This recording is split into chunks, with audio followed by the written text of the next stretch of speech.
Hey!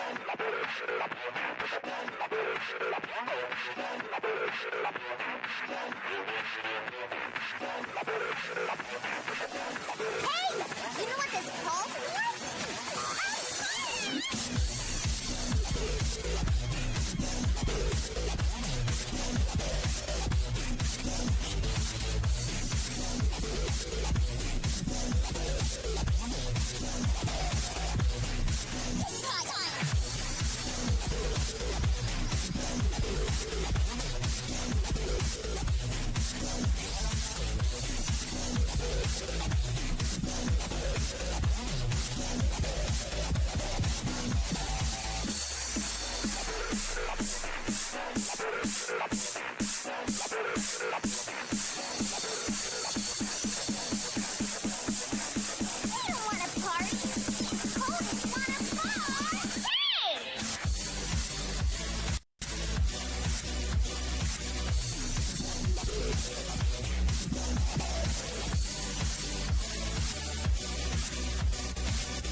just overturned. Who knows when the sun will rise again? Seems we've got too much time to spend. Feels like this night will never end. I guess it just depends. Who knows when the sun will rise again? My sister won't get out of bed. What's in her mind? What's in her head? Seems she has other plans instead. She's always liked to play pretend, but she should be up. It's almost 10, and if not, what then? Who knows when the sun will rise again? Too much time to spend. Feels like this night will never end. I guess it just depends. Who knows when the sun will rise again? The world should sleep today. Think I deserve a break. You'll see this way it's better. We'll all just nap together. The night will last forever. That's not funny! Who knows when the sun will rise again? Seems we've got too much time to spend. Feels like this night will never end. I guess it just depends. Who knows when the sun will rise again? Who knows when the sun will rise again? Sun will rise again. Seems we've got too much time to spend. Too much time to spend. Feels like this night will never end. I guess it just depends. Who knows when the sun will rise again?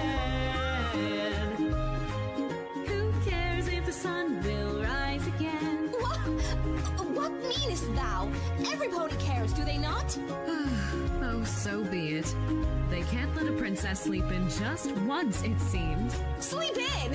'Tis 10:30. We are quite certain that thou hast already done a fine job of sleeping in. Yes, I suppose. Well, up with the sun then. Really, sister? What? It is thy calling. I should get a break, shouldn't I? I mean, I could have you raise the sun for a while to make up for lost time, right? What? How canst thou say such a thing? Fine, fine. Perhaps I am acting a bit childish this morning. At least it's still morning, you know. Thou art too old for this.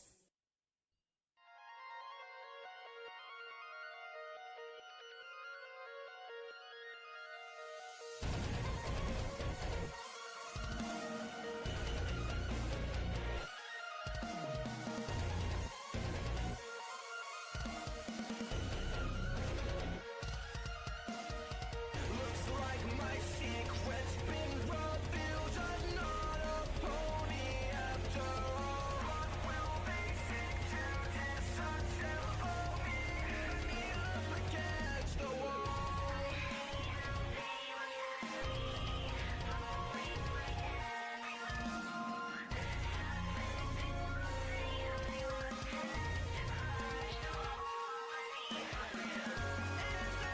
What I really am. I can't begin to understand.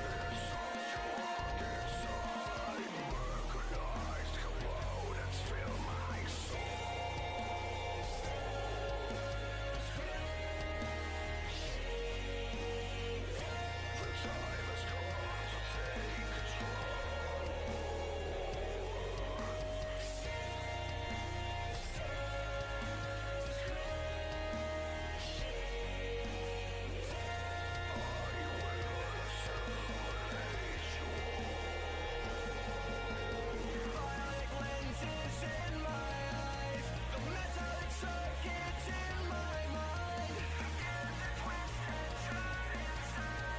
My memories corrupted over time. Overload in progress. Self-awareness protocols disengaged. All systems reaching critical levels. Meltdown in 3, 2.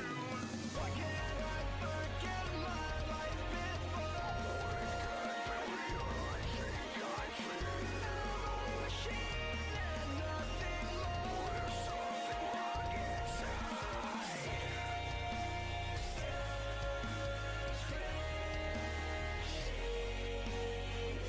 The time has come to take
Because you know I'm all about that bass, cannon bass, no cello. I'm all about that bass, cannon bass, no cello. I'm all about that bass, cannon bass, no cello. I'm all about that bass, cannon bass. Yeah, it's pretty cool. swear I ain't no connoisseur of classical music. Come on, it's such a bore. Cause I got the wubs that all the clubs play, and all the right drops in all the right places. I see you sneering at me right through my purple shades. We got our differences, but I'd rather love than hate. Don't judge some pony that you don't even know. In this business, it don't matter if your music's fast or slow. Yeah, my mama, she told me don't worry about your style. She said ponies will love you and they'll stick around a while. They'll love you, they'll love you. And no, I won't change who I am just to become something loud. I'm gonna do my own thing and I know that I'm gonna go far. Because you know I'm all about that bass, cannon bass, no cello. I'm all about that bass, cannon bass, no cello. I'm all about that bass, cannon bass, no cello. I'm all about that bass, cannon bass. I'm bringing talkie back. No, I don't look it, but I'm pretty bad. With mares, I know on stage I seem real rad. But once I step off, I'm a huge nerd. I confess I'm just a goofy, awkward mess. Yeah, my mama, she told me don't stress over your love life. She said girls come and go, you want one that'll treat you right. Love you, I learned you gotta be happy alone first, don't gotta plan. I know someday I'll find the one who likes me for who I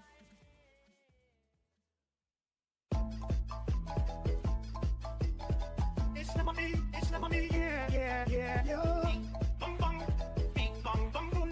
Bing, bong, bong, bing, bong, bong, boom. She's a Yoko, kiss, you're mighty. I did not get gonna take a rushy. Gotta get her out, you're very happy. Get a gun, gun, those dead the cash. I go to stop, he's in my beach. I see. Only back to make it out, go to back, get it back, you're very happy. Can I get a mark, can I get a minute, make a money, get a piece of some of that cheap. I'm so sticky that cheap, she made out. Then he back up, so keep back, you'll have to night, on destiny night, head to the mess now, listen, go get me, go tired, you're the best of ya. Mama, hit and took a mother to the next, to the east, away. Now singing bing bong bong bing bong bong bing bong bong boom. Now singing bing bong bong bing bong bong bing bong bong boom. Now singing bing bong bong bing bong bong bing bong bong boom. To the next, to the east, away. Hey, but not mama in look that keep the joke looks. Hey, that a mocha just has some man I eat test. Hey, but not mama in look that keep the joke looks. Hey, that a mocha just has some man I eat test.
enterprise of institutions made to control your lives. We're inside breeding, concocting all the lies that we use to control your mind. Break free from control reality and find your way from this, to get away from it. I'm losing my mind, have I lost my sight? If this quicksand has gone over my eyes, how can I see anything? Status check. Command on internal. Missile and internal DC. Pressurization complete.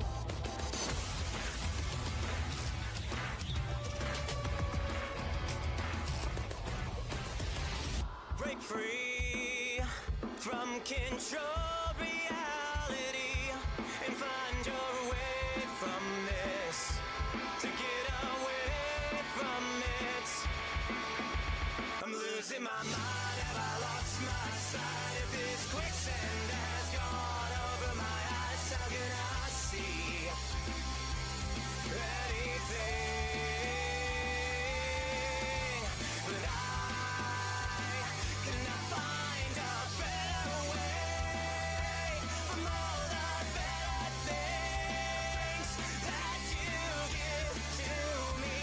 Oh no, not I cannot find a better way from all the better things that you give to me.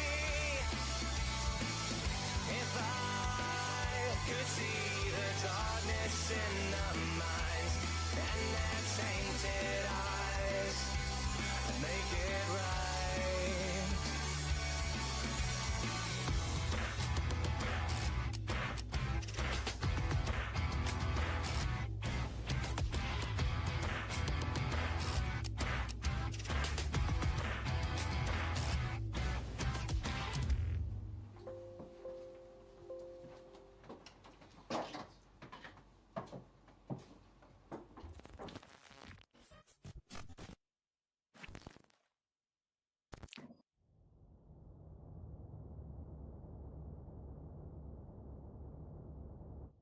You know, back when I was in the academy, we would follow every toast with a song.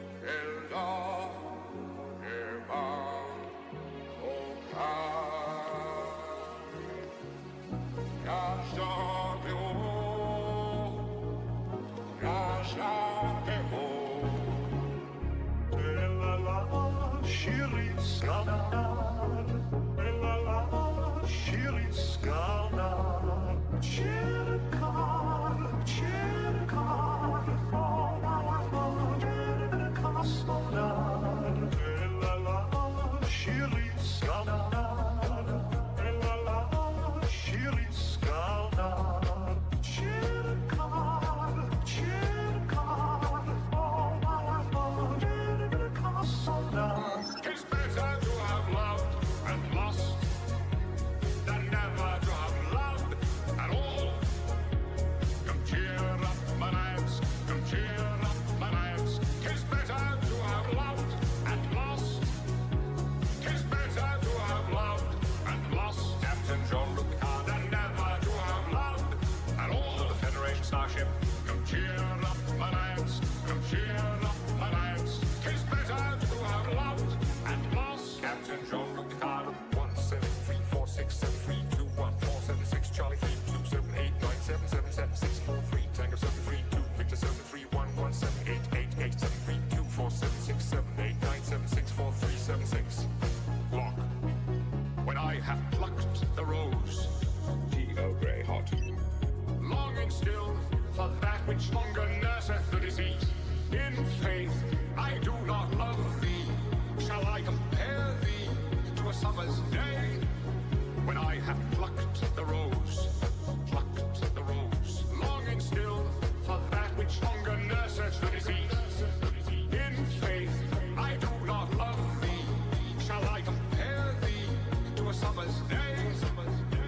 'Tis better to have loved and lost than never to have loved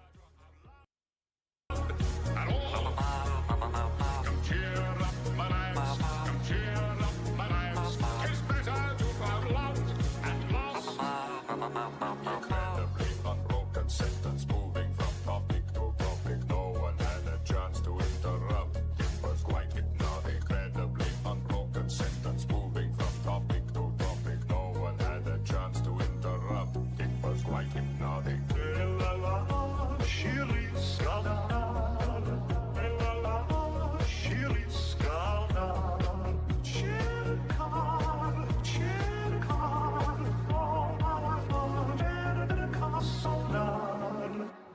interesting twist.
Terror, terror in the night.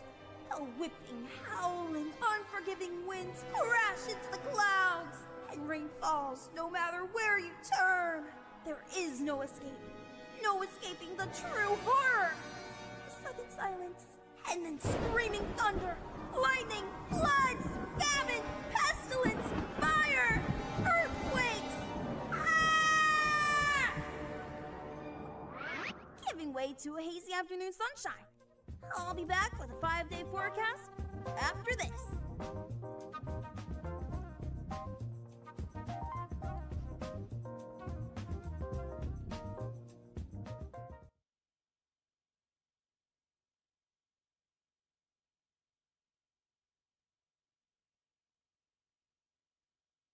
Hello everyone, welcome back to the Mr.NoPony Show. I am your host, Mr.NoPony himself.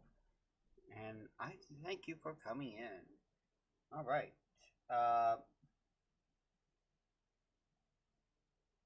Today we will be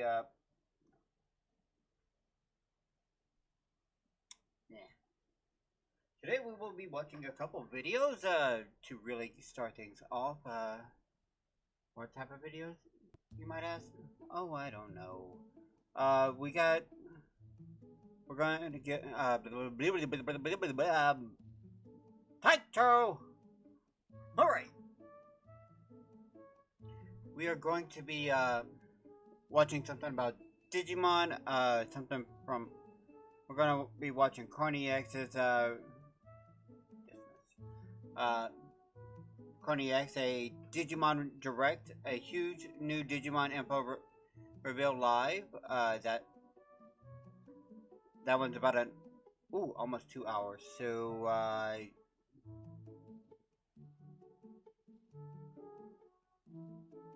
even more news, time changer footage, some show. You know what? Carney X might not be something I watch. I might get some I'll get some information. Get past its pre-stream. Times reaction.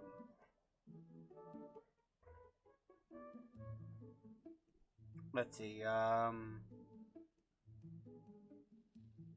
Check it.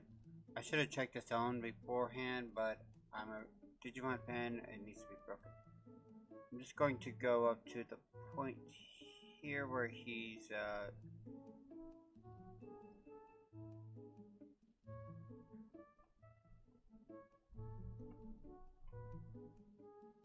it's like we're reacting to the new first images of the new game. So yeah, I'm probably not going to deal with that. I'll stop it! Stop it!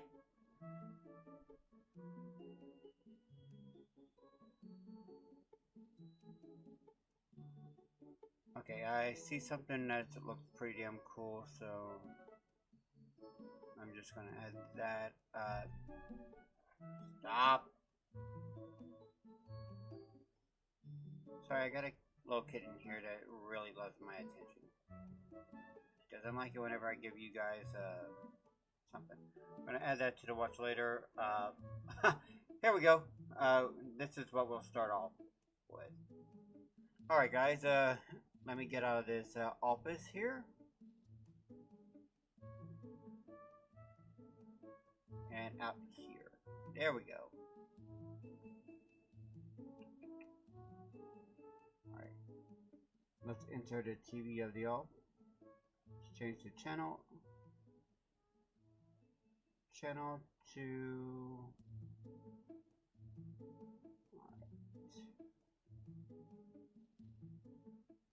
Won't by AB3. There we go. Alright. So we're gonna first react. And I mean, this is a first time reaction since it just dropped 16 minutes ago. Perfect Cell versus Donald J. Trump. At the end of it, he's gonna be calling him Daddy. It's just gonna be great, amazing, absolutely wonderful. This is gonna be great. He's already Super Saiyan. You see that blonde hair? Alright. Anyway, from Devil Artemis, Perfect Cell versus Donald Trump. Let's get into it.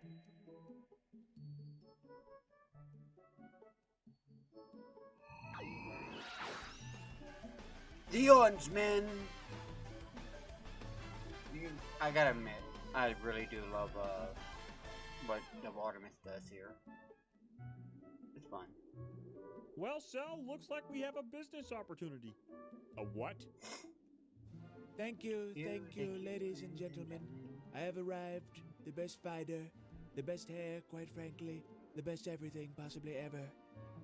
Kevin, why is there an orange man with perfectly coiffed hair in my arena? This is Donald Trump, Sal, President of the United States of America. I heard a lot about you, Sal.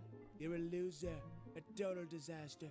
You absorb people with your little booty straw. It's disgusting. Very un-American, if you ask me. You know I can wipe out civil...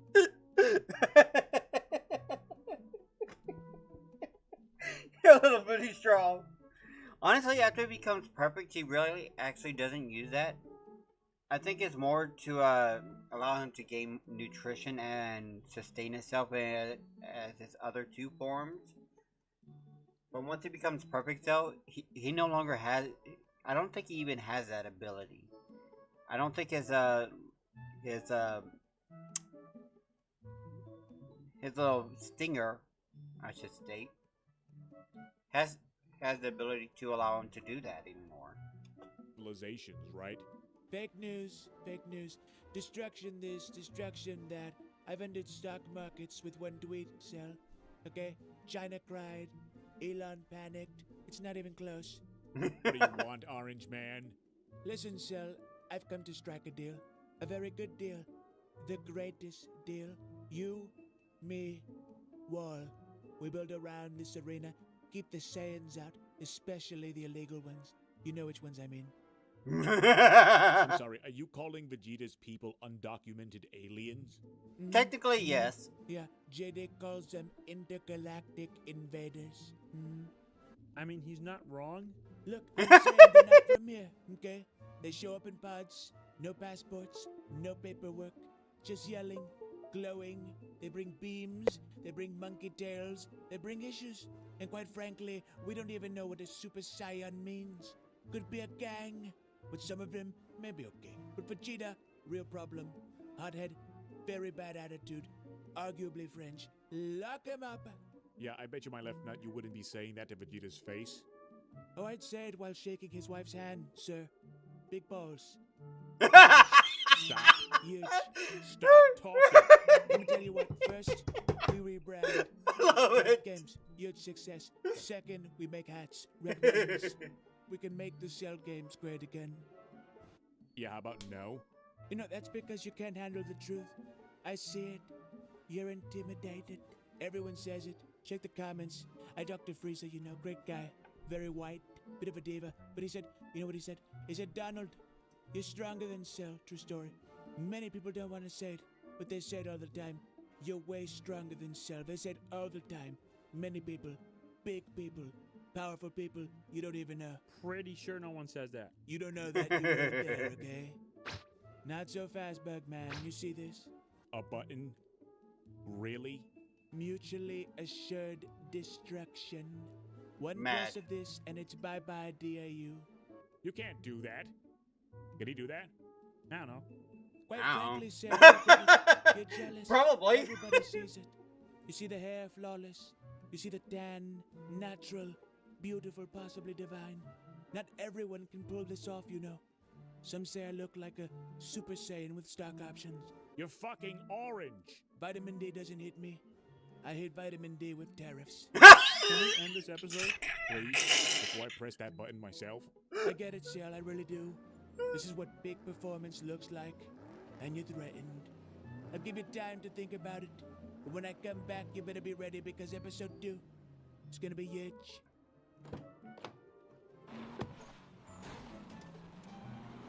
Well, thank God that's over.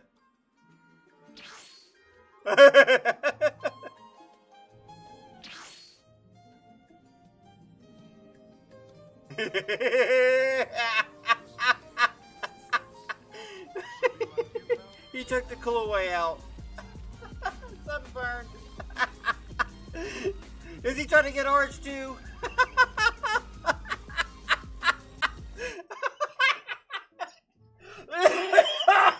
You're telling me for 40 years all I needed to do was put What? a little tape on How the it? hell did I get to the shorts? Oh my! Oh my God!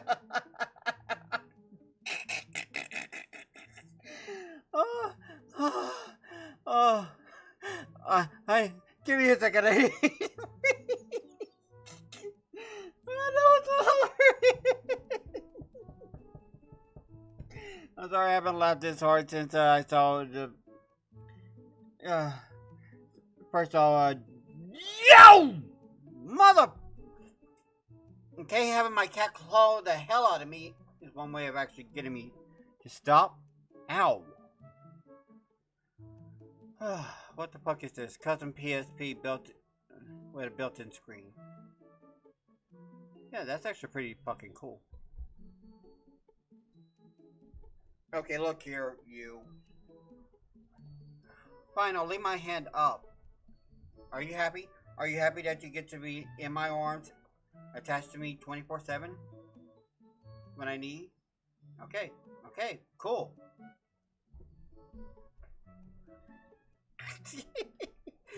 Oh, everybody, go check out Devil Artemis. He has several funny videos with Cell in it. The DAU is amazing. I don't know what he's doing with the Evil League. I can't remember what the hell their names are. I don't care anymore about them.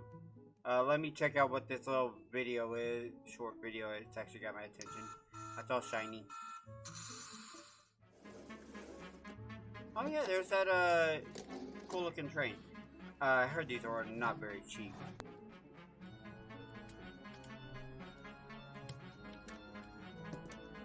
Hidden Battery, Destined Time is the song.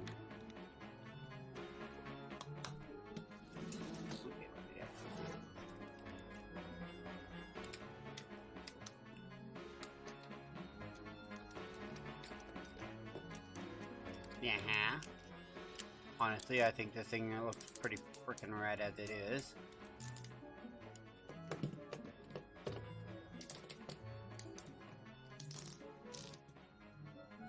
Honestly, having the train being able to collapse in on itself in the back would have been great, but this is like a Super Sentai thing, so it happens to be a common deal.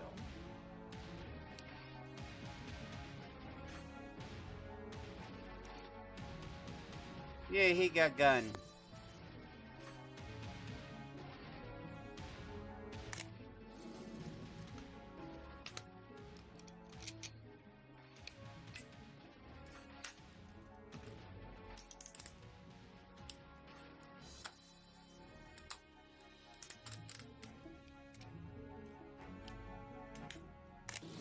Yeah, I get a big robo. I've seen the big robo once before. I think it was Pulp Matrix who had it, which, by the way, freaking awesome for Balti. I don't watch Pulp Matrix very much anymore, but you know, I still like the channel every once in a while.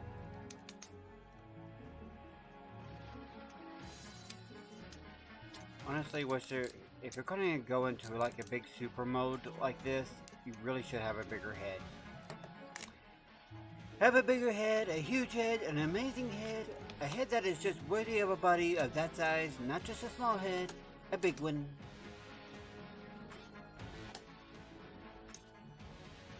Although the conductor cap is a great addition, lousy. Don't know what the hell what's up with the calls, but cool.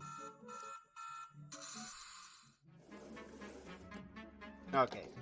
So I don't know. What's the pettiest thing your I saw neighbor the has other ever one. done to you? My neighbor Steve called the city on me for running an illegal business because I was fixing my own car in my driveway. I'd been restoring a 1987 Mustang GT for 3 years, my dream car that I bought as a rust bucket and slowly brought back to life. Every weekend I'd be out there with my tools, sanding, painting, rebuilding the engine. It was my therapy after long weeks at the office. Steve hated it from day one. He'd lean over our fence making snide comments. Some of us are trying to maintain property values here. This isn't a mechanic shop. Real men pay professionals instead of playing with toys. The guy drove a pristine BMW that he washed twice a week and parked like it was made of gold. Meanwhile, I'm out there actually learning skills, covered in grease, genuinely enjoying myself. Things escalated when I started the engine for the first time in months. She roared to life beautifully. That classic V8 rumble that makes car guys' hearts sing. I let her idle for maybe 10 minutes checking for leaks, listening to how she ran. Steve stormed over, red-faced and furious. Turn that piece of junk off right now. It's disturbing the peace. It was 2 p.m. on a Saturday. Kids were playing in the street, lawnmowers were running, but somehow my car was the problem. 2 weeks later, a city inspector shows up at my door with a clipboard. Sir, we received a complaint about an unlicensed automotive repair business operating from this address. I'm standing there in my pajamas, coffee mug in hand, completely confused.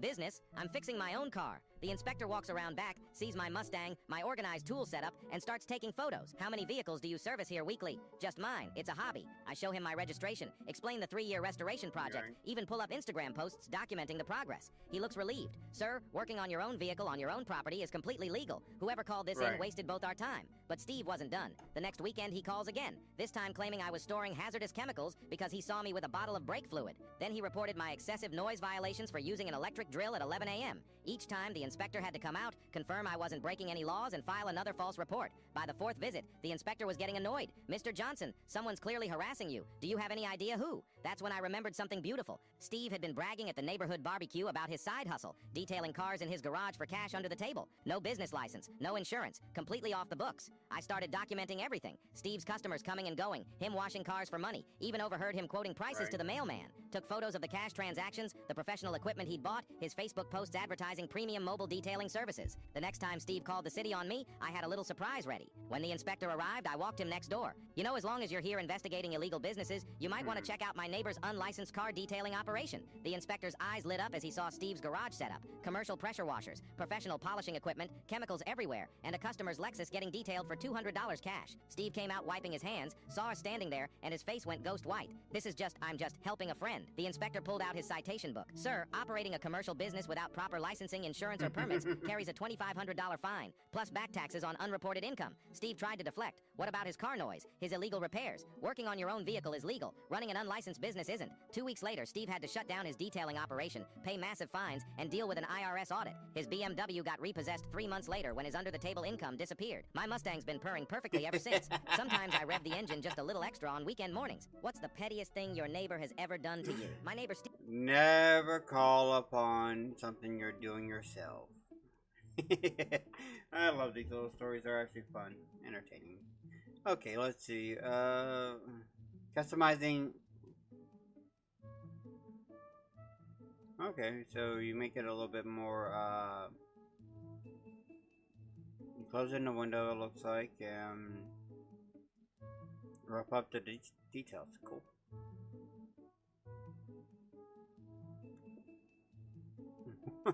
Cracker Island? What and or where is Cracker Island? This is the title of the newest Gorillaz record, plus where Russell is trying to take the band into stories surrounding the album. The lore explanation is Cracker Island is a promised land where everyone is happy and everything is perfect.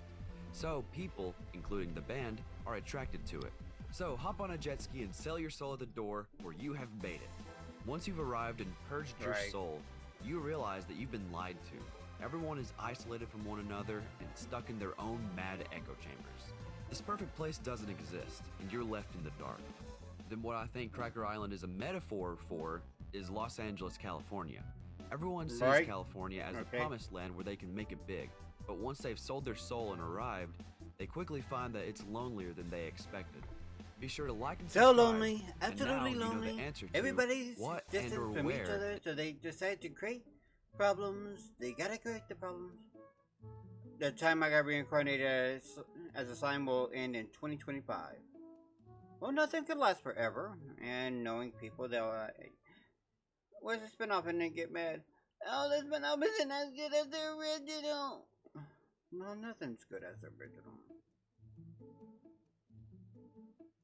How can be by not being rebooted? Here's that I actually have a good one. Okay, so let's go ahead and get into this. This is a 30-minute video by Leaflet, and she's going to it's our video on I'm on a hit list. Why? Why would you be there? Why? Who would dare put this sweet little girl on a hit list? The sweet VTubers. Why? Let's see. Number 1 is Kirsha. I have no Silvervale, Rev, Peppa, Bio, Leafit, Uko, Hirohe, Hina, Vibe, Snuffy, Billion. Oh, Billion got on there. Interesting. Yeah, something. Kirsha, Silvervale, Rev, Pippa, Bow. Chat, why is Bow on the list? What the f? Oh, I missed And why Bow. is Silvervale on the list? What the hell? First of all, guys, if Silvervale and Bow are more cancelable than me, I gotta work harder. Silver because of Harry Potter. Ah, whatever, man. Annoying. I know. Guys, I'm so over the Harry Potter shit. Honestly, Me too. You guys want to know? This is actually a perfect litmus test. If you know what.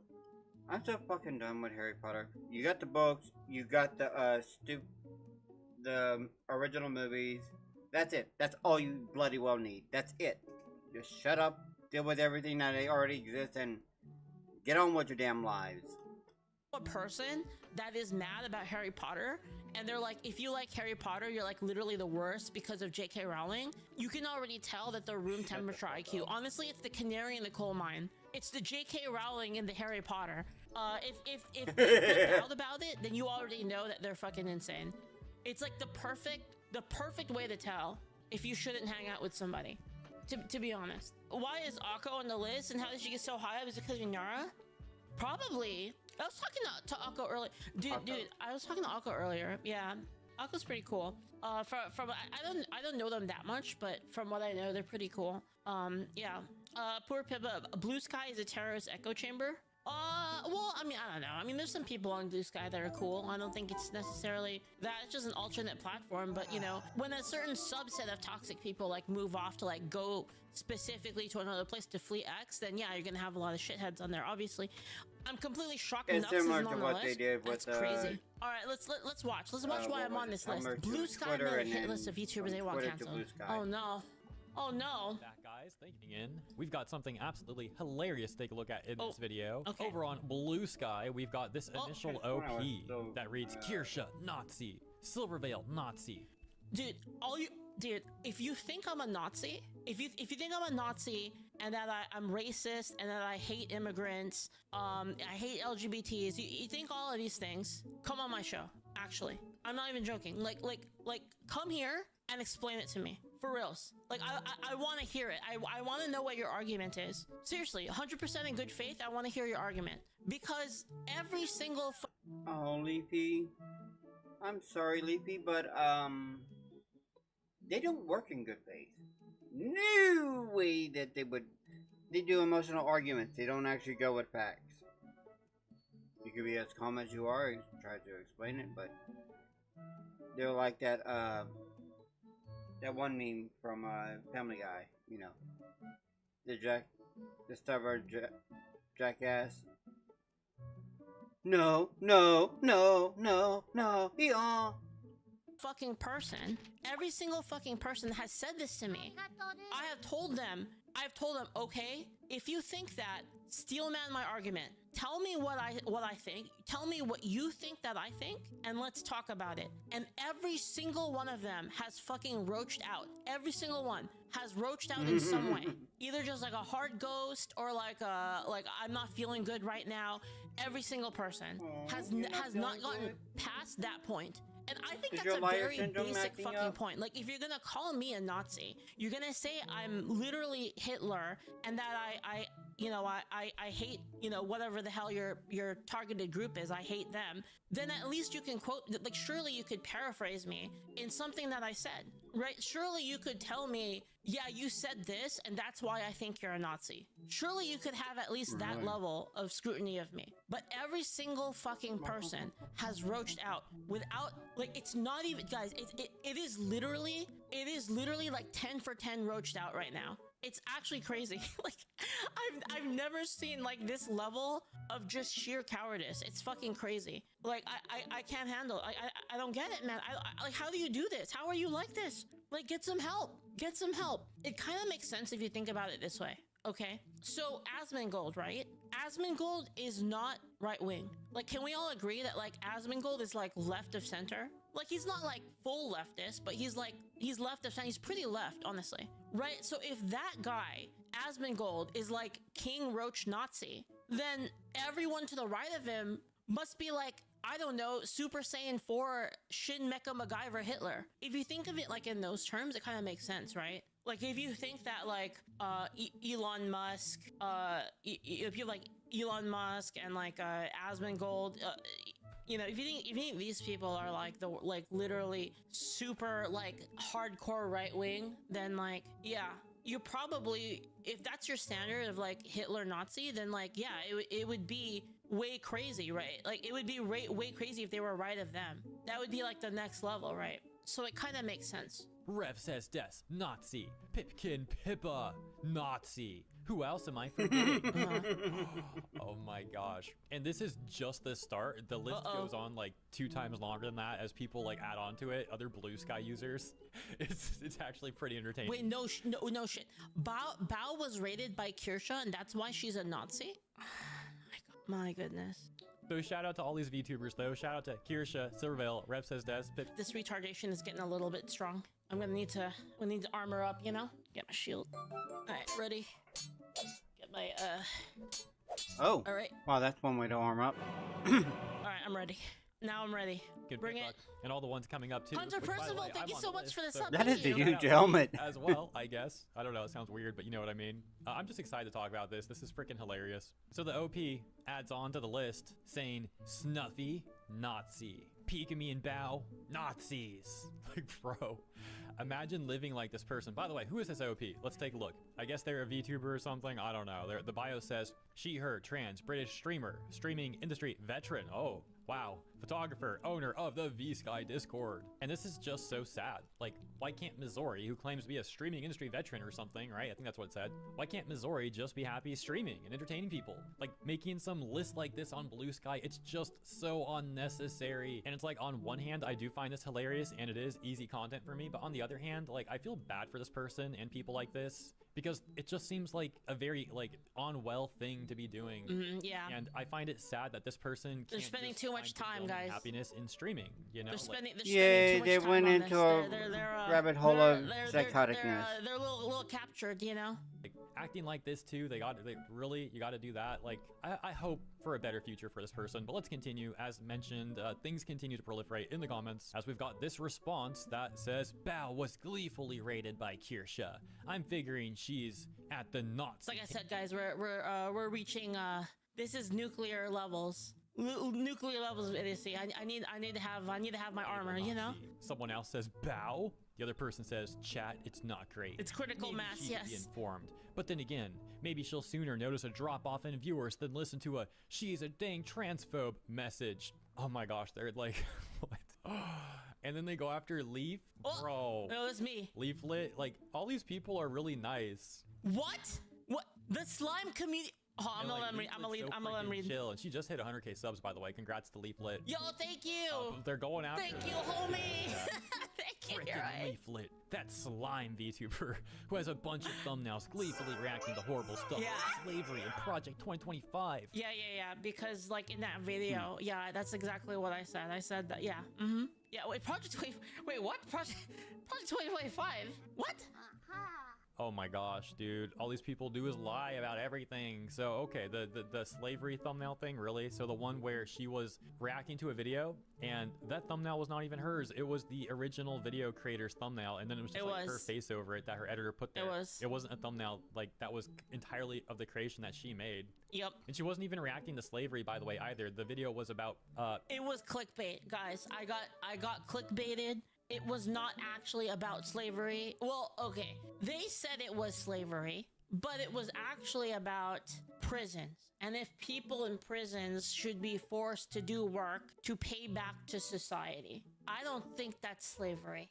voluntary prison labor. There's just so much context to all this stuff, and these people just want to like rage bait each other on Blue Sky. I don't know what the Project 2025 thing's about. I've seen that, but I do know about the slavery one because I saw people on Twitter trying to cancel Leaf for that too, and I made a video about it. It was all very pathetic behavior. I'm not guys, I have to bring this up, okay? This person says here, ew, the slime community doesn't claim me. The slime community doesn't claim me. Slimy.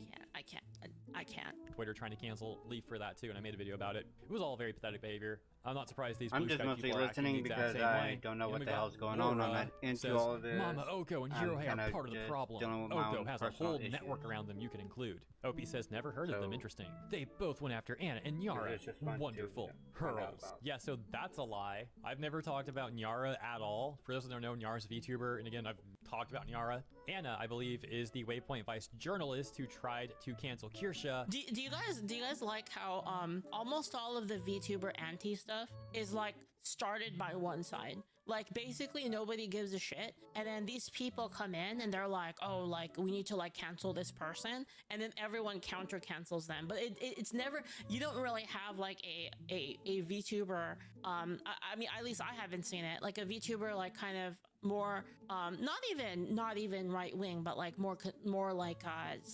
center. You don't have any of that, like them going after them personally, right? It's like almost always them doing it, and then they basically go so far that the community is like, you know what, fuck you too, and then they go after them after, right? Yeah.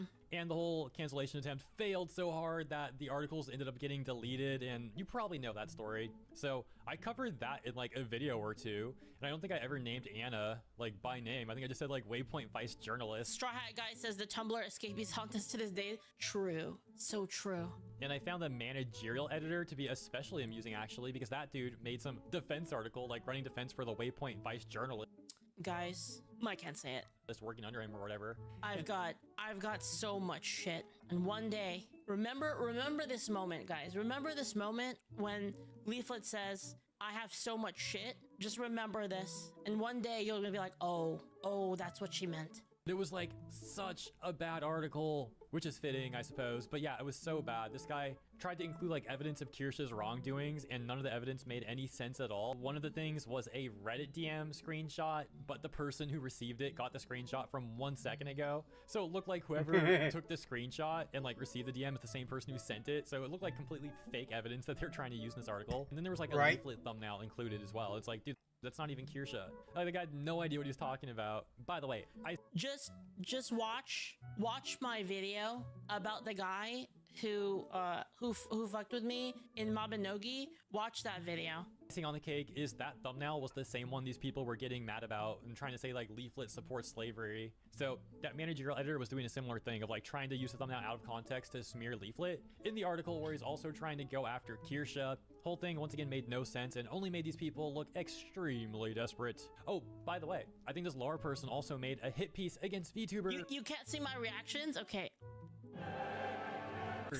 including myself. Can you and see hippies now? as well. Now So mainly can going you after see? Kirsha, according to my recollection, Reaction. and trying to link us to like neo-Nazi groups or something. It sounded so freaking We crazy. found Like, our anyone target. who sees that is gonna think the author is a lunatic. So congratulations, I guess. And it goes back to what I said earlier, though, that this stuff is great content for me, but at the same time, I see people acting like this, and it's just concerning. Like, I feel bad for them. I do hope these people can have a less unhinged, more like happy, fulfilling future. Yep. Now, let's continue with the post, shall we? A certain self-described genius who still hasn't spoken up about the Nazi harassment going on in her name. Who? Oh my gosh, no way. Henya/Pikami.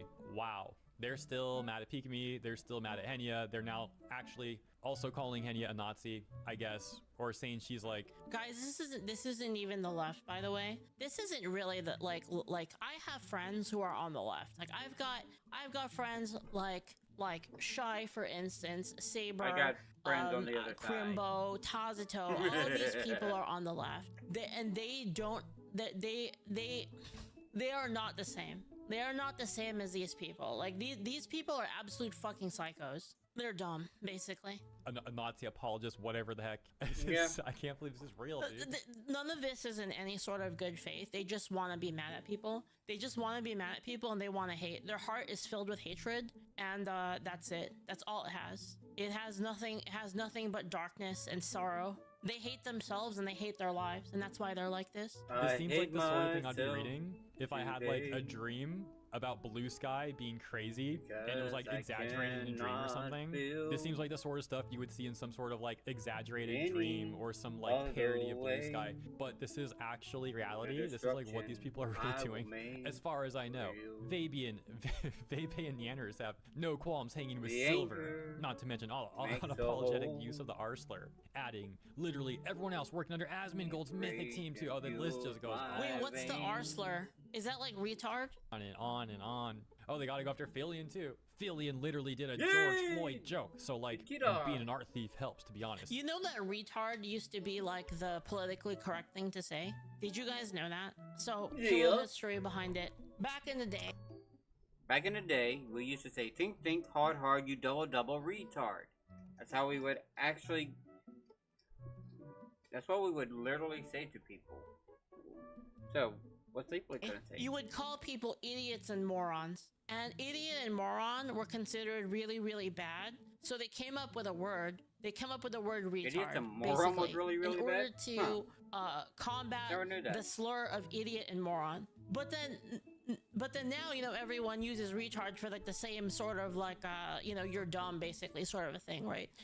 And they changed it now, so now I can say moron and idiot with impunity. I can say it all day. Like It reverses idiot, the moron, course. moron. No one's gonna say anything. But now, if you say retard, which was like the replacement to be like politically correct and good, if you say retard now you're saying slurs and you're bad. No, like soon there's just gonna be no language to like call someone like stupid. To be really honest, it might be better Well, to they're assume not that any big geniuses. YouTuber is a Nazi. We'll just It call them might not be anti-genius. correct, but it's safer to make that guess than take Or- a chance and be disappointed. I'm just gonna sound like a broken record. How are these people real? How are these people real? And now Snuffy. Something like Thinking Snuffy again, considering she's silent. Wait, what? What? Wait, what? Wait, what? Snuffy about did, what, Snuffy? wait, what did Snuffy do? What did Snuffy do? Snuffy? Cottontail next. Oh my gosh. dude. Exist? True. So true. I feel that so much lately. Would Cottontail count? Much as I wouldn't want to say it, she has hung out with Phil. I got a picture for you guys. This is for all of you guys, okay? My friend sent me this the other day, today, and it was like in my heart and stuff. I gotta send it to you guys. All right, remember this, chat. Burn this into your hearts, chat. All right, fuck 'em. And such. If the shoe fits, shrug. Maybe just terrible never person cared instead of about Nazi. you. Dang, I have not been plugged in. Dude, you want to know something real and true? This is gonna sound like really dumb, but I'm gonna be a little bit vulnerable for a second, okay? I'll take my helmet off. Okay, guys. Today, this might sound kind of dumb to people, but today I was feeling really bad about some stuff, and I felt terrible, and I was just having a hard time. And basically, I was like, I'm gonna go watch a One Piece opening because that always cheers me up. So I'm gonna go watch you know, like Us or something, right? So I end up putting on a Dreamin' On, the One Piece opening Dreamin' On. I ended up putting that on, like watching it, and like, you know, like Luffy like fighting like Kaido and stuff like that, and like I'm watching it, and after that video, it literally auto plays like another scene. So like you know, like YouTube will just auto play like videos, right? Unless It auto played you another don't turn it video, off, the auto another One Piece video, and it was like the scene with Jinbei, like Jinbei and Luffy, and like Luffy was like super depressed, right? And then like Jinbei was like basically fighting him, and then, like in that scene, like Jinbei tells Luffy, like he tells him like you can't change like the past and stuff, right? But like you should think about like what you have now and the people that you have now. And dude, I swear to you, like I felt, this is gonna sound so stupid, I felt like God was talking to me through One Piece, and it was so weird. Like it was. Sometimes these animes have motivational speeches and things that people just need to hear. Sometimes they don't hear it from the real people in their lives. Sometimes they don't hear it from other people around them. Anime sometimes has a lot of speeches that they want to hear, but as of late, I'm just sick and tired of all the isekai and all of the false accusation types ones and all that. I am so sick and tired of them. I just want something that had inspirational speeches. You know, sometimes things will work out, sometimes things won't work out. Something that actually just helps me feel like I don't feel like a lonely piece of crap. You know? That's why I still stick with my old anime. Even though I've watched Inuyasha a few times, it's still one of my favorite scenes from Yu Yu Hakusho is the Toguro scene where Kuwabara fakes his own death. In fact, we might actually watch that right after this. So weird. I was like, what is going on right now? Enough to know about Surveil. Mainstream VTubers are pretty cooked by the looks of it. Hey guys, you know, if random people on Blue Sky say you're cooked, it's so over, guys. What are we all gonna do? Oh no. Let's pack it up, guys. Dang, that's a lot so far. I haven't seen Silver go that far, but TERFs are usually Nazi bedfellows. For most names I see in the comments, people can be genuinely oblivious. Calling them Nazis are too much. However, keeping them on thin ice, calling out their associations, and not watching them over it is valid. All Nazis are bad actors, but not all bad actors are Nazis. It is easy. I gotta show you guys that clip, like after this video. Like I'm gonna show you guys a clip. It was, dude, it was so real. I miss some stuff when a person it was been so normalized. It was so real. I'll show you later. I never liked Asmund, but I didn't click to me how Nazi he was until he acts now, and how wait, what? Until how he acts now, and how long he's. The clip she's talking about is from the One Piece. From One Piece, right after Ace dies, they're on the island. He's about to be Luffy's about to go into the 2-year arc. 2 years later arc, you know. I'm out of tea, so done such stuff for a decade at least. Wow, char Nazi name. What? Wait, what? I don't even know. Wait, what? What? I disavow char Nazi name. Wait, what? Char? What? What is? What? What? I don't even know. I disagree. Some of these people are not just Nazi sympathizers, but genuine actual Nazis. And if you're in bed with the Nazis, then yes, you're a Nazi. It's the Nazi bar analogy. I've never seen anyone so obsessed with Nazis as these people. These people, dude, they are. Dude, they are. Nazis probably do. Dude, that's true. That's so crazy. This is like their favorite word. They love this word so much. They perpetuate Nazis more than anyone out there. Look at this conversation. What the frick, bro? The important thing is if they let them stay when they know it's Nazis, if they do the act of promote and or associate with other Nazis and bad actors. What are these, dude? I want somebody to fucking ask them, what do they, okay, define Nazi and tell us what these people said that makes them Nazis. Dude, can somebody, like anybody, just fucking ask them the obvious question?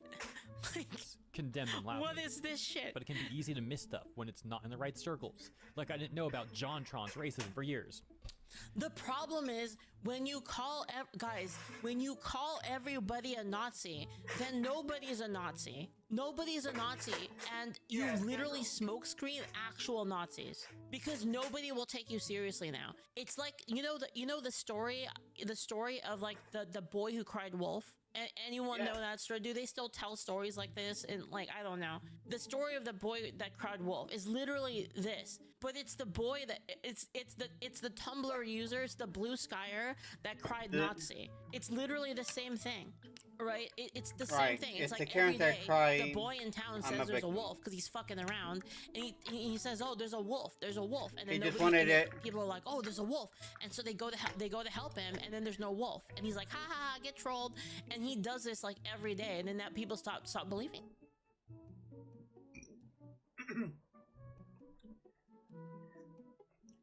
Actually, the story's a little bit more or less. The kid wanted attention because he was all alone.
So now, like, when a wolf actually comes, the boy says wolf, and there's nobody believes him. It's the same thing. It's literally the same thing. You keep calling everybody a Nazi, and then when you say, hey, there's like some actual Nazi shit going on, everyone's like, yeah, whatever. You said that last time, right? These are large, well-informed creators. There is a certain point where you have enough of an audience that the chance you don't know or aren't tipped off about a person being a Nazi is zero. If we weren't talking about people with hundreds of thousands of followers, Shai says, isn't it ironic that they're essentially creating witch hunts? That's true. It kind of is like a modern day witch hunt, isn't it? I'd give benefit of the doubt. But once you pass, I don't know, 50K followers, once you're in the 1%, no. I mean, here's the thing. Here's the thing, guys. I don't like Nazis, and it's like it's terrible. Like obviously, like anybody that has like a whatever the hell they think that is, right? It's bad, obviously, right? And it's like if they call me that, then it's like I just don't believe them anymore. Anything that they say.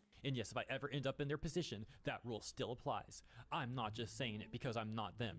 Even if I was, I believe that because that's the standard I believe in. And lastly, we've got like 4 posts left, starting with this one that says, anything Silver did I should know? I roughly remember the wizard thing. I'm unaware of what happened after that. The other 3 are extremely obvious as far as I can tell. No fan gets to claim they don't know because their content and community reflect their views. I mean, given trans rights got set back massively directly because of Rowling, the wizard thing is enough in my opinion. It went from bad to genuinely deplorable.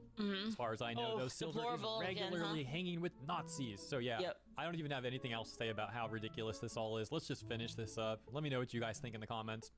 You know what's like crazy about this? Is if you think about it, like if you actually think about it, this is like kind of literally what, if it's true, if it's truly his feelings, if it's truly like the artist's feelings, that song that Kanye made was because people did this to him. If you think about it, it's like he got like so fucking, that's what the song is about. The song was about how, you know, I mean, if you haven't heard it, like you know, obviously the song is like really controversial, but in the song, he basically talks about how they called him all this shit. So he's like, okay, fuck it then. Yeah, I'll be that then. That was kind of like the lyrics of the song. Right. And it's like I said, like not necessarily like on that level, because obviously like that's kind of extreme, but you have the same phenomenon that's gonna happen with And you can see this actually happening with a lot of people in regards to like LGBT stuff. I think that's like the most obvious case of this, where a lot of people didn't give a shit about any of the LGBT stuff, like nobody cared. But then once they started calling everybody that wasn't even like, people had legitimate concerns about like what.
Well, you know, I don't think this stuff should be like in schools. Like, you know, I don't know about having like a book with like, you know, kids having like sex. I don't know about having a book like that, like depicting like graphic sexual acts in the school library. I don't know about that. Like, I don't really think that's a good thing. And you have a lot of these like valid concerns, and then people just saying, oh, it's because you hate gay people. Oh, it's because you're anti-LGBT. And like this keeps happening to the point where people are just like, okay, well, you know what? Maybe you're right. Okay, sure. And like, you're gonna create like that kind of world where like they're gonna be like, well, okay, if it's an us or them situation, then yeah, I choose us, right? And that's how you're gonna create like actual division and like actual people hating each other from positions of which they didn't actually hate them in the first place. Of course, I'm not trying to downplay it in the slightest, only dodging the name so I don't get weirdos word searching my stuff, I guess. I already had plenty of disdain for her over that situation. That's why I was curious to know if she got worse. Ah, fair enough. And yeah, no, she has not improved because us transes tried to bully her, and it didn't work. And she's still mad because of that. Lol, she's a clown. How is that actually the argument being made here? Like, oh yeah, we harassed Silvervale, and she didn't like that, so she's a clown. Like, yeah. What the flip? That's such a bad argument. The final post reads, the usual doubling down. This is like the same person. I imagine this is the same person like posting over and over again. The kind of audience someone would retain/attract after a stunt like that. Bro, what stunt? All she did was play Hogwarts Legacy a few times on stream like 2.5 years ago or something like that and get harassed by a bunch of people. Shorttown says yes because if they insist that their movement is defined by and inseparable from sexualizing children, then people will eventually reject the movement as a whole. That's true. And I think, like, I'm gonna be real, guys, it's not really like a majority of people. It's really like a minority of ultra sick psycho people. And this small minority of ultra sick psycho people have like completely taken over that entire community. And like everybody's afraid. And this is the problem, is a lot of them are either too afraid or passive enough that they don't even want to stand up to it. So now the entire community is hijacked. And the entire I mean, nowadays there are people that are kind of standing up to it. There are I've seen some groups of like LGBT people that are like standing up against like this sort of like ideology and that are against it. But the problem is like the core community has already been taken over, right? It was already taken over like underneath their feet, right? And yeah, it just wasn't gate kept enough. It's the best way to explain it. Like, what stunt? Doesn't even make sense. It's very lucrative to keep appealing to them and to overall be a terrible person. What's the implication there, that you expected her to throw away her entire community that she spent years of hard work building to try and appeal to the people who hate her and harass her, and then because obviously she wouldn't do that, you're saying she's a terrible person? Holy smokes. Like I said earlier, this sort of stuff doesn't seem like it would actually be a real conversation. It seems like something you'd see in a fever dream or like a parody of Blue Sky, but again, it's an issue of like too much emotion, right? This is like basically like the negative feminine trait maxed out, basically. It's like, I guess you would call it toxic femininity, basically, where they basically show, they try to virtue signal like how much they care about stuff so hard to make themselves look good that yeah, like it basically, and then you have the next person trying to one up that person, and it's just this big fucking like one up contest until like nothing makes sense anymore. no, here we are. That combined with like puritanism of the group, right? Like a group saying like, well, if you don't believe us, then if you don't agree with everything, then you're persona non grata. You can believe, like, you know, you could have like 80% similar beliefs, but the 20% that you disagree with, get the fuck out of here, right? But thankfully, that's also the end. I've seen enough for today, guys. Let me know what you think about all this stuff in the comments. And shout out to every VTuber mentioned here. That's me. That was me. It's like a badge of honor, really. So yeah, shout out to True. every VTuber, and shout out to all you guys for tuning in. True. Thank you so much. In conclusion, these guys aren't doing themselves any favors by acting like this, because the instant any sort of logic hits it, the bare minimum of logic, their entire argument evaporates under any sort of scrutiny. You ask them a single question and they fold. They roach out, they can't handle it. And by the way, that's why they moved to Blue Sky. That's the entire reason that they moved to Blue Sky, because they're like, they don't want anybody to like even argue with them at all. They just want people to pat them on the back and be like, yes, me too, yeah, slay queen. That's kind of like how they are, right?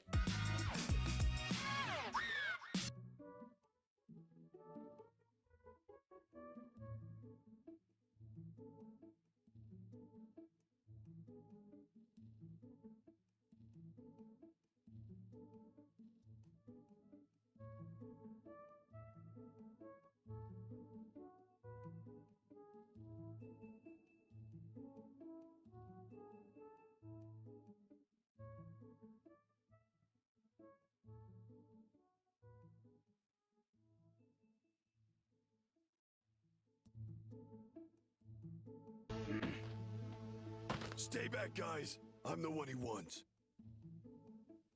Just stop and think, Kuwabara. It's no time for your showmanship.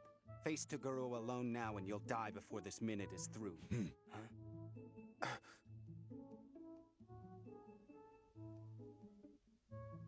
Hey, Koenma. You risked your life on your...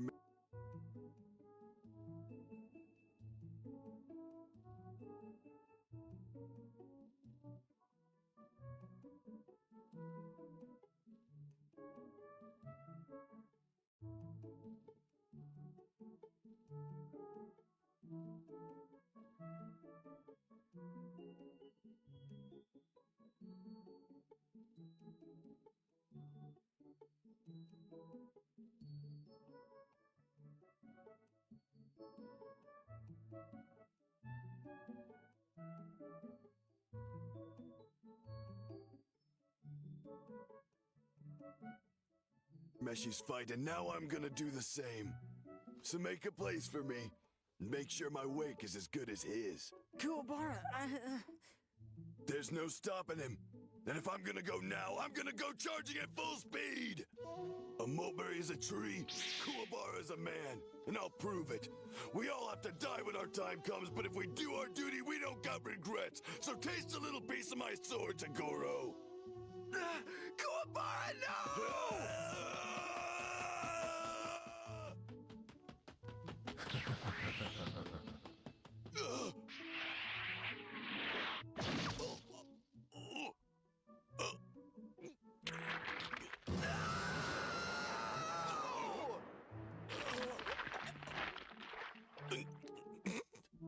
Okay here, Meshi.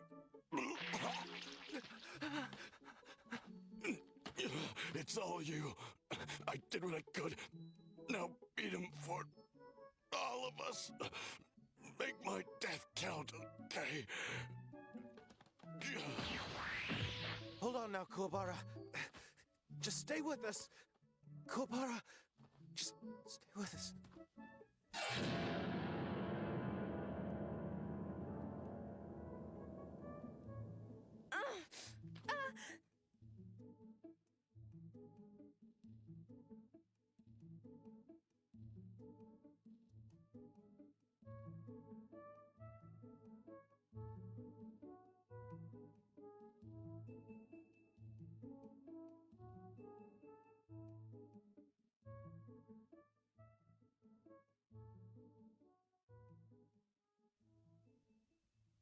That's anticlimactic. You knew him for so long and now he's dead. Do you think that was sufficient for you? Or do I need to take another of your friends for you to get the point?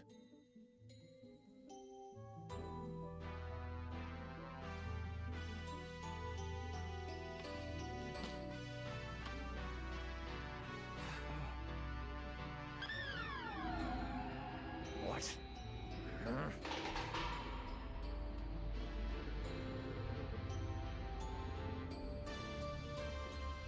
So I guess that was enough. You took my teacher. And now I let you take my friend. What the hell do you want from me?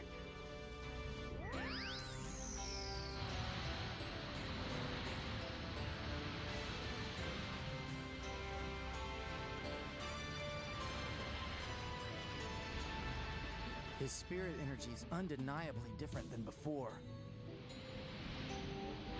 All right, Toguro, you got what you wished for. Don't you think I wanted to use my power and win this thing and go home? Of course. I just didn't know how to reach it. And I have to live with that. Maybe not for long, Yusuke. Yusuke fights to escape from the Dark Tournament, knowing that even if he wins, he will have to leave Kuwabara behind. Toguro wants the ultimate confrontation. And as Yusuke unseals all the power he's acquired, it seems that's exactly what he'll get.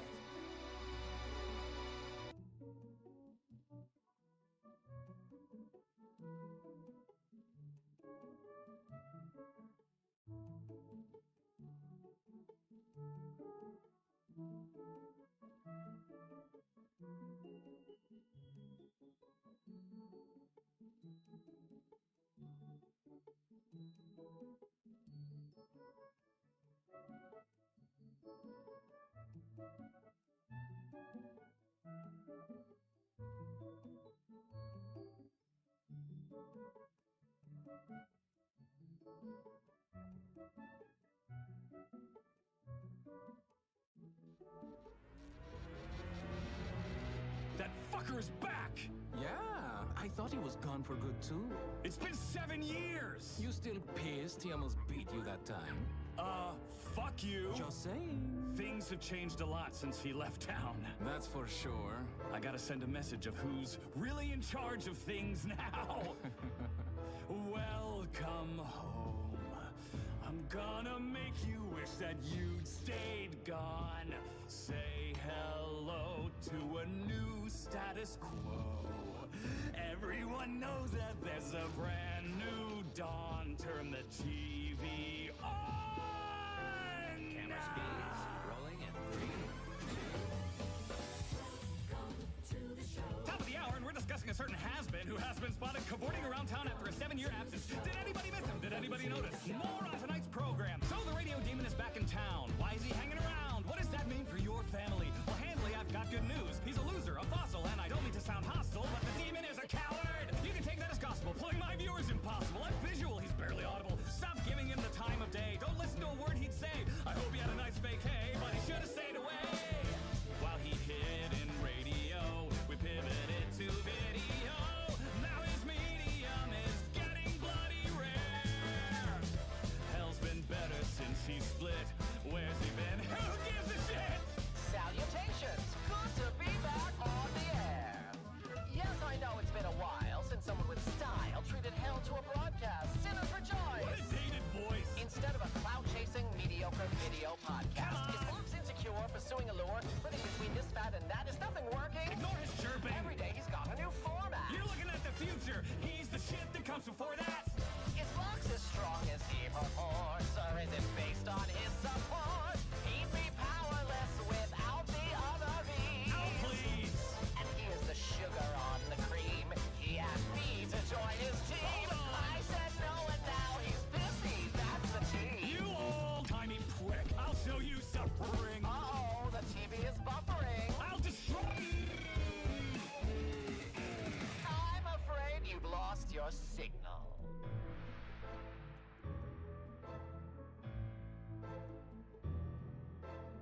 Let's begin. I'm gonna make you wish that I'd stayed gone. Tune on in when I'm done. Your status quo will know its race is run. Oh, this will be fun.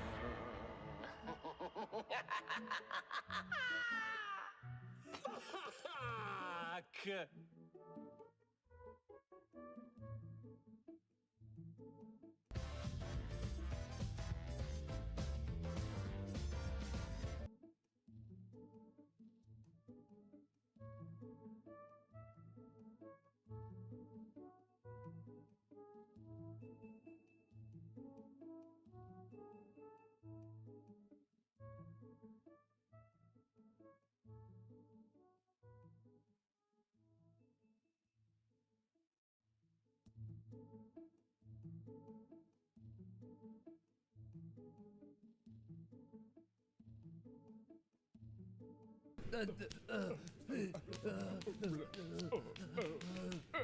I swear, if you two don't stop, I'm going to turn the car around. Donald, don't get involved. Ayatollah, I'm going to smack you. He started it. No, he started it. Ayatollah, that's it. In 30 seconds, I'm going to slap you.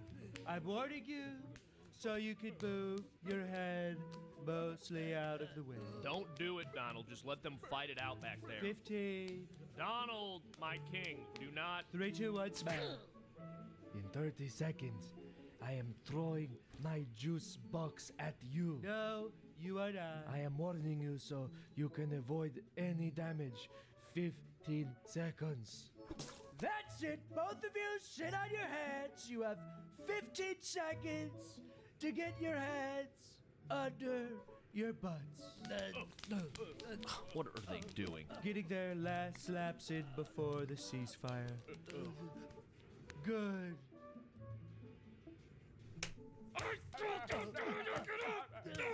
No more seatbelts! No more seatbelts for you! Hey, we were back here hoping we could get those mass deportations now. This crap is really distracting him. What? It's exactly what I voted for.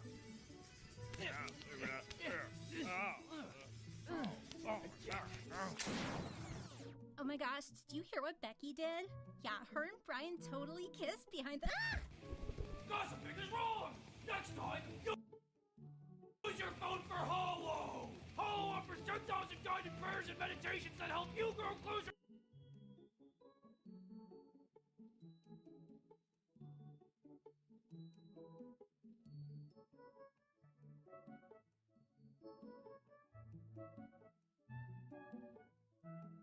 Hackers confirm the switch.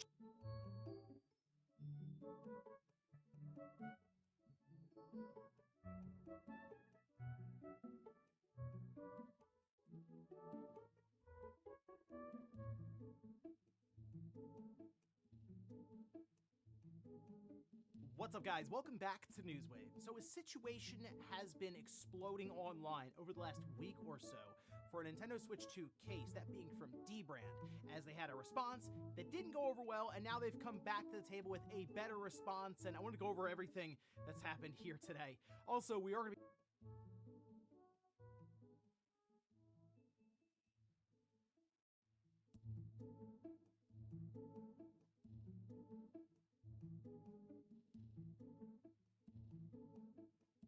talking about Sony facing a lawsuit, this once again coming back to their control around the digital marketplace. And speaking of Sony, we also have PlayStation Plus Essential games. Take a look and see what exactly they have to offer for the month of July. So if you guys enjoy this video, make sure you hit that like button, helps out a ton. And if you're new here to the Spawn Wave channel, make sure you subscribe down below. And of course, members for the channel do get Newswave early. If you would like to learn more about that, click the join button or link in the description down below. And we're going to start today with Death Stranding 2 and Nintendo, because as people were going through the credits for the latest Kojima game, well, they realized something. Hey, Nintendo technically helped make this game? Yeah, you can see this screen capture here that was posted, this over on VGC, showing Nintendo Pictures at the end, and it seems like they're credited for things like motion capture, which is the big one.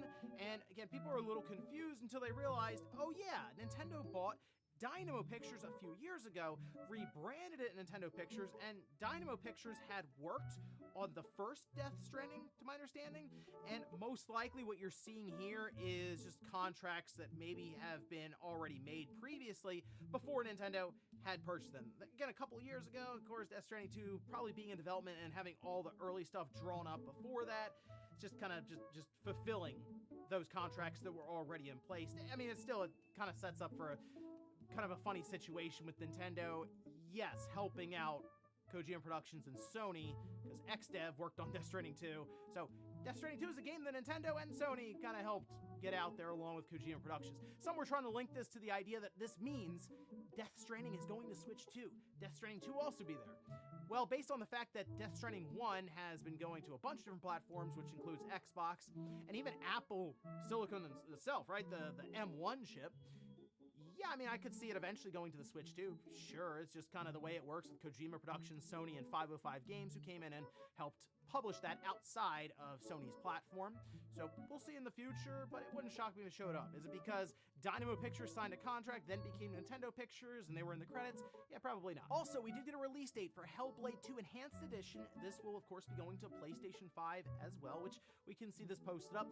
This is over on Ninja Theory's official account, saying it includes 60 FPS performance mode, updated photo mode, developer commentary, and Dark Rot Challenge mode. It's coming out August 12th, PlayStation 5, Xbox Series X.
XS, Xbox on PC, Game Pass, and Steam. You can pre-order now, and it will have a PlayStation 5 Pro Enhanced mode also. And look, this game looked really, really good on the Xbox Series. It's a technical marvel, you could say, sure. But it was limited to 30 FPS, and it felt sluggish because of that. So having the 60 FPS performance mode is great, and based on what I'm seeing in some of the more recent titles on the PlayStation 5 Pro, I would assume something like this is more or less going to make performance mode look closer to quality mode in general, while holding up the 60 FPS feel to it.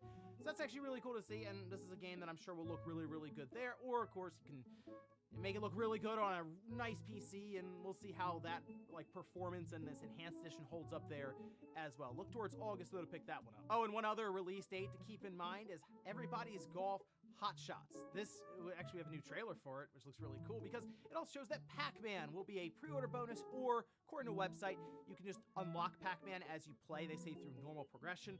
But the game is coming out September 4th in Japan and September 5th worldwide. It is coming to PlayStation 5, Switch, and PC through Steam, so we'll see how it holds up there, of course, in the Steam Deck. I'm sure it'll be fine. But in case for this game, I played like Hot Shots, Everybody's Golf. I played that, I remember, a lot on the Vita, I think.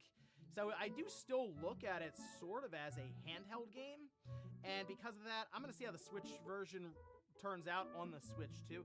The only thing with this is you get that 720p image that gets then stretched and blown up to 1080p screen, and sometimes it doesn't look the best. I'm sure it'll run great there. I'm interested maybe if they have the HUD elements set up at 1080p and it looks much cleaner that way. So that's what I'm gonna hold out for, because that's kind of where I'd want to play it. And again, a portable form factor.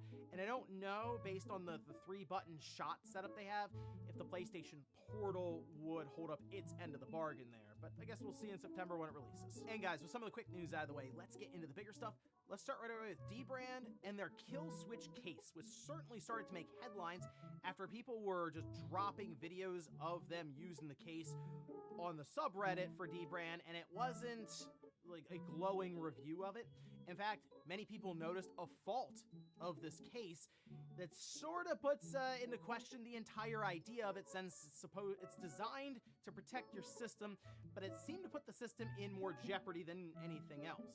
Now, you can see a compilation of these videos that were pulled from that subreddit and posted on VGC, and the idea here is when you hold the Switch 2 by one of the Joy-Cons, all right, so like one side, for example, with your left hand, you're holding it up there, and you just hold on to the Joy-Con, as in not supporting the body of the Switch 2, it'll just attach and then fall to the floor easily. Like, there's little to no resistance there.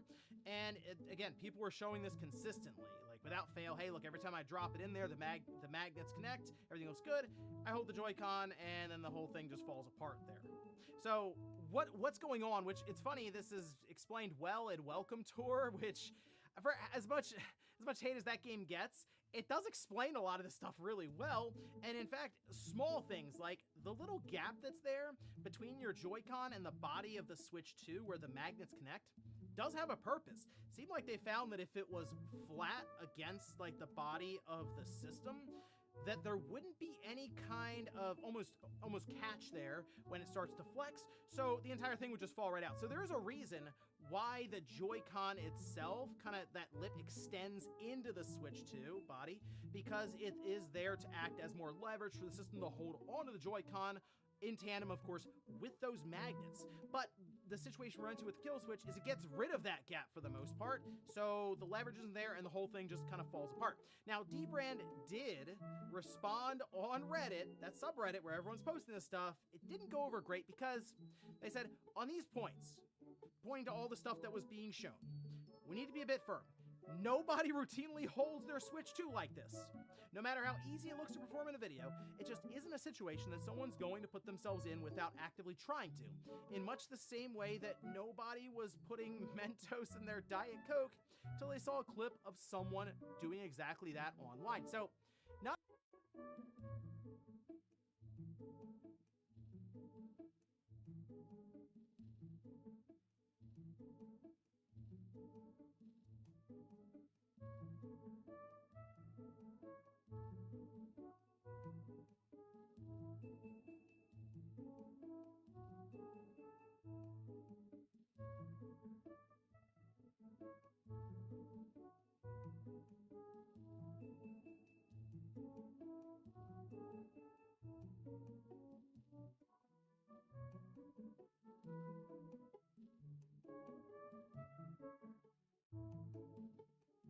Not a great response from D-Brand, and the point here that I would make is maybe people aren't going to do that every time, but the fact that it is a handheld system, and the idea is it's supposed to fit in with an on-the-go lifestyle if you want it to, or you leave it at home and it's docked and it's just about a console then.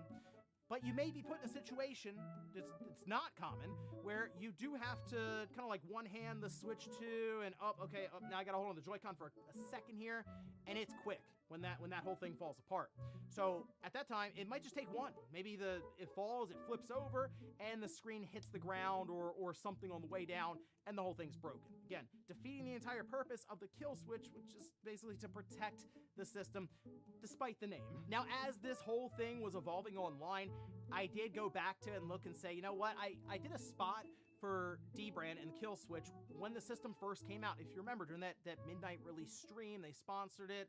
I had a spot there and a link and stuff. I still had a couple of other spots that I was supposed to be doing here pretty soon, and I unfortunately had to put a pause on those because I looked at it, I tried it, I was like, okay, I see the fault here, I see the problem, and it doesn't seem like they were necessarily willing to go back to the drawing board and try to fix it and make it right, so I had to let them know I was pausing it, and then they came back and said that they were actually going to be fixing it, and then we had a new post that was made on the subreddit. We can see this over on their Reddit here, saying, after reading through your feedback, it's quite clear that our post was a spectacularly terrible response to the issue at hand. They even say you can go ahead and dunk on them for the next 6-7 months if you need to. The good news is, everyone, whether or not you're experiencing this issue, is getting a free replacement set of Joy-Con grips. That it really is where the issue lies here, because you're gonna have to remove some of the material from one of them, right? So it kind of creates that gap. You might as well remove it from the Joy-Con side where you have those grips, and maybe it's a bit easier as opposed to the body, which kind of snaps at the top and the bottom there to grab on. We have two versions we're working through that are even better, okay? The first is fundamentally similar to our current offering. The key difference is that it features an even thinner retaining lip compared to the good stock we've already shipped. We pushed to the limit of mass producibility with this solution and have confirmed that it's both viable at scale and will provide a significant improvement over not just the problematic units, but even the current good stock. The second is entirely new retaining lip design that fully resolves the detachment issue. With this design, everything will remain securely attached, even under the stress of shaking your Joy-Con like a maniac one-handed with no additional support on the body of the console. Effectively, it perform like a stock Switch 2. The problem is, we don't know if Solution 2 is actually feasible to mass produce. There is a very real possibility that the first unit we try to make gets stuck on the tool and turns into the world's most expensive paperweight. Solution 2 will be ready for a mass production trial on July 10th. At that point, we'll be able to determine whether we're going with Solution 1 or Solution 2 for everyone's replacements, as well as incorporate the retooled Joy-Con grips into our mass production pipeline. Once we've made that determination, we'll be emailing everyone whose kill switch has already shipped or is expected to ship with existing stock to let them know they're eligible for a free replacement, regardless of whether their unit was good or outside of tolerance. So that is a significantly better response than, hey, you guys just are holding it wrong.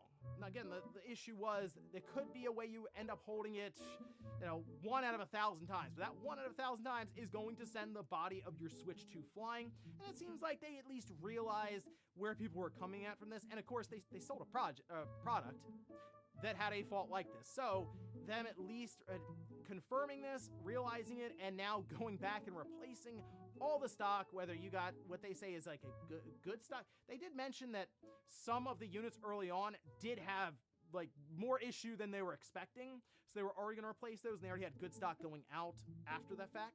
But here they're just going to replace all of it. So you want to make sure you keep an eye out for that email or get in touch with them if you have to, if you don't get it, so that you can at least get your units replaced, and we'll see how this turns out there. I did tell them, hey, you know what? If you get all this resolved and everything looks good from the product perspective,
Wake up, it's time for Pauline and Pumpkin Guy. Let's talk about and rant of all the things we cannot stand.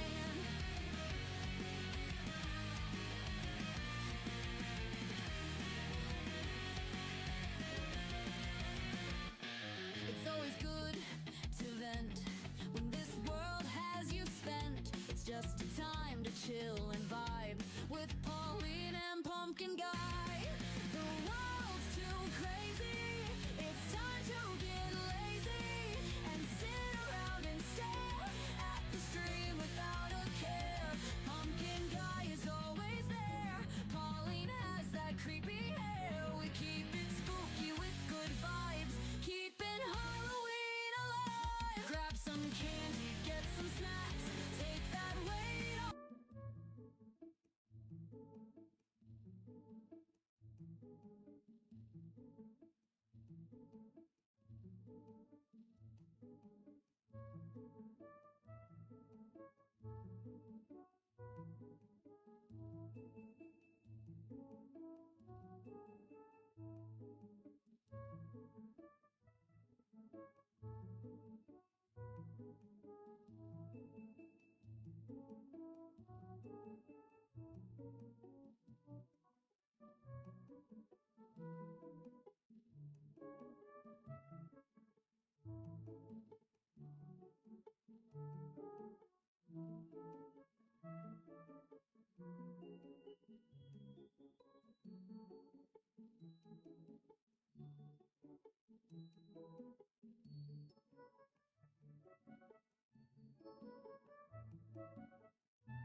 of the scene and I can't breathe how I wanted to breathe.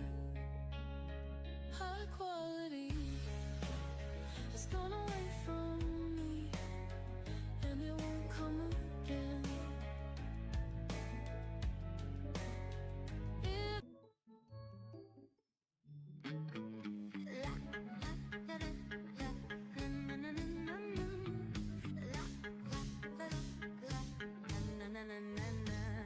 Valentine's Day is basically Halloween. We have our hands out all waiting for the candy. Though it slightly differs from the ghouls we know best, we all gear up for a thing called Little Death. Oh yes! I'll do my best to keep things going through the night so you're not blowing.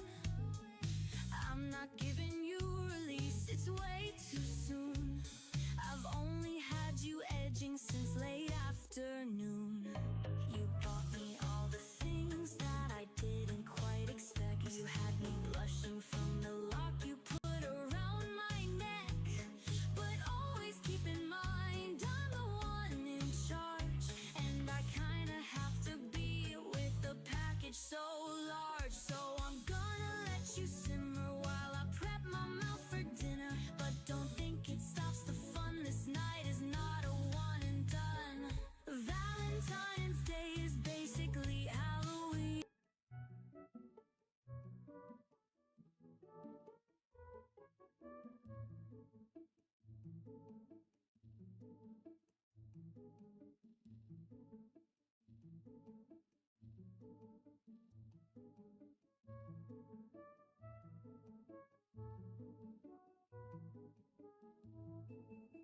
All right, because I got to let people know every once in a while. Ill Will Press is still around. A lot of people don't know that. Why, I don't know. They just assume this guy is not making cartoons anymore with the squirrel. Was it Foamy the Squirrel? Yeah, it's still around, right? Literally a new episode is posted every other week for the last like 24 years. Okay, that's a lot. That's a lot of episodes. If you haven't caught up, just catch up, okay? All right, we also do Twitch channel. It will press on Twitch. Yes, great. It will press on Twitch. We usually do streams on Wednesday night-ish, like 5 o'clock Eastern. Okay? Eastern. And Sunday, that's the Pumpkin Sunday. Okay, Pumpkin Sunday. I told them to buy stuff. I just did. Buy stuff. All right, because I got to...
What you doing? You writing poetry again? Real dark stuff, and the people are dying, and everybody's dying. You're always writing about death. I think you have a weird fascination with death. I think you drink too much coffee. You have any coffee? I'd like some coffee. How come you never do any poetry on squirrels? It's always about you. It's always about you. How life is so bad, everything. And you suck, and that sucks, and this thing's bothering you. And how come your hair's so purple? How'd you get it to be purple? Why'd you get everything pierced? Why are your ears all pierced? Does that nose ring hurt? Does it hurt? Would they stab you with something with the thing and go choom? Then all of a sudden you got a nose ring. Does that make you sneeze? Does it tickle your nose? Does it tickle your nose? I need to know these things. I still think your hair is too purple. How does one make it purple? What if I dyed my hair purple? Would I be a purple squirrel? Would I just walk around and be purple? Would I be a gothic purple squirrel? What happened to your parents?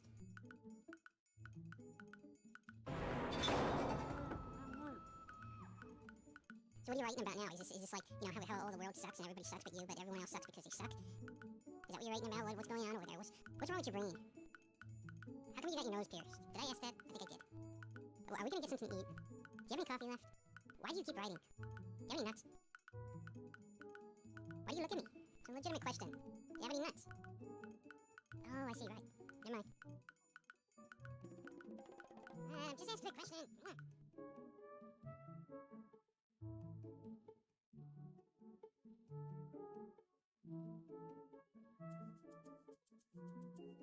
Hey, how come you didn't order me anything?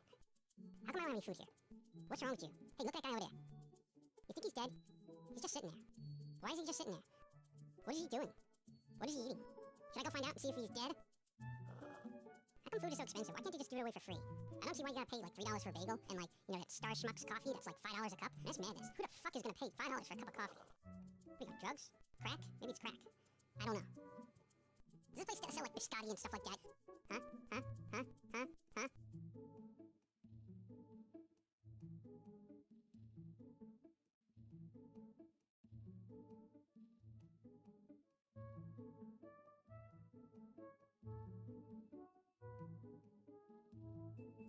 You know who I am? I'm Foamy.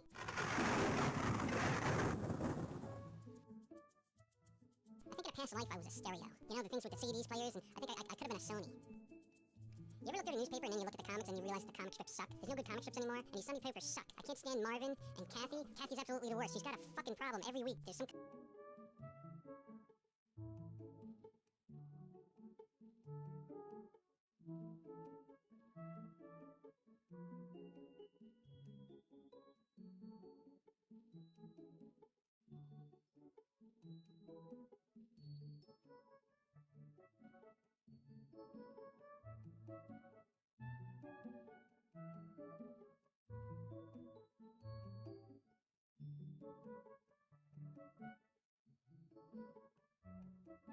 Kind of weird insecurity of hers that she's always bitching about. Why can't somebody just shoot her? I mean, Jesus Christ, do I give a shit if this fat fuck can't find some fat-free cookies and stuff her fat fucking face with? Who gives a shit? You fucking bastards.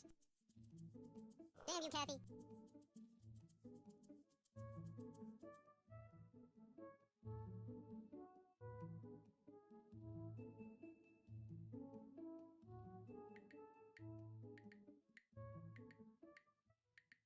Yeah, girl, you look fine, no sins. You know, if I be like the guy for you, you know, I could give him a number, yo, you know, even though I'm about to try to act like that makes me cool. I go to get milk and you kill somebody. You know what that is? That's manslaughter. That's gonna get you like 9 years in prison, man. Are you crazy? Are you just out of your mind? Are you trying to get a soul thrown at you? Now I'm an accomplice. Because I didn't turn you out, I'm an accomplice. I hope you're happy. Freak.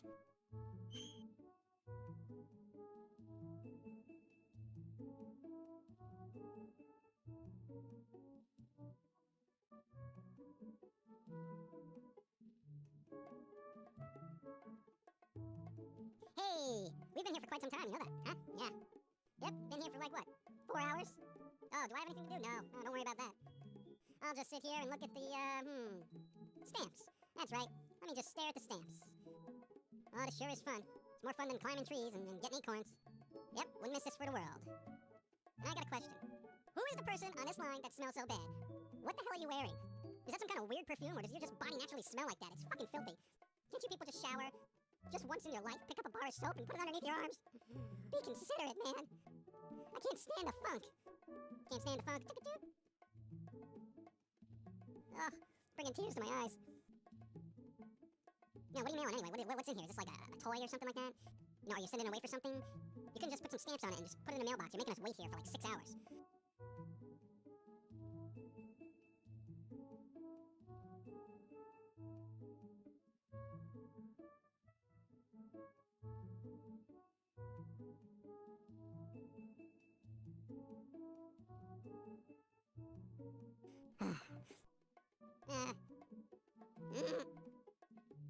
Yeah, I just want to get home. I got this Columbo. Remember Columbo? He's like really cool. There's this Columbo episode coming on.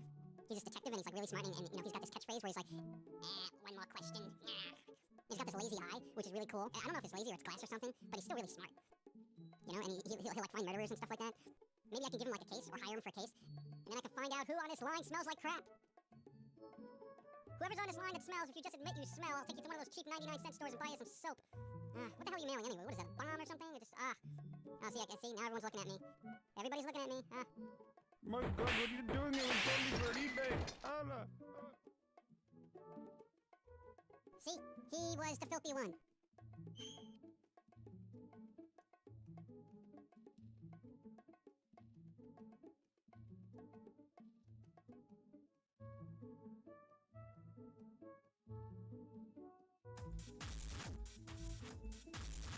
You know, I'm not one for cursing or swearing, but what the fuck are we doing here? I can't stand this place. I mean, we go to this club every week, and you can sit here like a moron in the same seat every week, just writing down crappy poetry that nobody's gonna read because you're insane. You come here each week, you try to find somebody in some club or some bar or some kind of nonsense, like whatever the fuck this place is, and you go home each week with nobody. Why? Because everybody sucks. And you know they suck, yet you still try. Why is that? You're one of those weird little goth punk people that's like not supposed to have any hope whatsoever, yet you continually try to come here every week to pick up somebody. You gotta be out of your mind. What do you think's gonna happen? You're gonna find somebody, all of a sudden everything's gonna be happy, and the world is wonderful because you found love. Not gonna happen. Because with you, the sky is dark, the world is black, and everybody sucks. You hate everybody. How could you even be here? I mean, look at that guy over there. He's picking his nose. I mean, this is just disgusting. My God, what's wrong with you? Yeah, don't you see? Don't you see the futility in it all? You're gonna die here, man. Live in the now. I'm gonna go get a drink. I hate you.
are you listening to? What is that? Ah, that's that missing band. They're like one of those weird little underground thing bands. Not that they're bad. I mean, it could be worse. I mean, you could be listening to something like, let's say, Metallica. Remember Metallica? And like, there's a James Hetfield, and you know, he's the alcoholic. And then there's that Lars Ulcer guy, you know, the Ulcer guy with the Napoleon complex, because he's like, you know, 1.5 inches tall and stuff.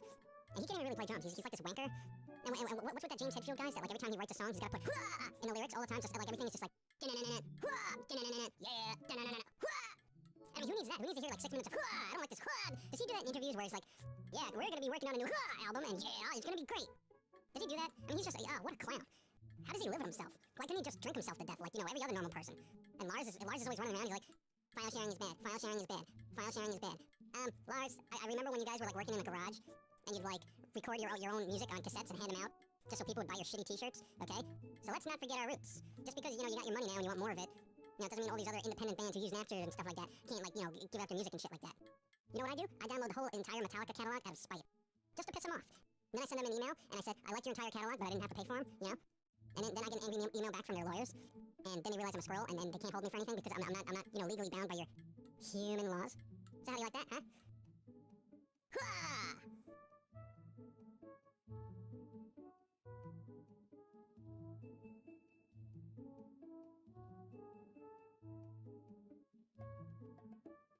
Okay, this cartoon is going to be dedicated to your fan mail.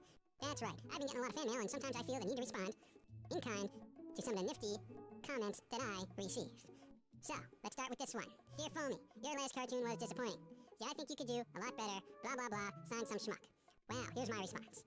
Dear asshole, you can go fuck yourself because I don't give two shits what you think. If you got shot in the head today by your own mother, I wouldn't care. I hope you grow up to have many children, and each one of them has their throat slit, and have their guts taken out of their own body and smeared down your throat. How do you like that? What I find disappointing is your lack of creative sentence structure within your email. You are a poor example of a human being. Have a nice day, thank you for watching, and please come again. Sincerely yours, your Lord and Master, Foamy. Next letter. Dear Foamy, your cartoons are funny, and I like that goth chick. Okay, well, it's a short letter, and I appreciate it nonetheless. Dear short letter writer, thank you for your kind words. I appreciate it, and I wish nothing bad on you. Thank you, and please come again. Signed, your Lord and Master, Foamy. Next letter. Woo, next letter, oh yeah. Okay, let's see what we got here. Dear Foamy, your stories are stupid, I don't like you, and how come the goth chick in your cartoons is never naked?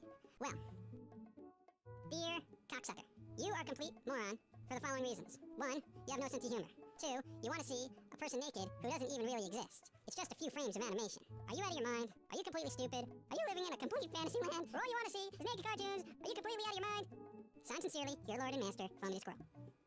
Alright, let's see. This one better be good. I'm getting sick of this. Dear Foamy. See, blah, blah, blah, blah. Naked, naked. Why does everyone want to see this woman naked? Naked, naked, naked, naked. Throw out, burn, burn, burn, burn, burn. Dear Foamy, I live in a cave, and I still manage to see your cartoons through the interweb, via satellite, through my cell phone, delivered by Camo. This squirrel is so fucking funny. Dear Cave Dweller, I appreciate that you like the cartoons, and hope you find some suitable habitat to dwell in. Thank you for your letter, your Lord and Master, Foamy. Alright, you know what? Okay, I'm done with this shit. You know, you people in your fan mail, it's just... You know, I can't please everybody, man. Alright, just leave me alone. Oh, praise Allah, he's written back to me.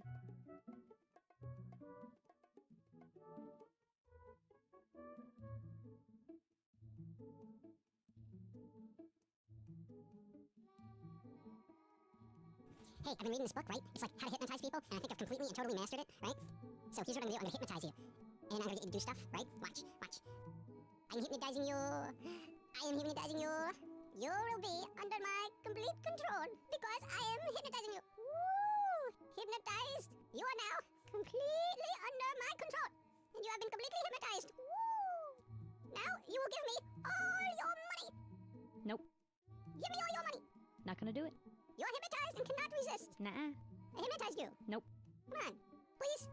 Come on, I really read the book. This has gotta work. You're out of your mind. Huh? Huh? You give me your money now. Money's is mine. You know, that fucking book lied to me. This sucks. Oh, fuck it, man. I'll hold on. I'll be right back. I'll just get a gun and hold you up at gunpoint. It's a lot easier that way. A mental trick my ass.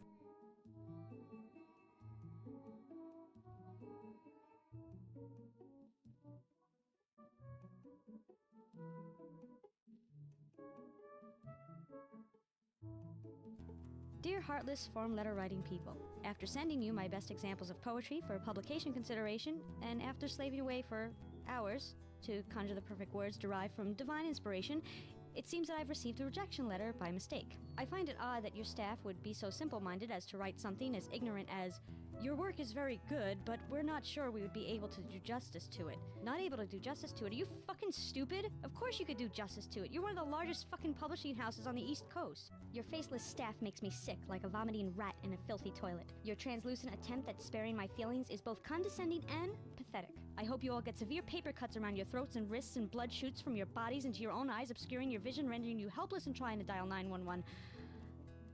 I appreciate your time in reviewing my poetry and hope to hear that the above issue has been rectified. Please send royalty checks to the address enclosed. Hugs and kisses, Jermaine. Yep, that'll do it. That's gonna get you a job real quick. No stopping you now.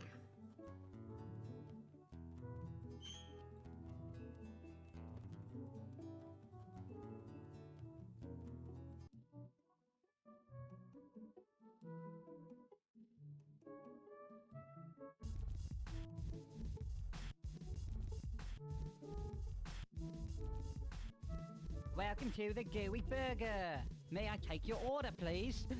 Right now. Allow me this instance, the emptiness within. Ever so binding, ever so winding, through the innards of my soul, blackness does dance through a valley of mimes. All pantomime, piffle, pablum, all those who have them and have-nots, bereft of humanity and a meal in your hand, things you can't stand, things in this land. Bland like potatoes and rice, fried potatoes, meat in a breaded environment, milk as thick as ice. I hunger. Do you want fries with that, yes or no? Direct question, direct answer, please. Yeah. No one appreciates creative fast food ordering anymore. This better come with some kind of fucking toy, man. I didn't get these nasty-ass fries for nothing.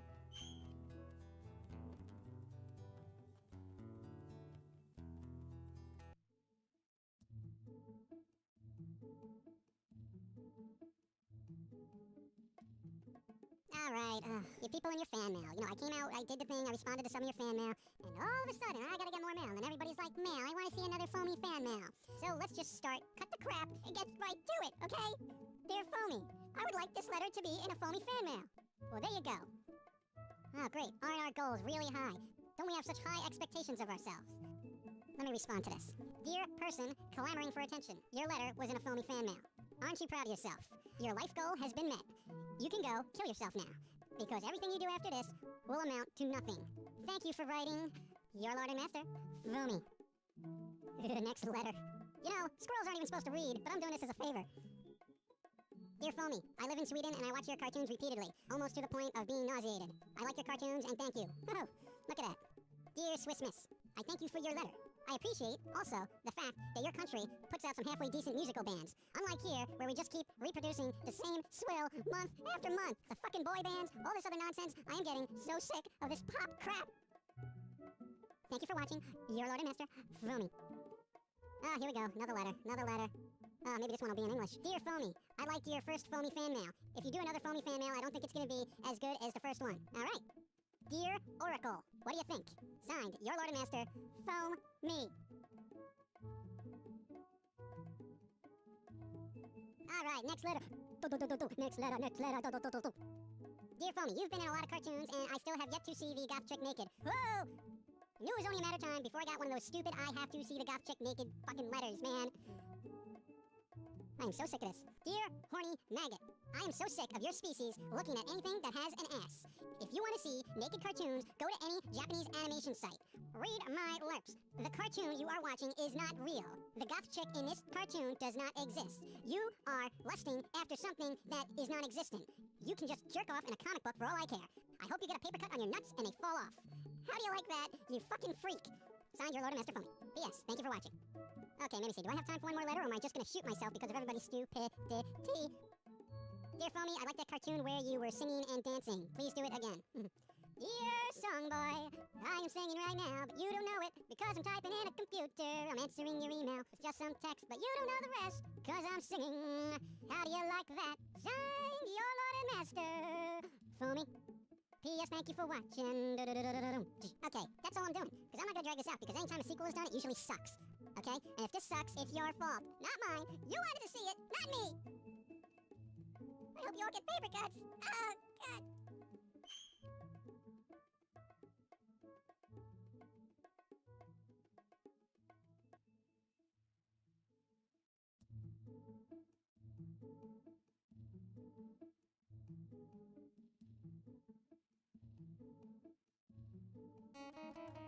There is a carbonated beverage that reaches deep down into your soul and brings out the demon within. This beverage is known as... Guess it's hot. Guess.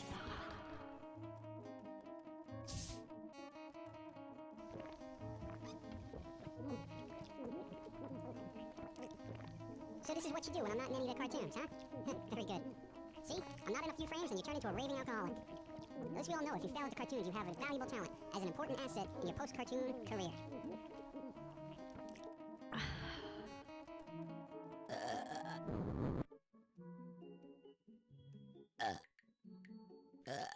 Okay, dude, this is like getting out of hand. Stop it.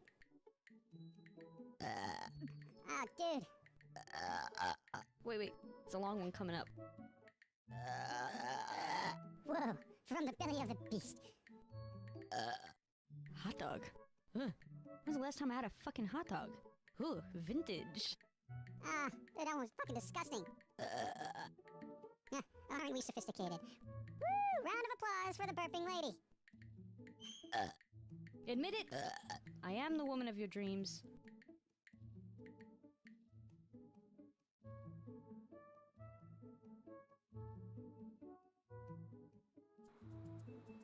Oh, wow, I found a wallet. Look at this. What's better than finding a wallet? Finding a wallet with money in it. Maybe there's money? There's like $600 in here. I'm a rich squirrel. I'm a fucking rich squirrel, man. Rich squirrel. Okay, let's see what I do. Now what do? Do I return it? Keep the wallet. Return? Keep, return. Maybe if there's no ID, I can keep it. Let's see, nothing so far. Driver's license. Do I look at it? Should I look at it? It's an old lady. Oh, man. The address is clear as day. Do I send it back? Let me weigh the options. Okay, she's an old person. She might need the money. We all know about the Social Security problem they're having. I could return it, and she'd have her $600. But what if she's already dead? A dead body does not need money, you know? So you can see my logic. But if I don't return it, and she does need the money, she could die. But if she dies, then she'll be dead. And then she won't need the money. Let me consult with the powers that be. Do I keep the wallet, or shall I return it? Oh, powers that be, please answer my questions. Now!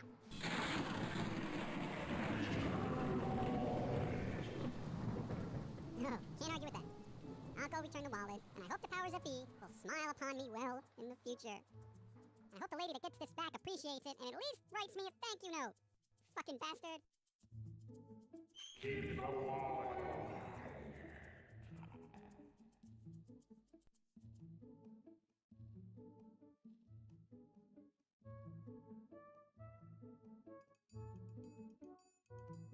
Foam.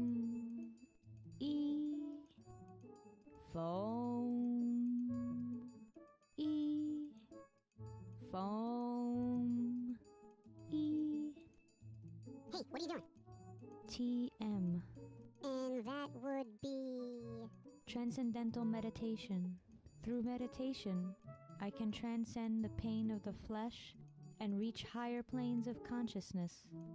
Oh, that's like those guys in, those Buddhists, the crazy Buddhist guy, and the people in the White House, right? I need silence to concentrate. That means quiet. No noise, no squirrel chatter. How about squirrel banter? Can I do banter? Banter. No. No, this is no fun if you're gonna meditate and I just have to sit here and watch. People in the South use squirrels for chili meat. I like the chili. Chili. You give me the chili. Chili. Silence. Fine. One more question. Am I breaking your concentration? Am I breaking your concentration? Am I breaking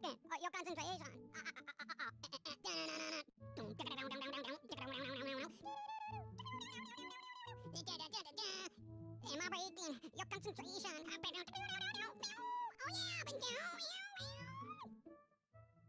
I'm trying to reach a higher plane here. Fine, I'll go. You suck. Never let me do anything.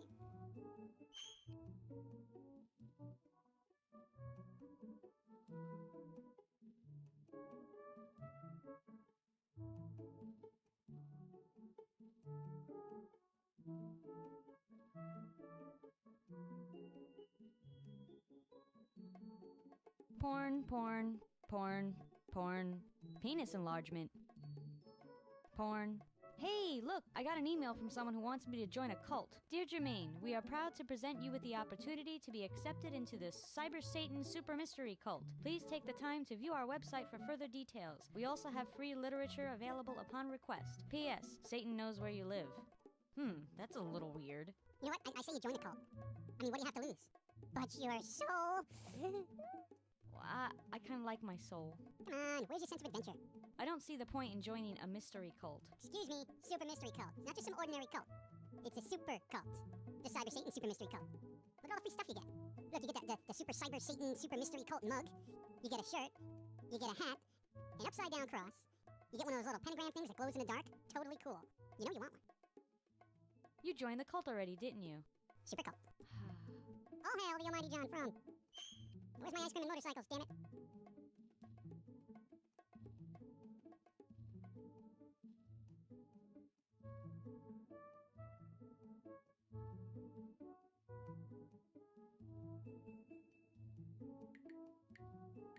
There are certain types of people in this world that just piss me off to no end. The type of people that come up to you and ask you for advice, and then when you give them advice, they don't take the advice. They just come back to you a week later and they're like, I can't believe how everything turned out so wrong. You wanna know why everything turned out wrong? Because you didn't take my advice and you're fucking stupid. That's what went wrong. You didn't listen to me. I know all. The other type of person are those fucking insignificant peons who just have to validate themselves by being in a relationship. You know what? It's pathetic, it's weak-minded, and you show no inner strength whatsoever. Get over the girlfriend, get over the boyfriend, whatever the fuck you're yearning for, and live fucking life. People who stalk their ex-girlfriend particularly piss me off. What the fuck is wrong with these people? Don't you have better things to do with your life than be emotionally attached to somebody who hates your guts? Do something with your life. Find a hobby. You know, geez, you know how many video games are out there that you could be playing? At the very least, shoot yourself. Get yourself out of society. Nobody wants to deal with a stalker. Other types of people that I hate? People who ruin your favorite diner. You know, the type of person that, you know, you're usually friends with until they end up going to the diner and dating some waitress there. And then having some kind of weird rocky relationship, and every time you go into the diner hereafter, there's that weird vibe in the air. People like this really need food poisoning. I am so sick of these fucking bastards ruining my favorite spots. Another type of person I particularly hate are those fucking slime balls with the slick back hair that usually end up going to bars and shit like that on Friday, Saturday, Sunday night to see if they can pick up chicks. And all they do is walk around with these fucking stupid velvety shirts with their dumbass, fat, hairy chest exposed to the world as if they were the sexiest thing on the face of the earth. You know what? You're a middle-aged loser. Nobody wants to see your hairy chest. Either throw yourself in front of traffic or overdose. Please. Nobody wants to hear this bullshit anymore. Time for some reevaluation of one's life. I also dislike people that all they do is talk about their problems with their insignificant other. You know what? I don't care about your fucking relationship problems. You can just shove them up your ass for all I care. Nobody wants to hear about how your girlfriend doesn't like you or how your boyfriend is ignoring you. Nobody cares. It only pertains to your own little world, which in the grand scheme of things is minute and pathetic, and nobody really ever wants to hear it. Shut your mouth, choke on your food, and die. You know, you ever have a good friend and then you go out someplace and they always gotta bring their fucking girlfriend, and the girlfriend turns out to be somebody you just want to kill. I mean, really kill. Like jump up and down and kill, and then fucking chop up their body into 15 different parts and flush various parts down the toilet, bury the others, and the other ones get thrown in the sewer. You know, the type of person that their parents should have had an abortion before they even walked the earth. You know, that kind of crap. These type of fucking pieces of crap really just need to be killed with some piano wire around the throat. I can't take it anymore. I also can't stand people who sit at home and listen to Every Rose Has Its Thorn like it's the world's most depressing song. 1, the song sucks. 2, you're fucking pathetic for listening to it. Take the CD out, crack it in half, and then slit your wrist with the broken pieces. It's over. They're done. You're done. Kill yourself. And in closing, you know, it's just shit like this that pisses me off. It's these type of people that have no inner soul, no nothing. They just revolve around their own pathetic little world with no consideration for what's going on around them. They have no sense or grasp of reality and really need to be taken off the face of this earth. They have no substance, they have no control over themselves, and they really need to be put to sleep. Permanently. Thank you for listening.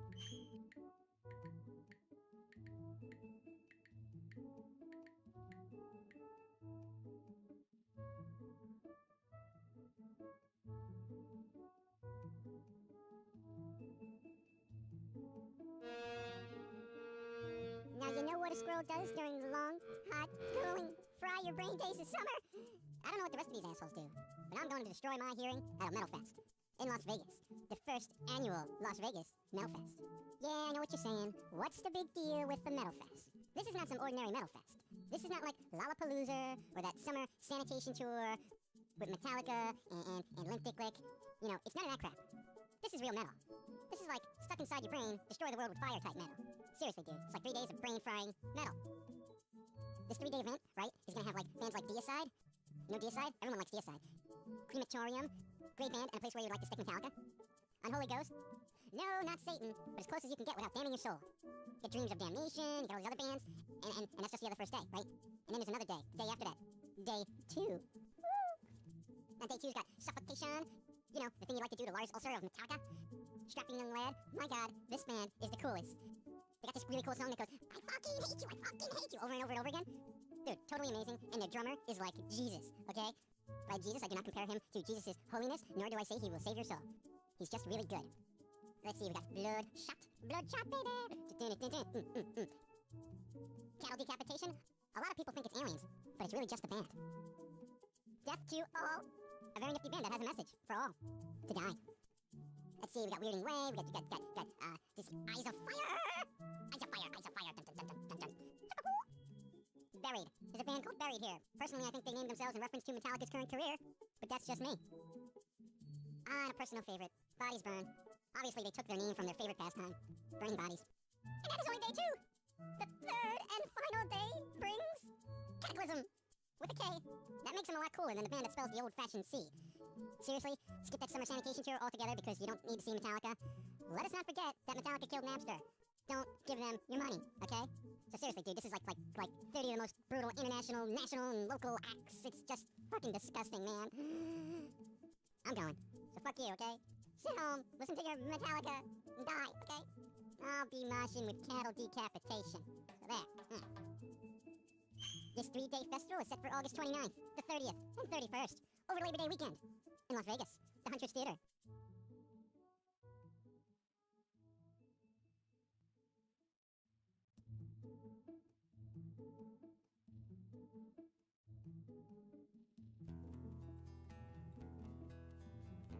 Darkness is the souls of mortals, the coil of lice that surrounds them.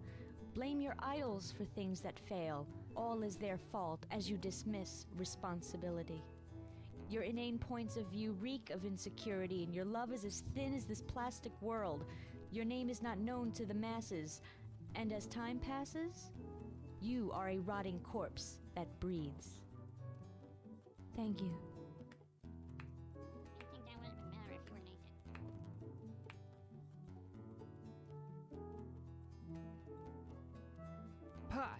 Pot is like hot, and things that are not cool, like school, and people that are tools, like fools.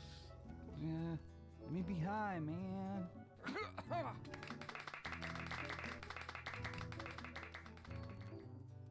The squirrel is master of all that has lasted. Time, space, nothing. It all passes through the spasmodic tail of the furry one. Obey the Lord. Obey the master. I am the only one. Concern yourself not with the reason of being. I am your answer. Fear none but me. I am the master of all that will be. Obey, fools. Show off.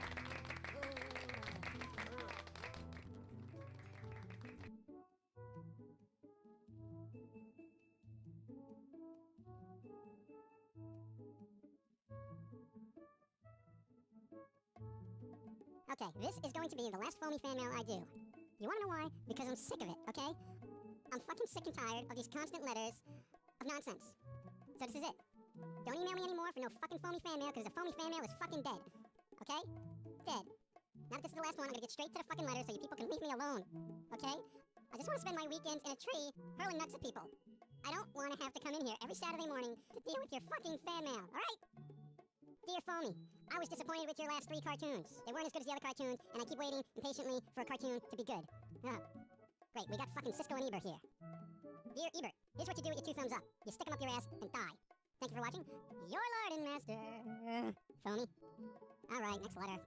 Dear Foamy, I do not want to see the goth chick naked, but I do, however, want to see you naked. Okay, we're dealing with a sick fuck here. Dear Squirrel File, You're the sickest bastard I've ever encountered in my entire life. 1, squirrels are always naked. 2, wanting to see naked squirrels is illegal in like 48 states with the exception of Texas and I think some other southern state. But, you know, if you live there, then it's okay. But if you're outside of those legal boundaries, I will have to call the squirrel file section of the FBI and they will be at your doorstep shooting you in the head. Thank you for your letter and thank you for watching. You sick freak! Your letter master, Phony. I feel so dirty. Dear Jermaine, whoa. This is Dear Phony, this is not Dear Jermaine. You want to fucking write her a letter? You write her a letter. I do not take her messages. Fucking bastards. Dear Phony, in that cartoon 5 More Minutes, did you ever get your bagel? What kind of fucking stupid question is this? Dear stupid question writer, none of your damn business. Dear Phony, I don't know who you are, but I saw this link on the website and I clicked it and I'm writing to you just for the sake of writing. Hello. Hi. My name is... What the fuck? Man, they're all coming out of the woodwork.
Today. Dear misguided youth, stop randomly clicking on websites because you never know where you'll end up. Before you know it, you'll be having your mind warped by sick little cartoons. And you don't need that. Sound your loading master, Phony. Dear Phony, rant. Forget it. That's it. That's all I'm doing. No more fucking mail, okay? I don't do no mo fan mail. Move on with your life, okay? Don't you fucking people have better things to do than write to a squirrel? Write to your mother, okay? She doesn't know where you've been. No more Phony fan mail. Now stop writing me.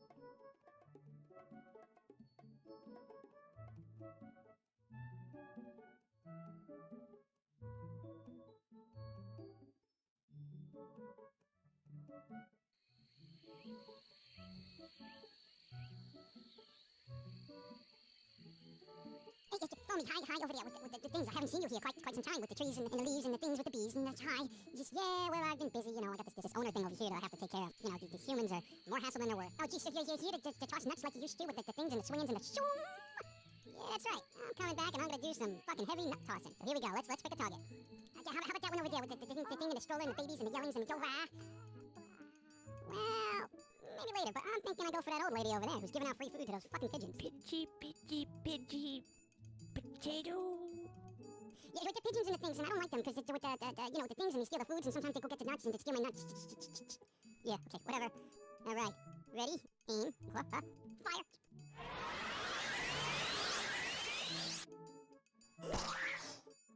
Oh, geez, look at that. Her head went boom like a big thing exploded like thing with the things that go toom. Dude, what is wrong with you? Why do you talk that way? You're like fucking Woody Allen on crack. But I don't know, my mom put me on medication.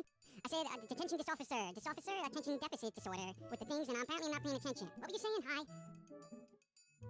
All right, next target. Let's see what we got there. I saved the baby with the big mouth and the yelling and the whining and the crying. Should be died. Well, okay. Let's probably go for the mother first, huh? Hey, welcome to eternity, baby. This is like the worst ever. Wow. This like totally is fucking painful. The blood is like everywhere. Oh my god. Oh geez, that wasn't such a good shot with the thing over there because all you did was get a leg over there and a leg go booming and then melt and then she just limping around like a crazy lady. Don't worry. The next one will get her. Ready? And watchoom. There you go. Ouchie. Oh, that was a good one. Look at that with the head go explode like the thing gone dead. That's tremendous with the things over there and everybody's gone boom, boom, boom, boom, boom. Dude, you like really need to chill out or increase your prescription, man, because you're freaking me out. Sorry with the things and the arms flailing about and just the nervousness and the twitches and the high. Dude, you're fucking crazy. I don't even know you anymore, man. What, over there, the baby's still alive? You did with the whining and the yelling and the yelling and the whining and everything going loud like, and you still just left him there living. Well, don't you think it would just be more traumatic if he knew that his mother was killed by a squirrel? Oh, right there with the things and the trauma and everything gone dead and the people with the psychologist and extra medication for all. Yeah, extra medication for all. Why don't you have some more? I think I'll go do that with the things and make it a pill popper. Pop a pill, pop, pop, pop, pop, pop, pop, pop, pop. Yeah, okay. See, this is why I left in the first place. Because you're fucking nuts.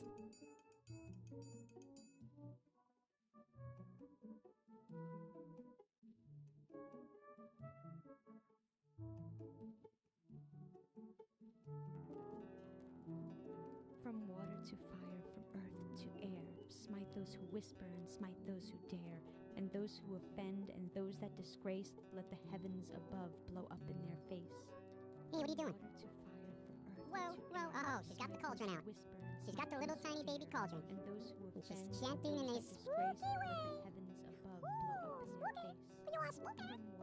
Ah, here we go. See, now this is the part where you like think you're a witch or something, like you have some kind of powers or some crap. Where it's like, oh, I'm gonna do some chanting, and then all of a sudden, all my enemies are gonna be smited. Everyone that I've ever hated is gonna die. You know what? It doesn't work, and it doesn't work because you don't know what you're doing. Unlike me, I am a high warlock priest in the Squirrel Society. You're just some weird little goth person who listens to too much Morrissey and has watched The Craft one too many times. Okay? Jesus Christ, you're coming off like you're fucking Feruza Balk or some shit. Jeez, why don't you live in reality? For God's sakes, don't you realize that you're messing with powers beyond your control? Not beyond my control, mind you. Because I'm a high priest warlock. You're just some freak with a book. In your tiny little baby culture. As if you're the shit. As if you're fucking part of the cast of The Craft. You don't know anything, okay? With that being said, I'm going to leave you to your nonsense.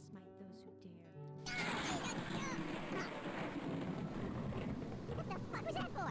Damn, that hurt. Oh, that's it. Squirrely wrath is coming your way. Right after I heal.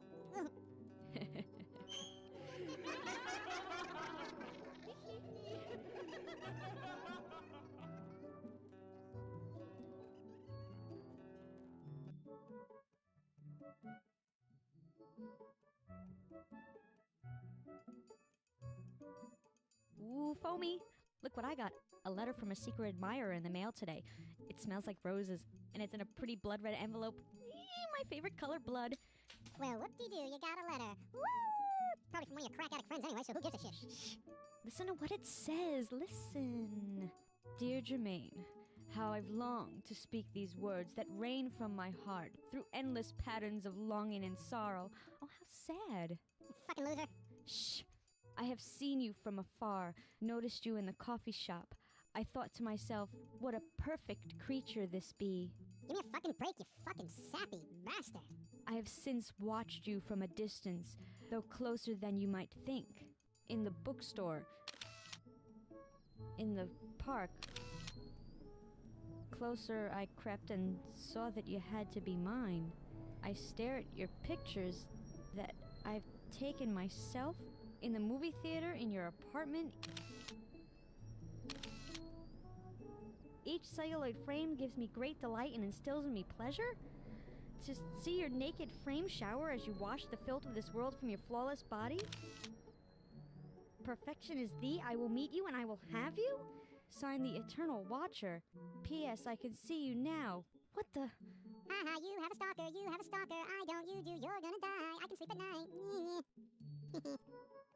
For whom the bell tolls, it tolls for thee.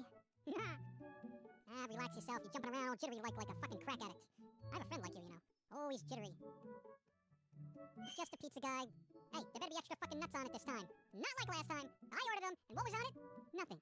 You know what happens now? When I close the door, you get no tip. Goodbye.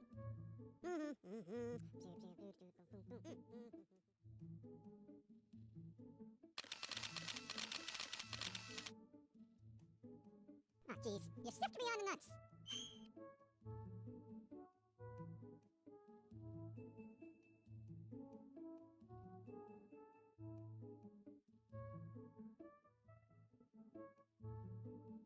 Wake up, German. The Matrix has you. Hey! I said wake up! Don't you realize you're part of the Matrix, man? All that's around you, it's not real. It's just a program run by a giant computer stuck in the back of your head. It's crazy. Do you know who I am? I am the one. I'm here to free your mind, man. To get you out of the system and back in reality.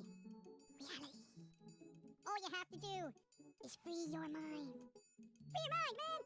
Free your mind! Like I did. Watch! I know Kung Fu.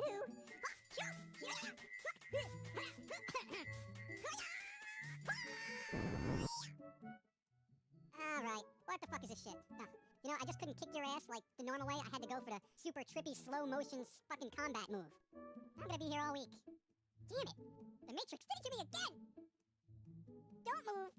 I'll get you eventually. Ha! Almost there. So close. So close. Free your mind. Free your mind. Oh, man. You want something from the fridge? Yeah, maybe you can get me a soda.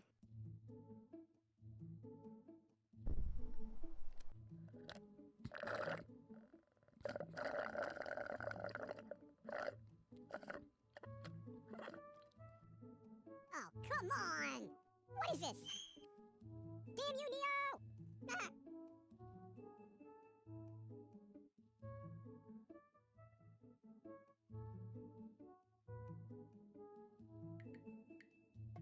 Alright, more people that are really fucking pissing me off. Now, for all you people who actually pay attention to the news, there was a bunch of fat bastards who wanted to sue the McDonald's, you know, the people with the burgers and stuff like that. Why? Because they were too fat. Far be it from them to actually admit to themselves, hey, you know what? I should...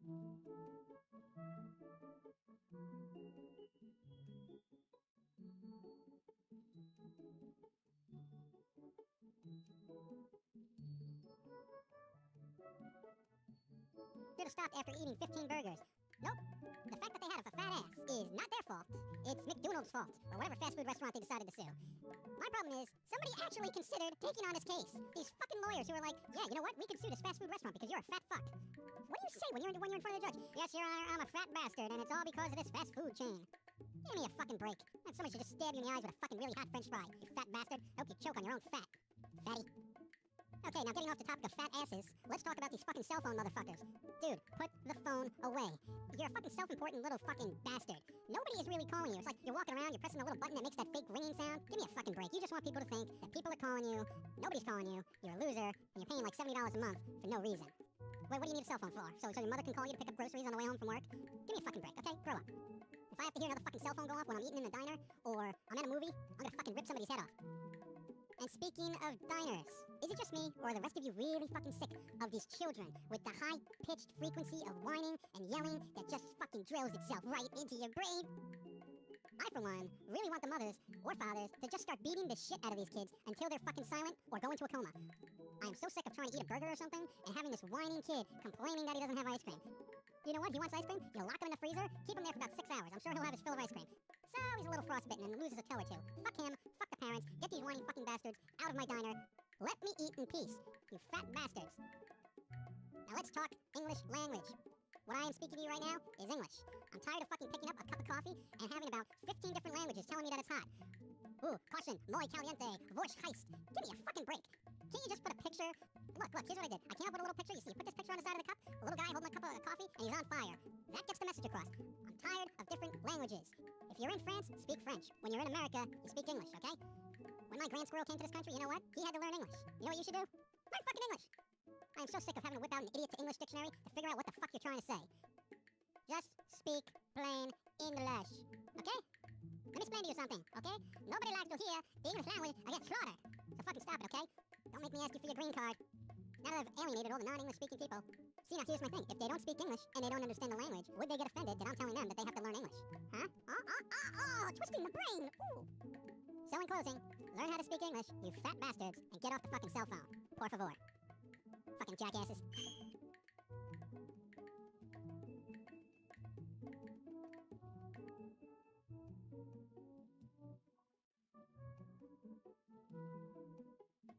You know what this is?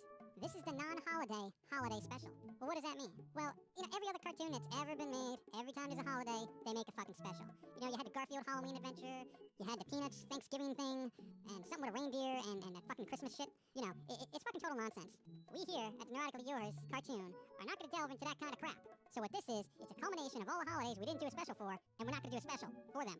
If that makes any sense. I don't know who's making this up. It's like what am I going to do? A Halloween special, and then a Christmas special, and then a Thanksgiving special, and there's New Year's, and then there's the Easter special. You know what? One, Halloween is cool. Okay, you can get candy. Thanksgiving, you know, I never liked the whole turkey race anyway, and I guess we're kind of weeding them out, but it's like a mass suicide bloody holiday. It's just bloody. And Christmas, do I really need some fat bastard breaking into my house, leaving some junk underneath my tree? No, thank you. And besides, that's the biggest mass murder tree holiday ever. I've lost several homes because some fucker had to have a Christmas tree outside of his fucking trailer park. Piece of crap. And then there's New Year's. Wow, it's a whole new year. Just like last year. Nobody gives a shit. Nobody cares. Stop with the fucking specials. It's over. And now all of a sudden, you know, fucking April, May rolls around. I'm supposed to be worshiping some dumb bunny. Fuck that shit. I take the Easter egg and fucking smash him up against his stupid fucking ears. I'm so sick of this crap. Like that Valentine's Day crap. You know, just because some fucking naked baby with wings goes flying around shooting people.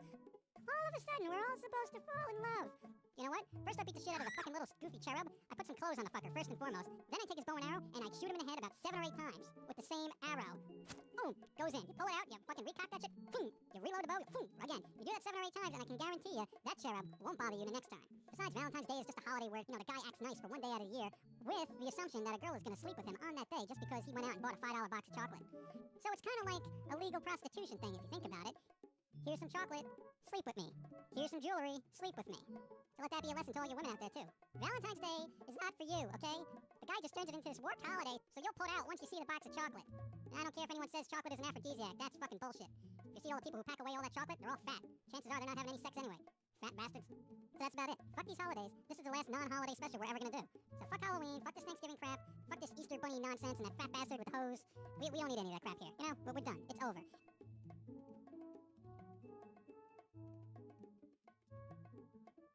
Yes! Ooh.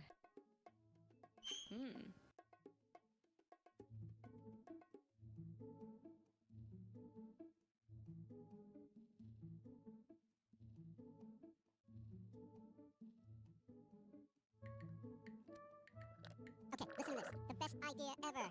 I have started the Foamy Card Cult. What is a card cult? What's the card cult? You don't even know what the card cult is, man? Yeah, well, okay, let me explain it to you, right? See, now what I did is I made up all these cards, right? And it's got me, the Lord and Master, like right on the front. That's me. The Lord and Master. See, it says, you have been chosen, right on the card. Got a picture of my mug on it and everything. Here's what you do. You get the card, and on the back you can write your name, or some kind of curse word, or, you know, just whatever you want to, and here's what you do. Now, once you've completed your mission and you filled out the card with your name, or curse word, or little catchphrase, or whatever the hell you want, you find a stranger. A complete stranger. Alright, we're not talking about one of those crazy strangers that you see on the street, like one of those bums or anything. We're talking about a viable member of the community, because the Foamy Cult does not need bums, alright? You find a person, you give them the card, and you only say one word. Foamy. That's all you do. You hand them the card, and you go. And on the back, see, it says instructions on what to do with the card at the website. So when they go to the website, they themselves, the new holder of the card, can see what to do with the card. They can give it to somebody else, and so on. The word of Foamy is spread through the land, and people can get a nifty little card that they can play with. You're insane. Now, some people just won't get the simple pleasure of spreading the word of Foamy across the land. So, here's what you do. You get the card. You put your name and number on the back of it. You give it to somebody that you like. Huh? Huh? Great icebreaker.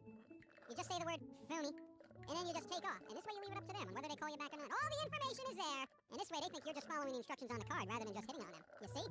Psychological kind of thing there, with the psychology. Yeah, it's a little diabolical and trickery-like kind of thing there. But, you know, hey, building a cult here. There's no time to be honest. That's true. And this way it also gives those people who are particularly antisocial, like you son of a bitch, a chance to get out into society, spread the word of Foamy, gain more members to the Foamy cult. What? Antisocial? The Church of Foamy is being built, block by block, mind by mind. I shall rule this land, and everyone who possesses a card. Yeah, but will it work? Will it work? What are you, fucking stupid? Of course it'll work. Do you know how loyal my minions are? They will take these cards, they will spread them across the land, and before you know it, the Foamy card cult will spread across the earth and cover it in a dark cloud of squirrely wrath. What will be left of you humans? Huh? Huh? You don't even know, do you? I know everything. I'm the Lord and Master. Foamy. Don't you forget it. Okay, I'm done. Join the card cult today! Spread the plague!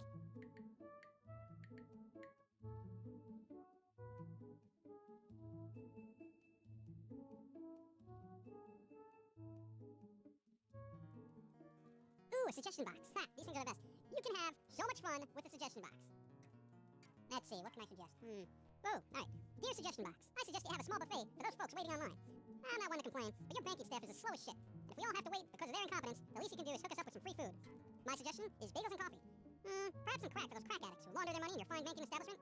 Because you don't want a fiending crackhead standing in line with no crack. I also suggest that there should be special benefits for your squirrely account holders. I myself have $16 million in Nazi gold that I stole from the Germans sitting in your vaults. I must say that I am appalled at your current rate of interest being 0%. I know the economy is bad, but take it out on the humans and not the upper 1% of squirrels. My last suggestion is to hire some English-speaking staff. Even though I am fluent in 32 languages, yo no me gusta, conversing in a language not native to my country. My money says the United States of America, not the collective nonsense of India or the North Korean regime. The denominations of currency here is in dollars, not pesos, not rubles, and certainly not fucking euros. I'd like to hear some fucking English coming out of your goddamn bank tellers, you pieces of crap. So sick of this. I hate having to use sign language to do a bank transaction. I expect these simple requests to be put into action within a week, or you will all taste my squirrely wrath. Signed, your Lord and Master, Foamy. P.S. My minions are loyal and they can destroy you all. Higher interest rates for squirrels, holy Nazi, go!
Hey, it's already 4:15. You know what you gotta do? You gotta get up and drive me to the bagel shop. You wanna know why? Because I need a bagel, and you know I need a bagel. A bagel with cream cheese. Yeah, the creamy cheese. Everybody likes the cream and the cheese and the cheesy cream. And a cup of coffee. I definitely need a cup of coffee, so you get up and drive me. 5 more minutes. 5 minutes? What are you, crazy? You know, if you were in the army, they wouldn't let you sleep for an extra 5 minutes, but I'll be nice. I'll be nice. And I'll be back in 5 minutes. Rest up, because I shall return.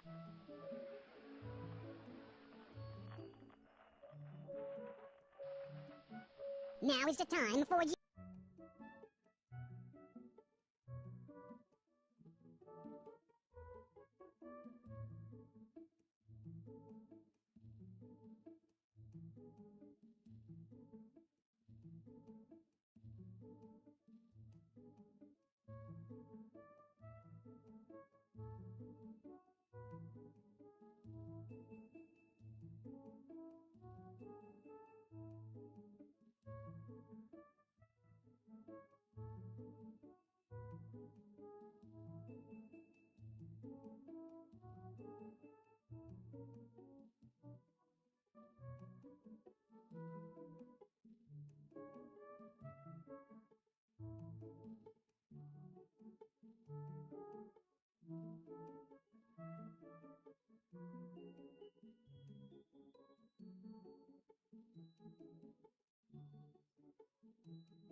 Already 4 because I need a bagel, and you know I need a bagel.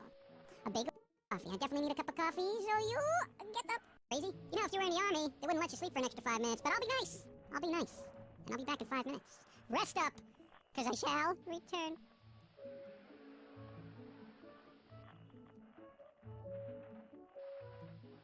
Now is the time for you to rise and bring your squirrel to the bagel shop, because I need a bagel. And you said you would 5 minutes ago. So get up, get me a bagel and some coffee. With the cheese, the cheesy, cheesy, creamy cheesy. Cheesy, cheesy.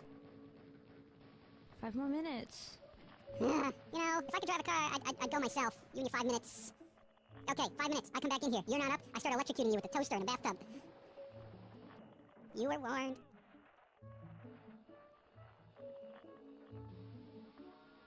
Okay, it's been another 5 minutes, and now I am even more hungry than I was 5 minutes ago. So now is the time that you have to rise and bring forth your squirrel to the bagel shop, where I can get the cream cheese, the creamy, creamy, creamy, cheesy, cheesy, cheesy cream. Come on, get up. Don't be so fucking lazy. I mean, you don't do anything all day anyway but write in your stupid little poetry book. Like you have some kind of hectic life. Oh, I gotta go to school. Oh, I gotta take classes. Oh, I gotta do homework. Oh, life is hard, man. Fuck that shit. Get up, take me to the store, man. Do it now. Do it now. Do it now. Or taste my squirrely wrath. I do have squirrely wrath, you know. It's one of our hidden nature things. Give me 5 more minutes.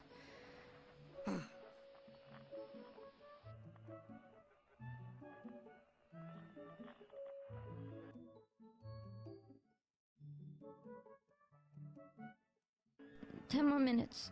10 minutes? You did not just say 10 minutes. Correct me if I'm wrong. I think I heard you say 10 minutes. That is complete bullshit. I already gave you 2 sets of 5. That's 10. Can you count? 5, 5, 10. Get your fat ass up and get me to the bagel shop. You know what? Fine. I don't even want your help. I'm gonna get myself to the bagel shop. I'm gonna buy myself the bagel with the creamy, creamy, cheesy, cheesy, creamy, cream, cheese. You get nothing. You sit there all day, relax your day away, or whatever the fuck you humans do. Piece of crap.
Making my way downtown, walking fast, faces past and I'm homebound.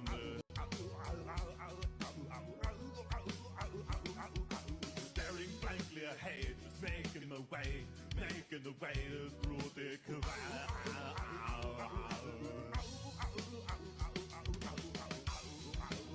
And I need you, and I miss you, and now I wonder if I could fall into the sky. Do you think time would pass me by? 'Cause you know I'd walk 1,000 miles if I could just see you.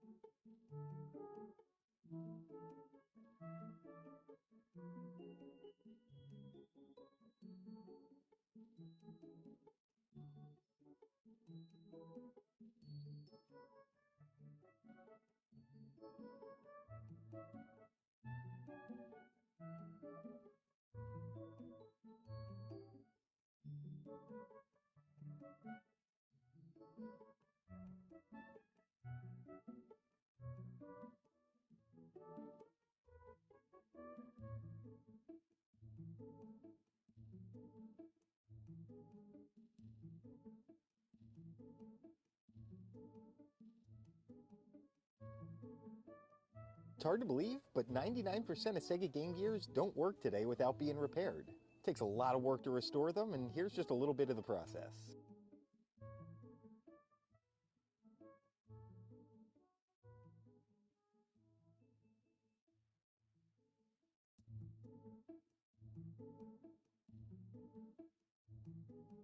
First, you have to use 2 different bits to remove the screws and get the console opened up. Then you have to disconnect the cables to separate the top and bottom halves. Here our technician Logan is doing the careful work of replacing the old capacitors, and there's about 20 of them. After all these years, the type that were originally used could start to leak and damage the system. He delicately desolders the old capacitors, and with the help of a product called Flux, he then cleans off the old solder pads. Then the process of installing the new capacitors begins. And that's not all. There's several other steps, like installing a new screen protector, fully cleaning out the insides, testing it for full functionality, and then carefully putting it all back together again.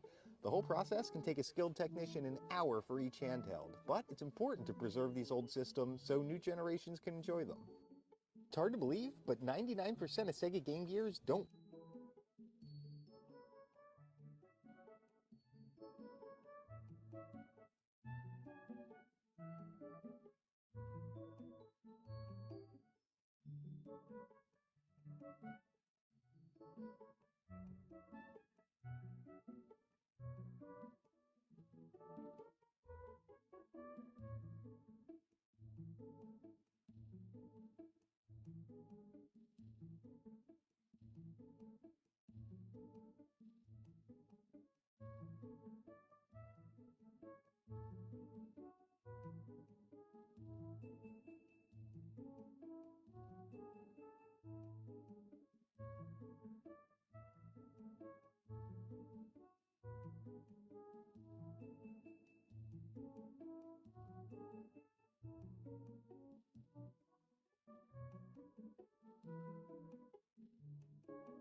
You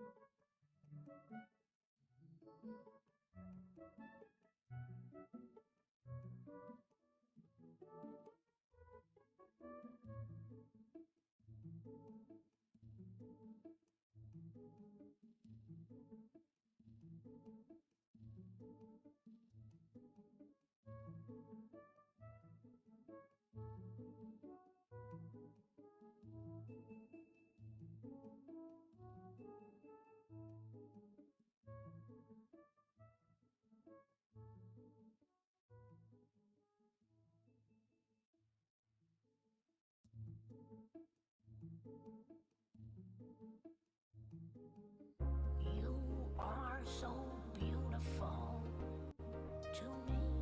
You are so beautiful.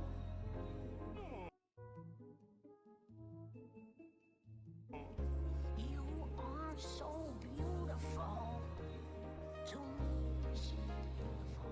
You are so beautiful.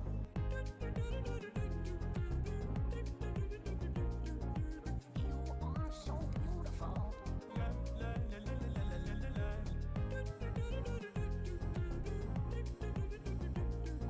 You're everything that I hope for.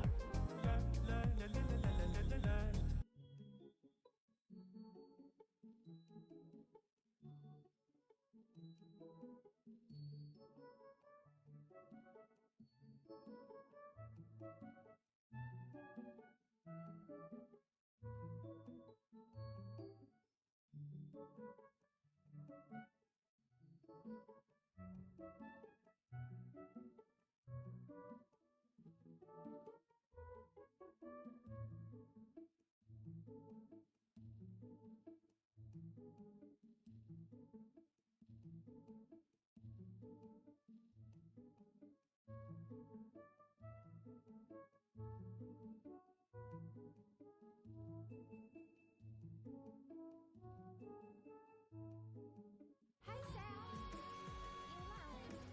Yes. Good. I just need someone to talk to about something. What's going on?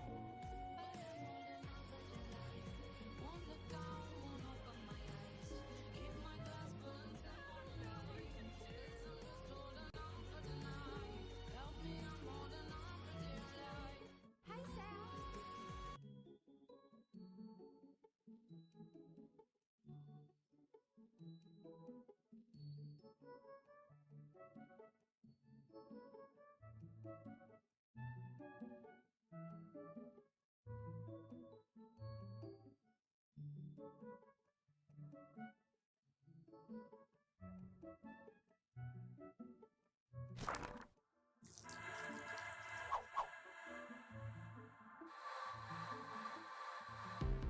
The Super Nintendo is an amazing console with a legendary library of games. I bought mine in the early 2000s from a local electronics boutique for about 15 bucks, and it's been one of the best pickups I ever got. I had the privilege of owning some of the most amazing RPGs of the era, like Chrono Trigger and Final Fantasy III, or 6 depending on where you live. But it occurred to me that I never made a video modding the system. That changes today as I attempt to build the ultimate Super Nintendo.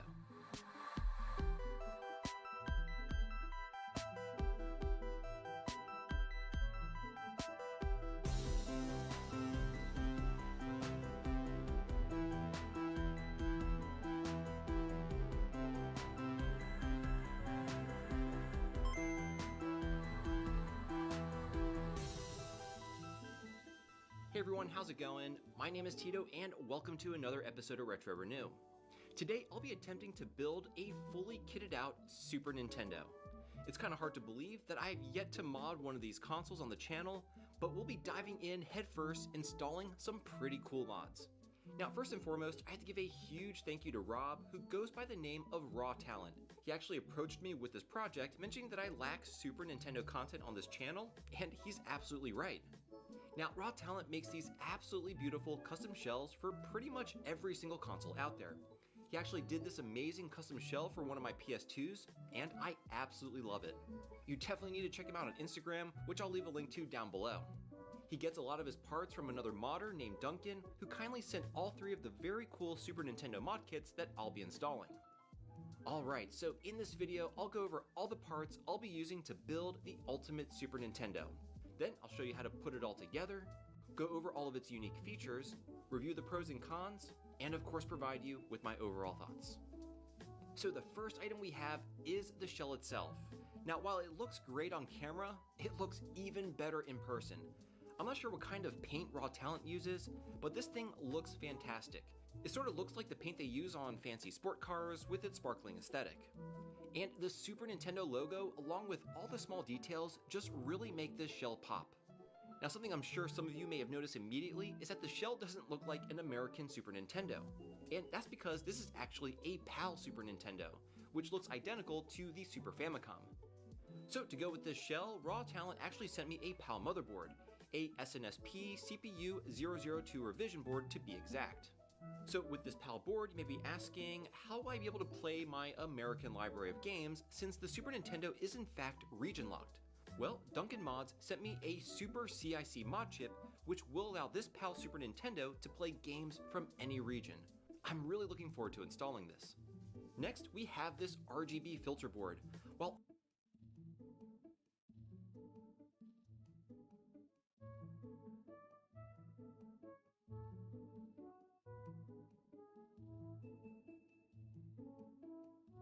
I always oversleep.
Hey everyone, and welcome to the Retro Channel, and today we are looking at a brand new way to get HDMI digital video from the NES. It has been a few years since we had a HDMI solution for this machine. The last one was the High Def NES project, which has been out of stock for some time, and I don't think it's going to be coming back. So there is now a new way that doesn't involve any case modifications and only basic soldering skills, and that is the PPU digitizer from Copper Dragon. If you've been following the channel for a little while, you may have seen the Lumicode videos that I put out last year, and they were basically a similar idea, but for the Commodore 64, 128, and I also did one on the Atari 8-bit computers. These all use a format known as Lumicode, which was also developed by Copper Dragon, and it's a way of encoding digital information into an analog video signal that is then sent out over a single wire to something like the RGB to HDMI or potentially other upscalers, which then decodes that information and gives us a pixel-perfect digital video output. What these digitizers basically do is monitor the data going into the video display chip, so in this case the PPU and the NES, and use that to create a Lumicode signal, which is then normally fed out using an RF output. So basically you disable the RF output and use that jack to carry the Lumicode signal instead. So far I believe there's digitizers available for the Commodore 64 and the Commodore 128, and also the Commodore VIC-20, the Atari 2600, and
What's going on, everybody? Welcome back to the channel. Hope all's good wherever you are. In this video, we're going to look at another small part of a very long live stream lecture from Dr. Sam Richards at Penn State University, where he discussed the woke double standard and racism. Let's get into it. All right, so this guy got fired for dropping the N-bomb. So let me walk you through. So if you want to fire this guy for walking the N-bomb, this guy here, he said it in the context of talking about somebody else in history. Okay, then this is where we're going to go, right here. So this guy, Marlon Anderson, security guard at a school district in Madison, Wisconsin, at a high school in Madison, Wisconsin. Some kid in the school is being disruptive. The principal calls for help, calls the school guardians, being like, they're trying to take this guy out of the school. Calls Marlon over, like, Marlon, help out, we got to take this guy out. The kid's fighting, he's like yelling stuff, he's yelling obscenities, and he starts calling this guy the N-bomb. And then Marlon puts up with it. He's like, dude, stop that. As he's like wrestling him out of the building. Stop that, dude, stop calling me that. Stop calling me that word. And he's getting him out of the building. Stop calling me that, come on, man, really, stop. And the two of them, and finally, Marlon says, stop calling me N-bomb. Got it? Well, what Marlon forgot was the high school has a zero tolerance policy for saying N-bomb. So the kid was going to get expelled, but he gets fired.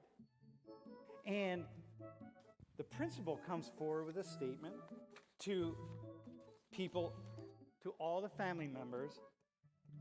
Here she is, right here. So she sends a letter informing them that a staff member would not be returning to the school. And she writes, as you know, our expectation when it comes to racial slurs has been made very, very clear.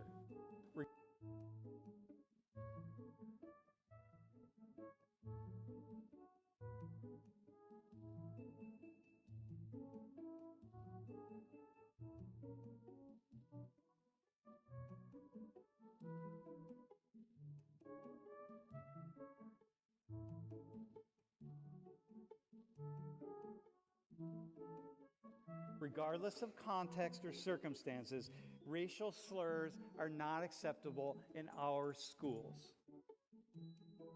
So, my friends, you want to fire Papa John?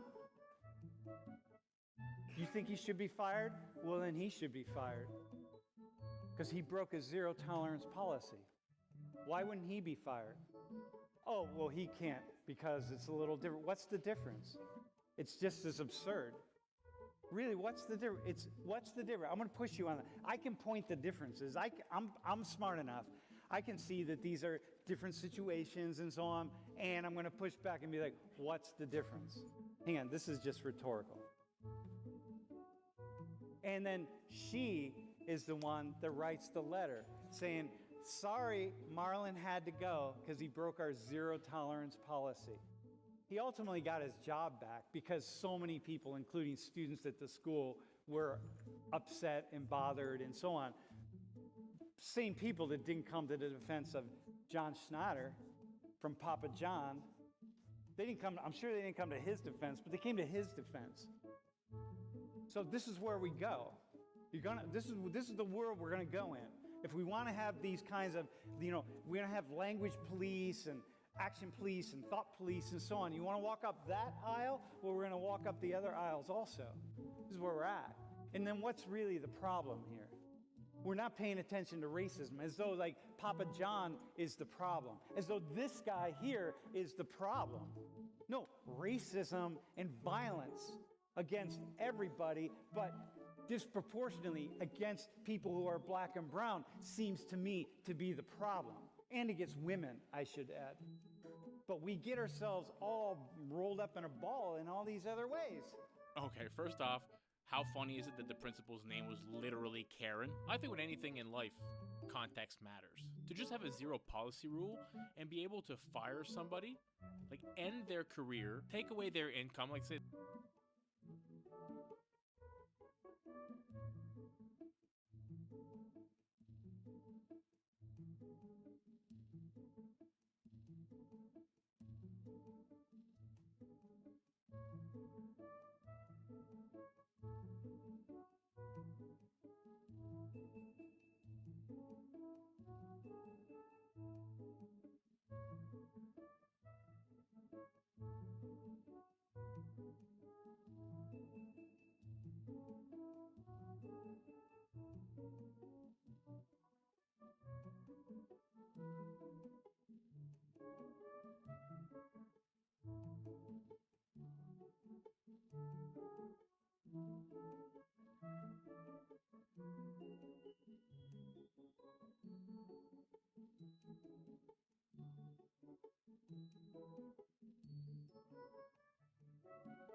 this person has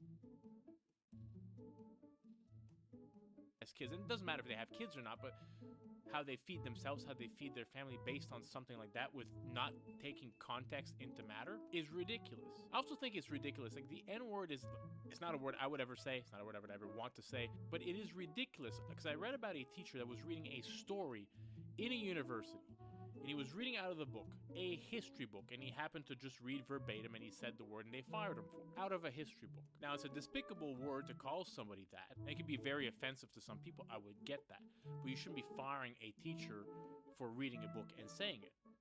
Or in this case, this teacher that he's talking about that just...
in context, said, hey, stop calling me the N-word. But this word in the English language that we have, that only certain people can say, and we judge if you can say this word based on how dark your skin is. Whether you can say this word or not is based on the pigment of your skin. This is a ridiculous thing. Now, it's a despicable word. Again, I want to reiterate that. I'm not looking to ever say this word, but context matters, and the fact that you could fire somebody and get rid of their livelihoods, because we know with the woke left, the Marxist ideologues that we have these days, if you're labeled a racist, you lose your career. That is the worst thing you could be labeled in life. Your career is done. You might not be hired from anywhere else after that if you're labeled that, whether you are or not. And I've just said the word is despicable, but even if you said like the N-word is despicable, you cannot say the actual word and say it's despicable. It's crazy to me. And again, it's not a word I'm looking to say, so I don't care so much about it. I just find it very odd that we've gotten to this point that people are losing jobs and livelihoods for saying a word. Any word, towards anybody, regardless of race or gender. Let's get back to the video. So here, I got another one for you. How many know who she is? You see this? This just came out in the news. So a woman says Denver arena guard told her to remove a hijab. So she was going to the arena in Denver to see one of her children was singing in a choir, I think. So she shows up at the arena. And the hijab, from what I could see in the photos, her covering was more or less very similar to this. So she shows up, and the security guard says, as she's walking up, walk up toward me, you're going to get in. Stop, stop, stop. You can't come in with that. You got to take that off. And then she says, what do you mean I got to take it off? She's like, no, no, no, you got to take it off. So she says, I wear this for religious reasons. I don't want to take it off. She says, I don't care why you wear that thing, you're taking it off if you want to come in. It's like, okay. So she says to the guard, do you think there's a place, she's with her child. She says, do you think there's a room where we could go? Like kind of a secure room that's where I could take it off and, you know, because she's kind of modest about taking her hijab off. And the guard says, no, there's nothing like that. You have to go. Sort of waves her away. So this woman is like, oh my God, what am I going to do? So pretty quickly, this all happens really fast. A guy comes out from in this other area. He walks over, assesses the situation really fast, and apparently pulls the security guard aside, and first off, and then waves her through. Very fast. It's like 30, maybe 40 seconds.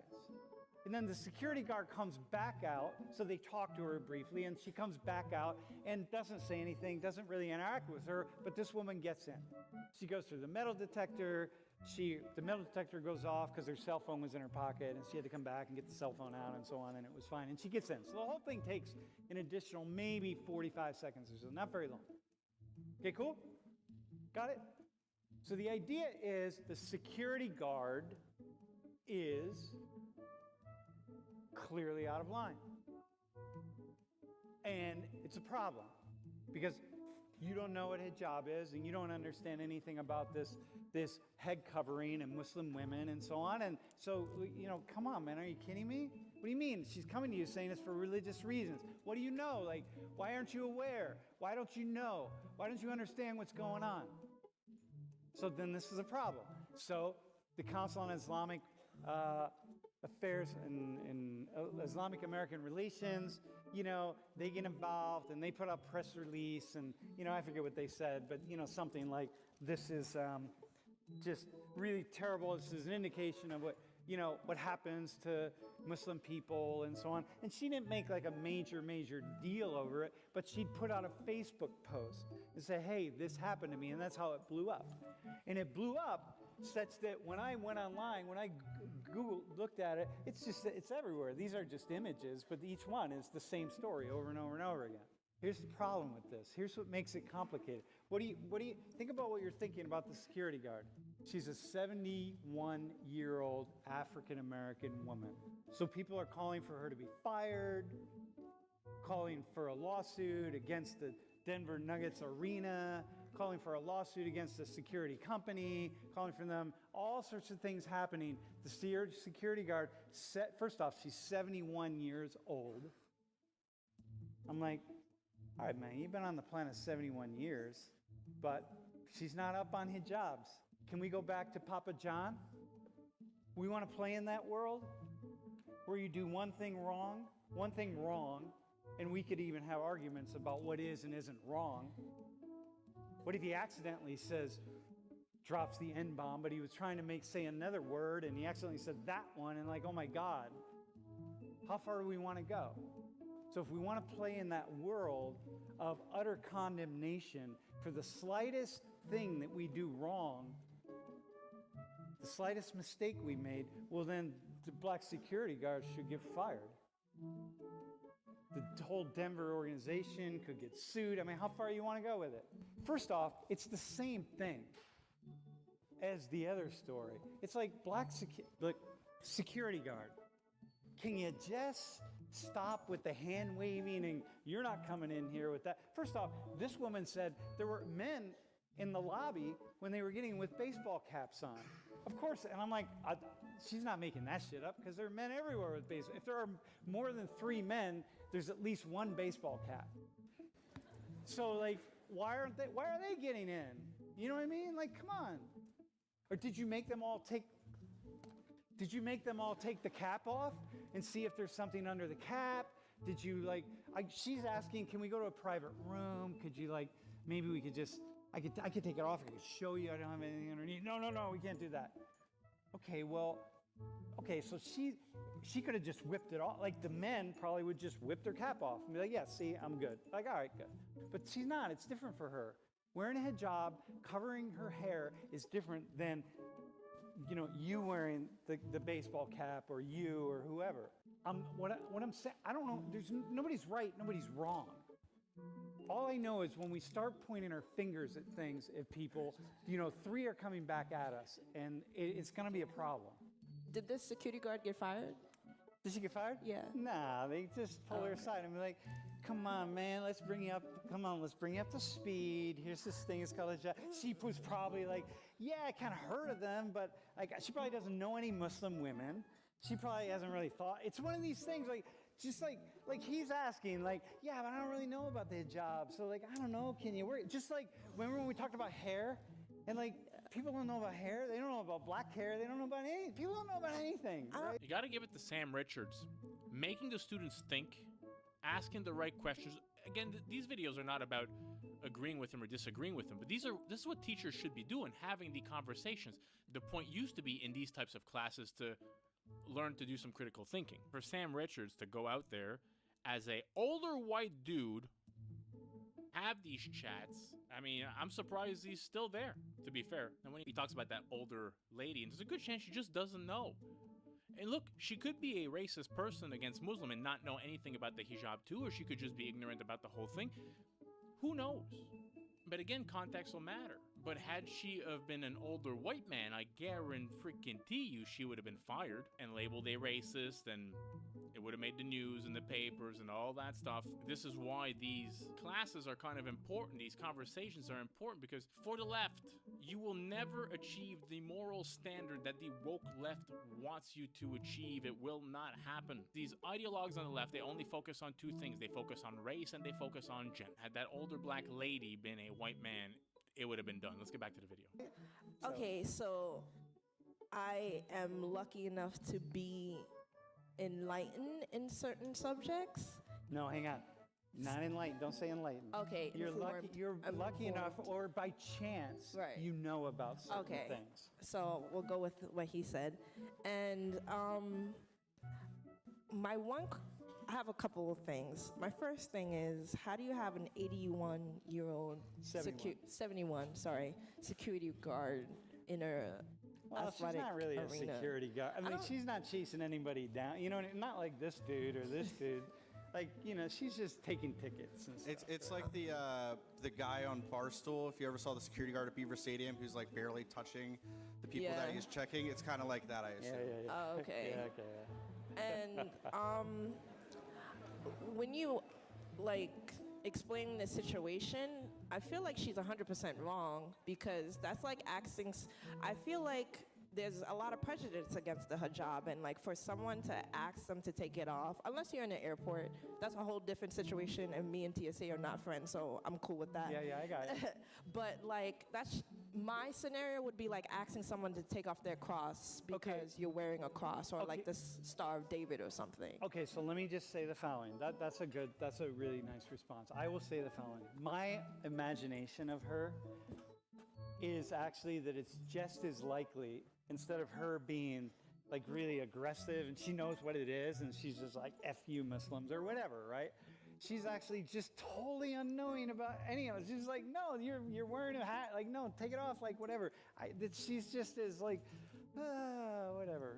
As anything else. It's just as likely that that's very much the story, and we don't know. But I was just gonna say, like, to answer the question about the hijab, it's like in terms of taking it off. Let's say you get asked to take off your shirt. Like, taking off your shirt isn't necessarily like difficult. It's just like it's exposing. So like she wouldn't want to take that off in front of other people, and she might want a private room. Or it's like, let's say a teacher says take off your hat in class. It's not hard to take off your hat. It's just like you feel exposed when you take it off, so you don't want to take it off in front of exactly. That's No, just I what it think is. that, yeah, that's the kind of thing, right? For me, look, y'all, right? Yins, for the Pittsburgh folks, yins. What this class is about is an opportunity to touch on lots and lots of different things so that we don't become the security guard. It seems really obvious to me, but it's not obvious to everybody. So it's like, okay. Wait, who else? Well, can we make one final thing, man? I would also say that it's almost like the comment that was made last class about eating pork with a Muslim father. It's like, it's a form of disrespect. Like when you ask somebody to do that, it's like, it's a form of disrespect. Yeah, totally, man. Wait, all right, go ahead. What do you think? My problem with her isn't the fact that she was like ignorant on hijabs. It's the fact that after she asked for a private room and explained that it was a religious, She still said no. She still said no. Yeah, so. I know. That seems, but you know, maybe it's really busy. There's a million people. Look at me. I'm the guy that's trying to make excuses for a 71-year-old black woman who's clearly being ignorant and racist. And I'm like, you hear what I'm doing? I'm doing the thing.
So a lot of you complain that like, well, when you tell you about racism, you say yes, but it might have been this other thing, and it might have been that. And here I am doing that for a 71-year-old black woman. I'm like, y'all, maybe she did this, or maybe she was that, or like, I'm that guy. Good video. I love these lectures. His channel's great. I don't always agree with the guy. I don't always disagree with the guy. But he's asking the right question and he's teaching the right way. And making people think and making people engage, which is what is important. Hope you all enjoyed this video. If you did, smash that thumbs up button. Consider subscribing to the channel. Help it grow. Catch you all in the next video. Peace out, everybody.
The humans and the demon clan.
Hey, my cuddle buddy roommate. What are you doing over here, in your personal space? I'm looking at the job listings. I'm gonna need a lot of money quickly if I'm gonna move out of here.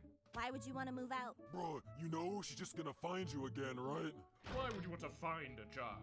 Is it your life ambition to be a cog in the corporate machine? What are you doing here? I'm here to offer my wisdom of how I broke free of the financial system. The 9 to 5 is beneath all of us. Don't you just steal your mom's credit card? That is not my only money-making method. Wow, you have methods that don't involve identity theft? Come with me, my young boy, and scholars will write with quills of the magnificence in how you flash your $100 bills. I offer the secrets of monetary excess, designer fast fashion, fast cars, and fast women. Would you shut up? No one would ever listen to you. Bro, teach us your secrets already. Behold, its beauty. Watch the floors. With this machine, you can unlock the IRL infinite money glitch. I call it going to the casino. Wow, gambling in the comfort of my own home? That's so convenient. Wait, isn't that a little bit dangerous? What's dangerous is wasting your money flying to Vegas when you could be using your money on slots. Bro, why would they advertise it so heavily if it was dangerous? Come on, Jack. Gambling is dangerous. It's just like my father always said. Listen, Pumpkin, I never want to see you gambling. Against someone you couldn't beat up in the parking lot afterwards. And for you, that's everybody, Jack. Wanna bet, baby? What? Winner! Gosh, I can totally see myself in retirement blowing my kids' inheritance on this. Wait, you can't give all your money to the casino. Think about the well-being of our future kids. I mean yours.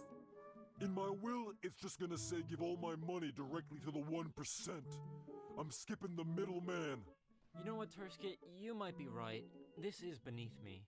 Yay! Because I'm above this. The stakes just aren't high enough. I'm a literal gambling god. You won one game. And don't you forget it, baby. Loser. Beginner's bad luck. That was just a fluke. She's prime, guys. Just one more spin. What?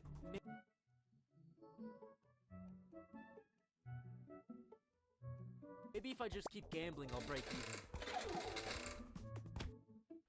Hello? Gamblers Help Hotline? I think I have a problem. I just keep losing. Sounds like you got a winning problem, man. Uh-huh, yeah. You know, I'm thinking about quitting. Why would you quit right before you're about to hit it big? I mean, you're already in the hole, right? Start digging. Exactly! That's what I was thinking. Hey, Turskit, can I have $500? Sure thing, buddy. Wait a minute. Are you gonna use this to gamble? Come on, girl. I'll give you back double.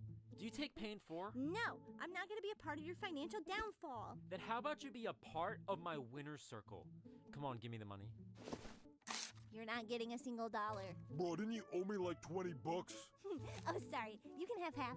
How could you waste $500 so easily? You just blew your life savings. That was an investment. Clearly not a safe one. Girl, my safety net is the concrete. Why? Because all your investments hit rock bottom? You just don't understand. And besides, I'm just a few spins away from winning it all back. Is it so much to ask that you help me out for once in my life? I just need a few more spins. It's come on. Don't you care about me? Are you serious? Bro, I'll give you a payday loan of 500% APR. Oh, sweet, thanks. You can't get a payday loan. You have no job. Girl, gambling is my job. You'll never take it away from me. Where did the slot machine go? You're out of money. Time for me to find a new sucker. Bye, guys. Wait, I still have things to bet. I'll bet my house. Not good enough. I only want the thing you value the most. The thing I value the most, No, I can't bet her. I can't bet my precious little air fryer. All the times we spent together, the memories, she just means too much to me. Aw, he called me his little air fryer. I bet myself, all or nothing coin flip, winner takes all. Now we're talking. Once I win, I'll make sure you stay out of my life forever. And you two will never see each other again. I want to crush your happiness and joy till all that remains is a shallow husk of a desperate e-girl clinging to the mere idea of being loved. Okay, I pick heads.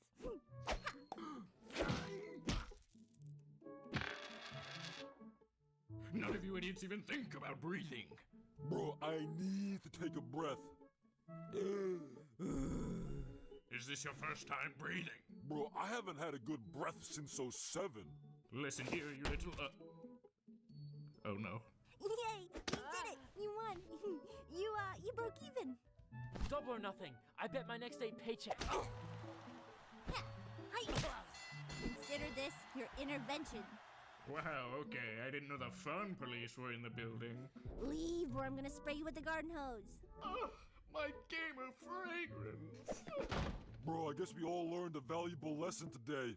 What lesson? I see you gambling in front of 7-Eleven all the time. It's not gambling, I saved the dice. Wait, what?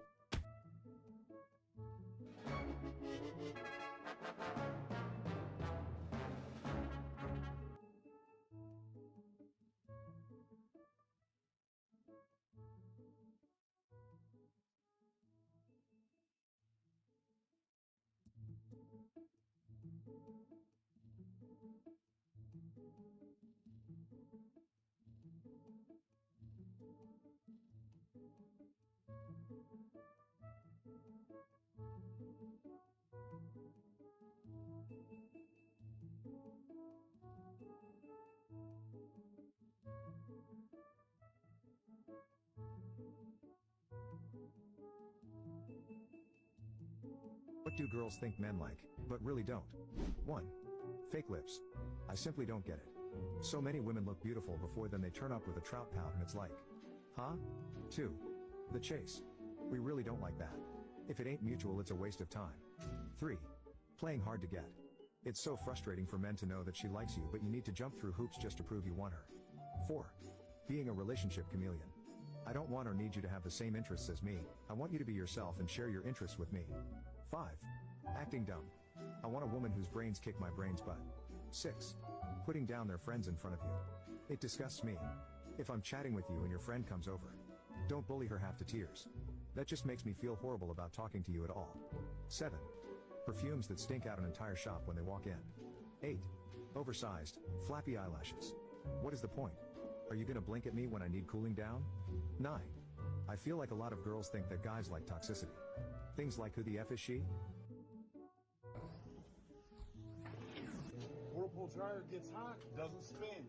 See what's going on? Come to the back, unplug it. Now some of these dryers are different, most of them are the same. The only tools you're gonna need, either a Phillips head screwdriver or a Phillips head drill bit. I recommend getting a knife and a 5. What do girls think men like, but really don't? 1. Fake lips.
Hey, my cuddle buddy roommate. What are you doing over here?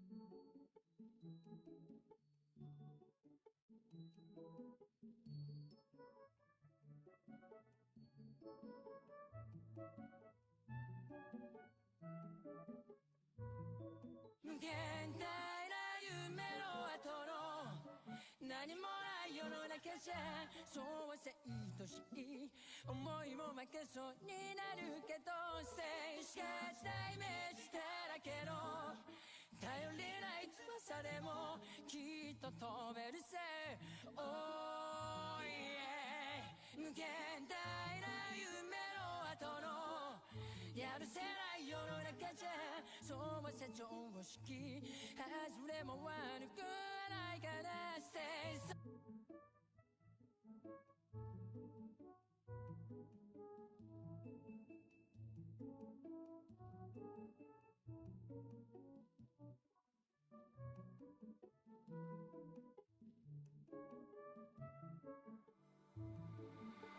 I am a dreamer. He's on the power.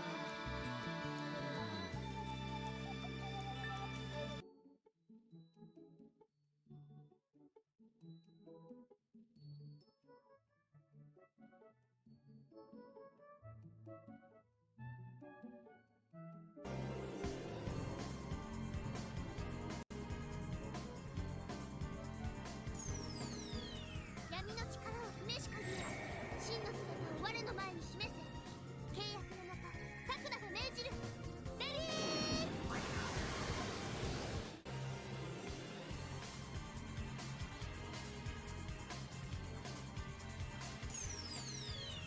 Oh, Schlüssel der magischen Kräfte. Ich, Sakura, befehle es dir. Zeig dein wahres Äußeres. Oh, Key of Cloud. Power of magic. Power of light. Surrender the wand. The force. Ignite. Relate. Why did your parents disown you? My family built their fortune on a simple rule. Pure blood stays pure. But what they really mean is white stays white. For 5 generations, we only...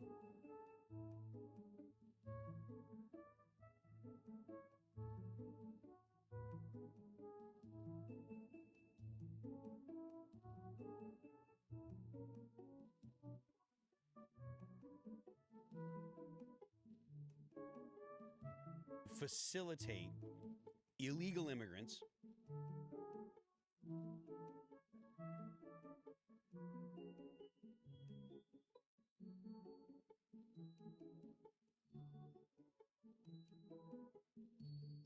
with Zoran Mamdani's tremendous win in New York in the Democratic primary, it's become the news, and this guy's profile is skyrocketing. And now, Rep. Andy Ogles is saying he should be denaturalized, stripped of his citizenship, and deported. Because it appears that before he attained citizenship, he had expressed sympathies for Hamas, a designated terrorist organization. Now, it's an interesting, albeit aggressive maneuver, but there is a question about when we actually plan to enforce the laws we have codified in the United States about, well, quite literally, you're not allowed to support terrorist groups or certain, adversaries of the United States when you're applying for citizenship. That is in the law, but we typically never go near that because it seems a bit, well, aggressive. But this is just the beginning. Democrats at the national level are said to be freaking out. Axios has this whole report about how they're melting down over the victory of a democratic socialist in New York. Certainly, this man's victory has sent shockwaves across this country, and oh boy, it'll be interesting. So we do have a bunch of other stories. We've got an alleged Iranian sniper sleeper agent arrested. This story seemed to go under the radar because of the Iranian strikes. We also have Australia deploying troops into Ukraine. Everybody seemed to miss that. So interesting to say the least. So we'll talk about that and what's going on. Before we get started, we got a great sponsor. It's everybody's favorite.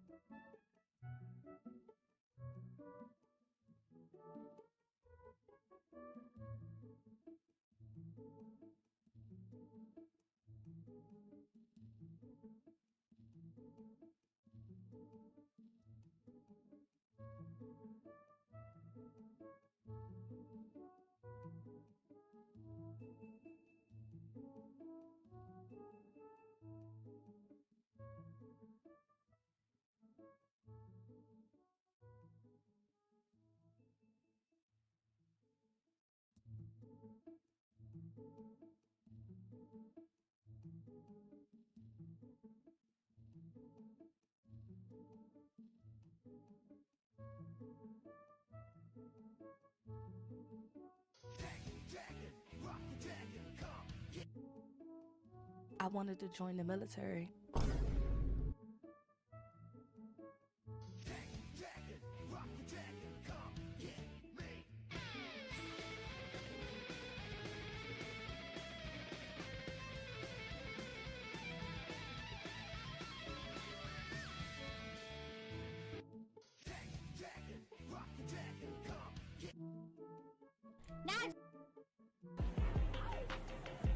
What the hell is that? Is that a PC?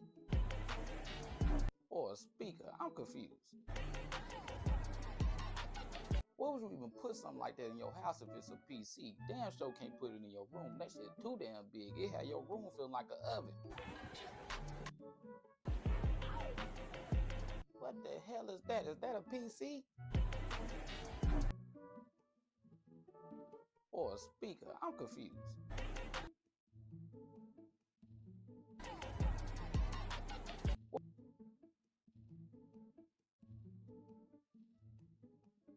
Nags, you want to have a battle on the bridge? Wherever that bridge broke, I fell Fight into to the the death. center. Dude, maybe for the thumbnail, one of us should be dead. Please let it be one of those two. I know I died, but... yeah, there you go. Nags, you want to have a...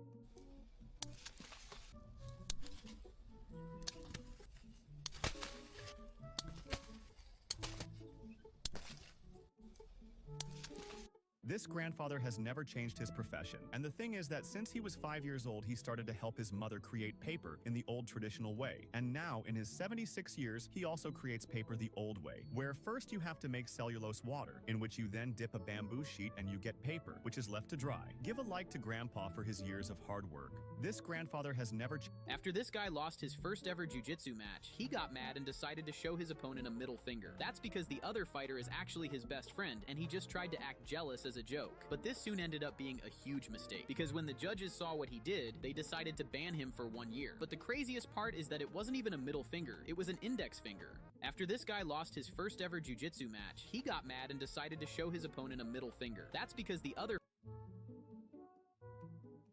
All will be sadness. Life will become... After this guy lost his first...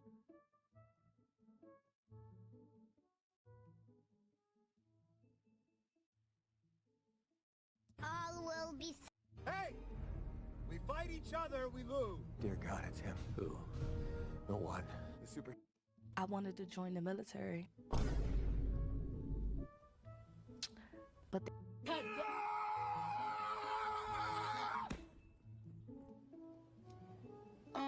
child. Anyway, so...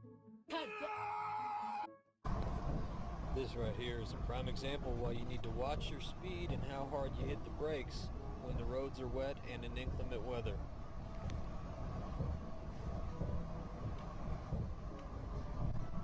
Jesus Christ.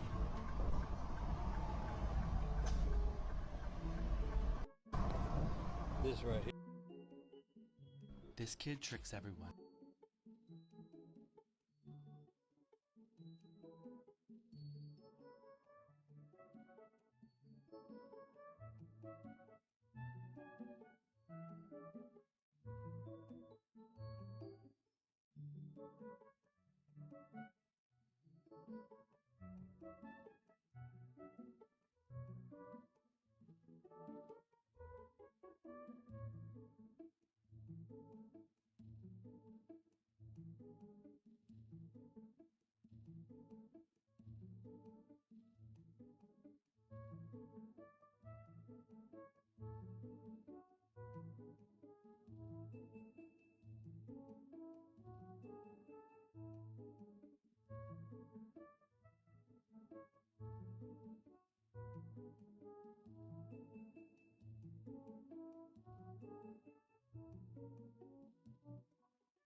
Oh, beba! Beba! Whoa! Whoa! Asira! Oh! Ow! What?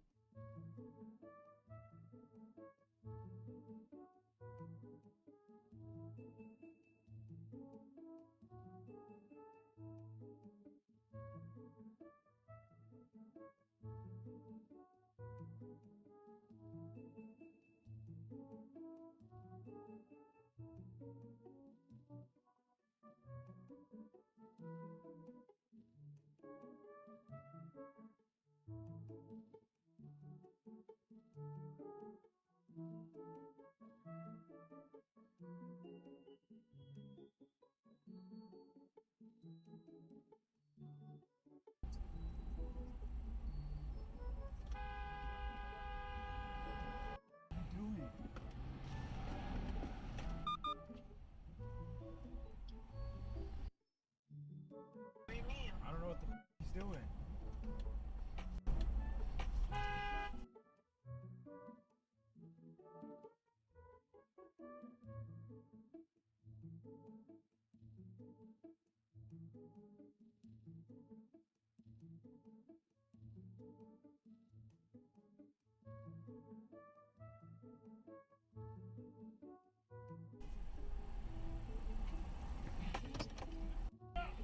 What are you doing? Don't do that ever again, you dumb.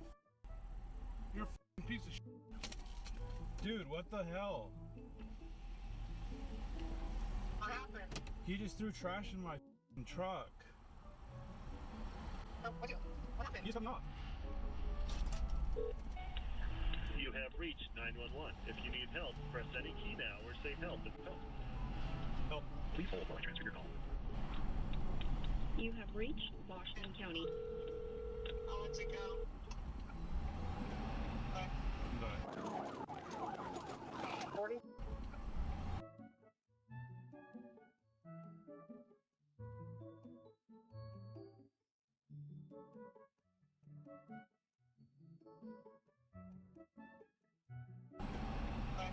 Bye. 46th Street.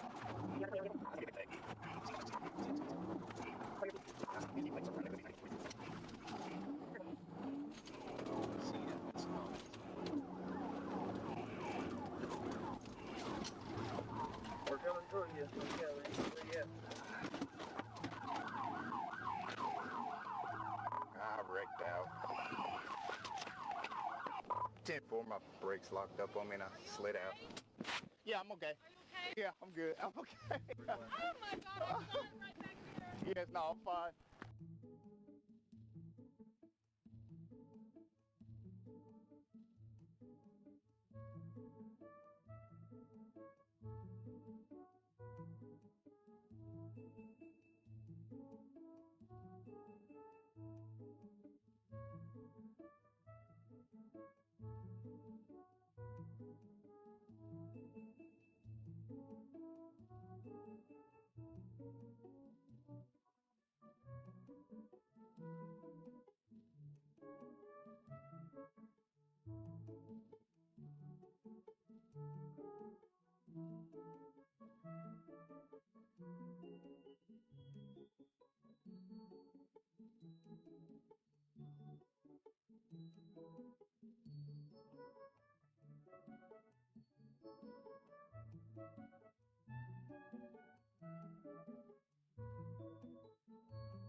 Okay, yeah, thank you.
Holy! Are you gonna do that?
Christ, dude!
ir así, lo agarró la policía. ¿Ah, sí? Sí, por eso estaba...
during the previous administration, the Joe Biden administration, and rate this.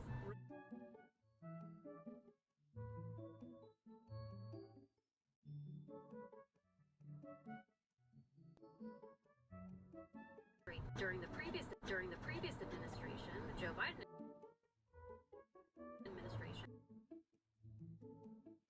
and rate this.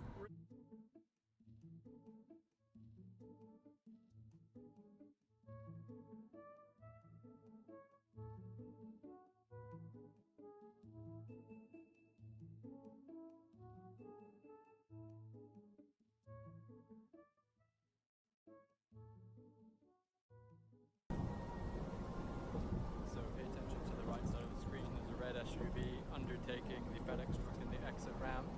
He's going to swerve in front of the FedEx driver all the way over in front of me. Slam on his brakes. My avoidance system kicks in, and he barely avoids being hit by a 75,000 pound truck at 70 miles an hour. Idiots.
Yo, so this is a crazy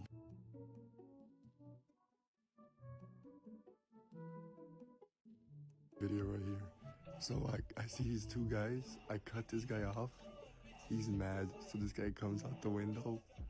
And watch. He comes right there. Through the window. Boom. Throws a rock. That's crazy.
Oh!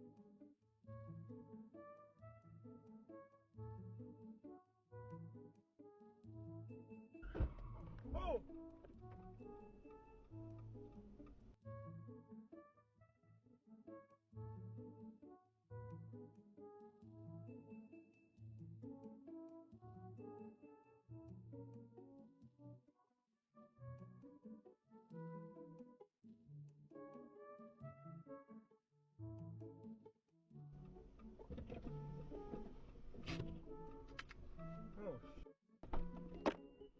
4772, are you clear direct?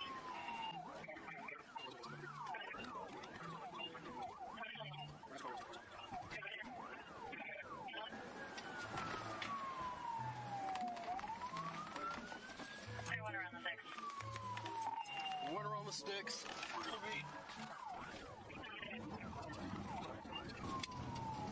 They're approaching Golf Club, initiating a pit 1645. All right, PI, we got to roll over.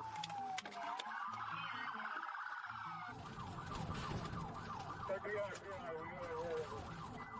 PI, roll over. Let me see your hands.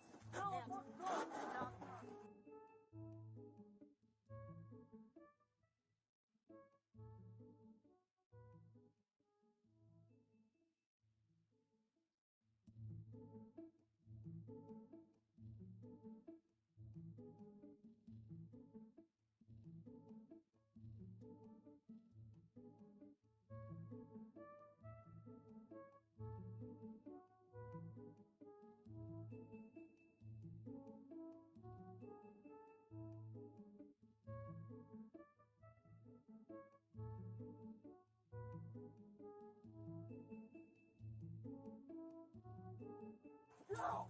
I'm a girl now!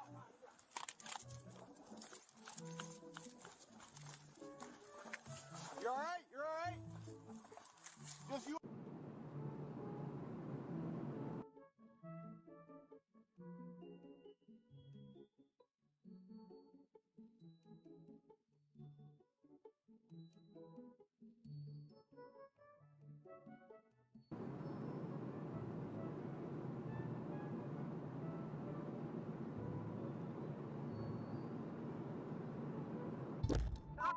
Damn it, bro. What the are you doing?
Did you see that? The guard that was talking around this thing beside us, and then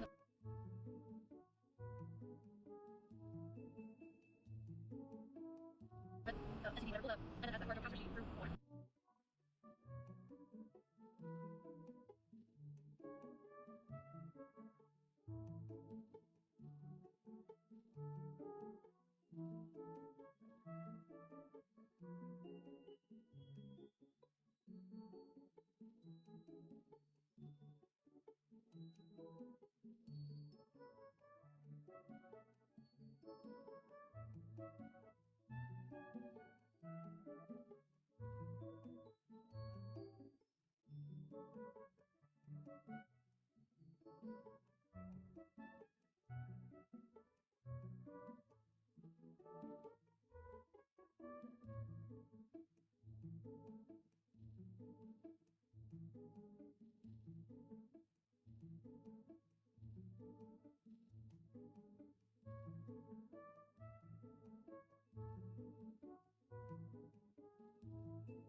Ay, Dios mío.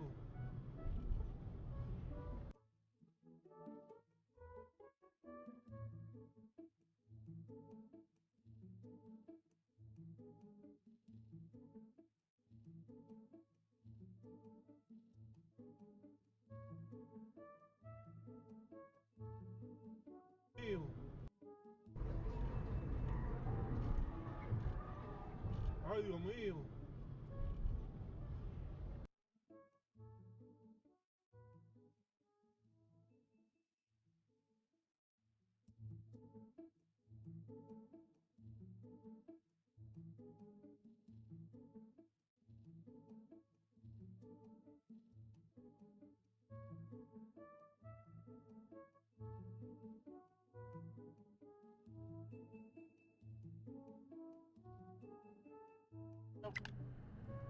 I'm calling this company and I'm gonna throw them in jail for it.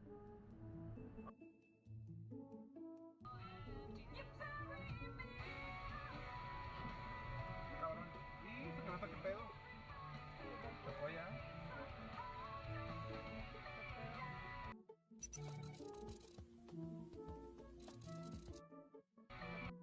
¿Se nota qué pedo?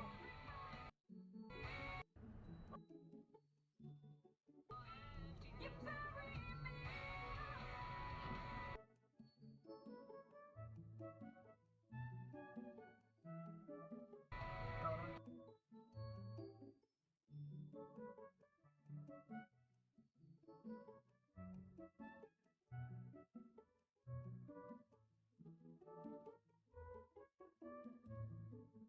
¿Y eso que no está qué pedo? ¿Se fue ya?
Maybe.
Have you ever thought that a theme park ride might go terribly wrong? Some rides have experienced shocking accidents that led to injury and even death.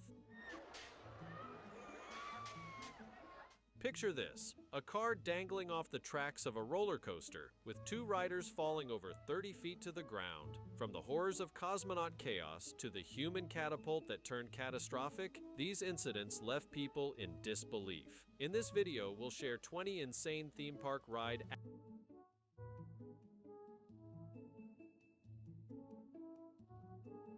accidents.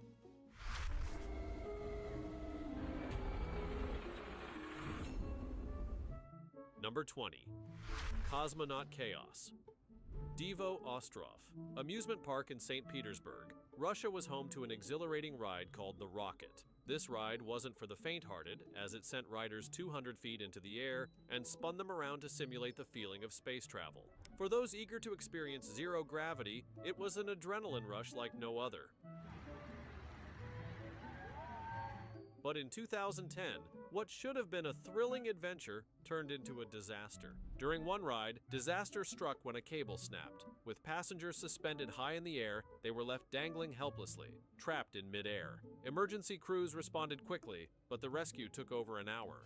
Fortunately, no one was hurt, though the experience was terrifying. Upon investigation, it was found that the hot weather that day had weakened the cables. The ride wasn't built to handle such high temperatures, leading to the cable failure. Despite the danger, the park opted to repair and reopen the ride later that year. Though the Rocket returned to operation, the memory of that frightening day remained. The incident left a shadow over what was once a highly popular ride, as people wondered if it could truly be trusted again. Number 19.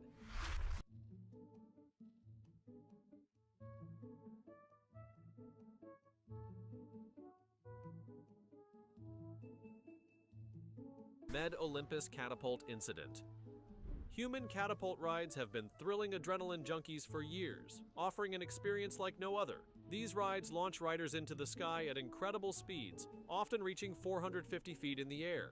The Med Olympus Catapult in Wisconsin was one such attraction, sending riders hurtling upward at speeds of 100 miles per hour. In 2015, however, things took a dangerous turn when Drew Larson filmed his 13-year-old son getting ready for the ride. Just before the ride's launch, disaster almost struck. One of the cables on the ride snapped, releasing tension right next to the boy.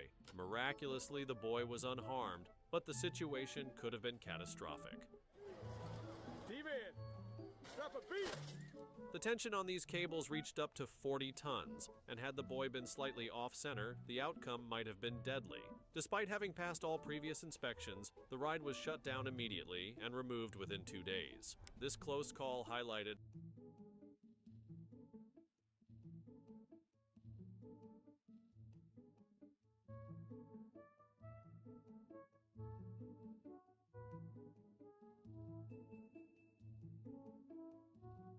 how a momentary mechanical failure could have led to a tragedy, saving future riders from a potentially deadly situation.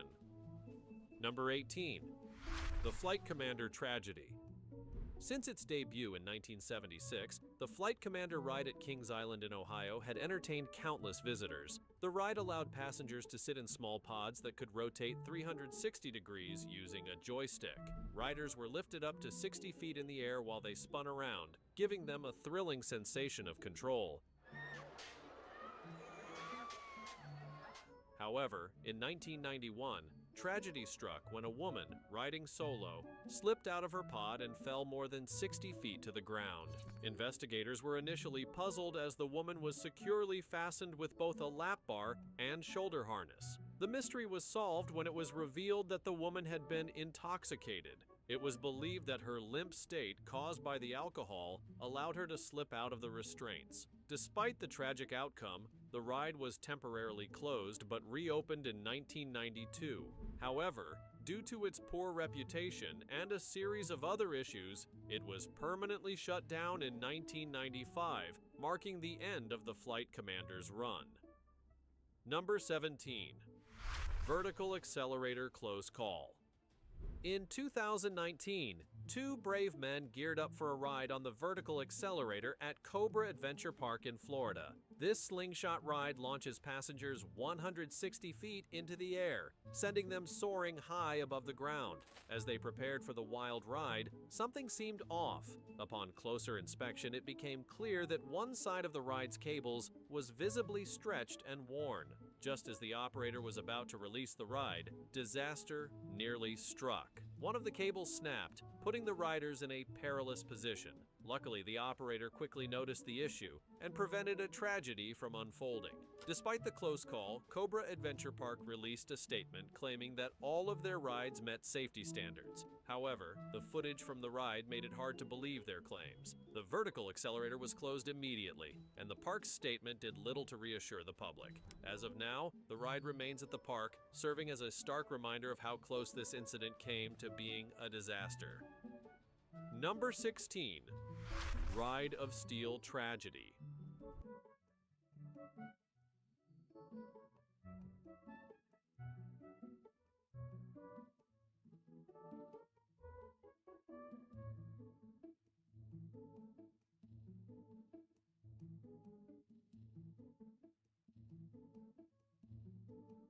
The Ride of Steel at Darien Lake Theme Park in New York, now part of Six Flags, was another Superman-themed roller coaster with a history of tragic events. When it first opened in 1999, the ride reached over 200 feet in height and hit speeds exceeding 70 miles per hour, simulating the thrill of flying like Superman.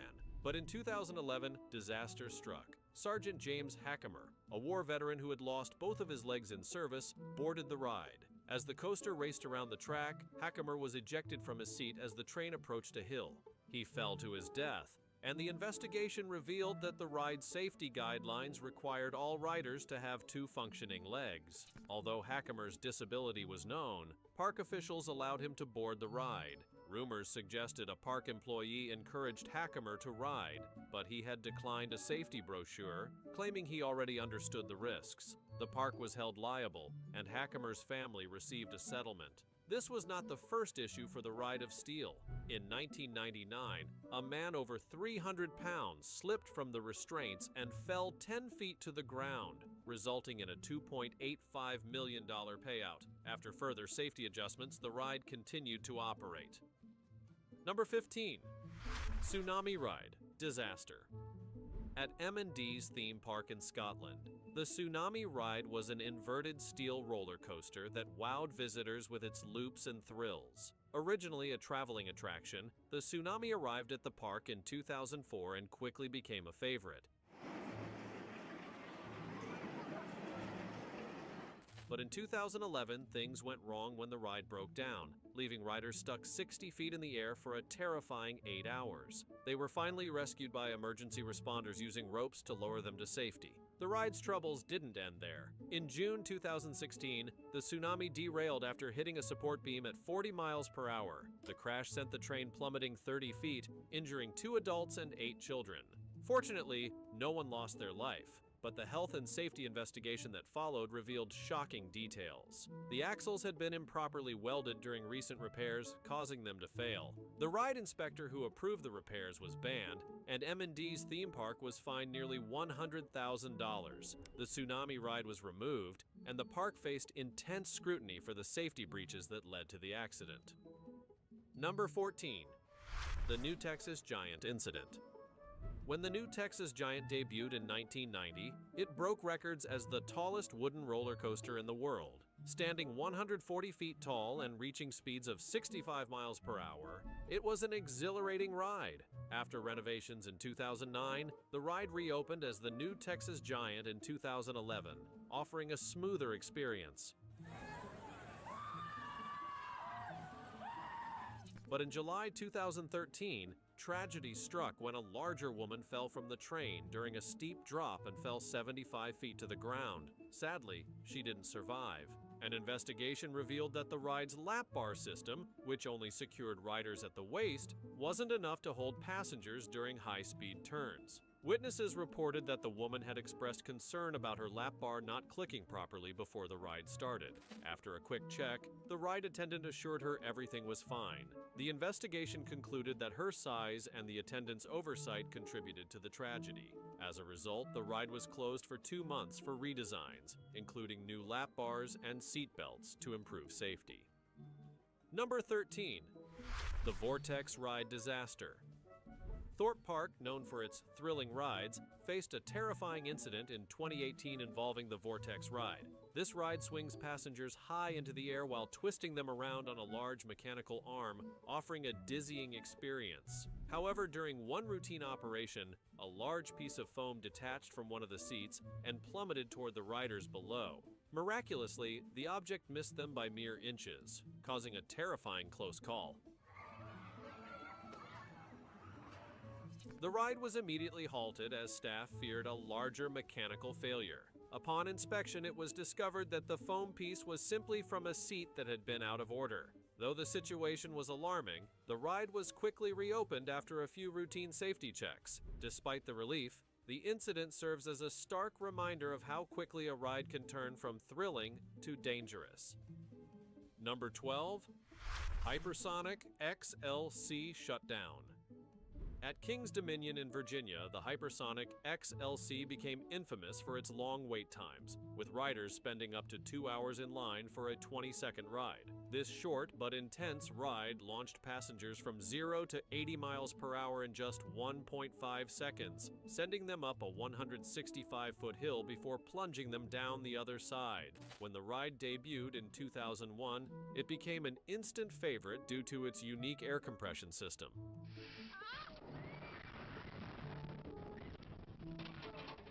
However, by 2007, rumors spread that riders who raised their hands during the launch often suffered dislocated shoulders. This led to multiple lawsuits, and in the same year, the ride was shut down. However, the real reason for the closure wasn't the lawsuits, it was the ride's ongoing reliability issues. As a prototype, it required constant maintenance and frequent downtime, ultimately draining the park's resources. The ride was eventually dismantled, and despite its dramatic reputation, it was forgotten by most. Number 11. The Human Trebuchet Disaster.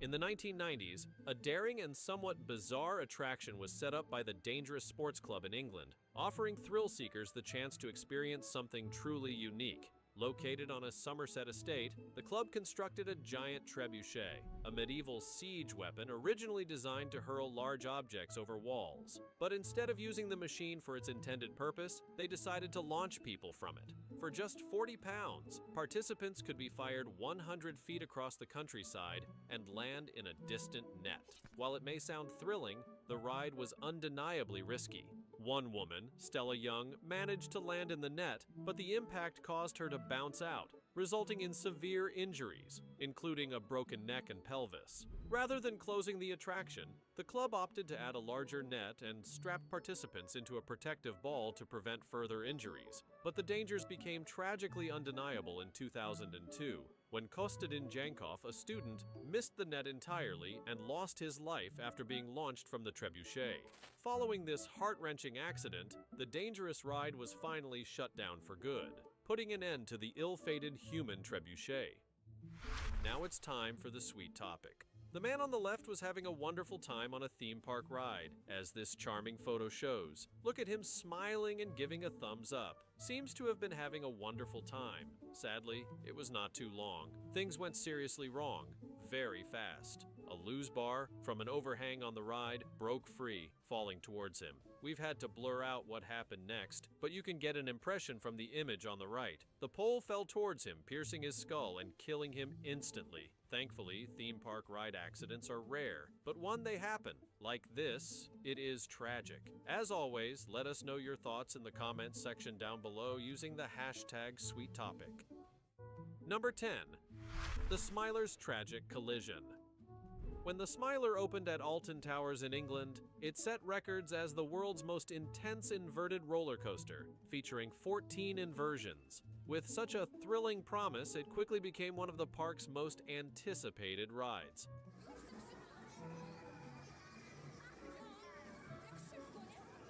But in 2015, the excitement turned to horror. As a car full of riders zoomed around the track, they encountered an empty test car that had stalled in front of them. In a desperate attempt to stop, the riders screamed, but it was too late. The collision was catastrophic. The front row passengers were trapped, and the car's metal structure was severely damaged, leaving riders in excruciating pain.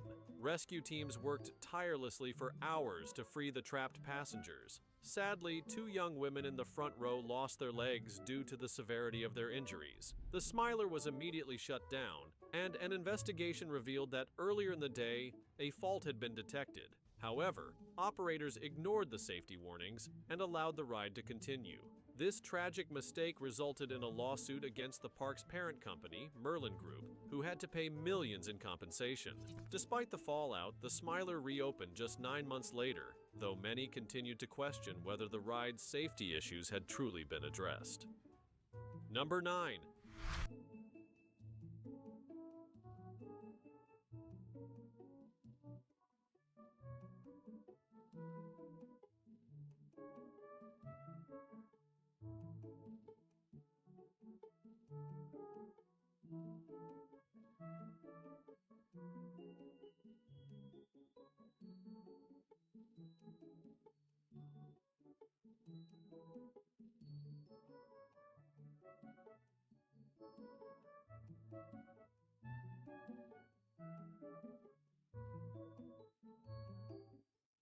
The Green Lantern roller coasters flop.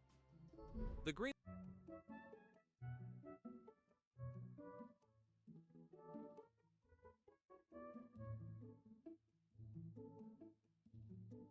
Lantern roller coaster at Six Flags Magic Mountain was introduced in 2011 with much fanfare, coinciding with the release of the Green Lantern movie. The ride promised an electrifying 360-degree spinning experience that was meant to immerse riders in the world of the superhero. However, the reality didn't live up to the hype. Despite its exciting concept, the ride left riders feeling dizzy and uncomfortable rather than exhilarated.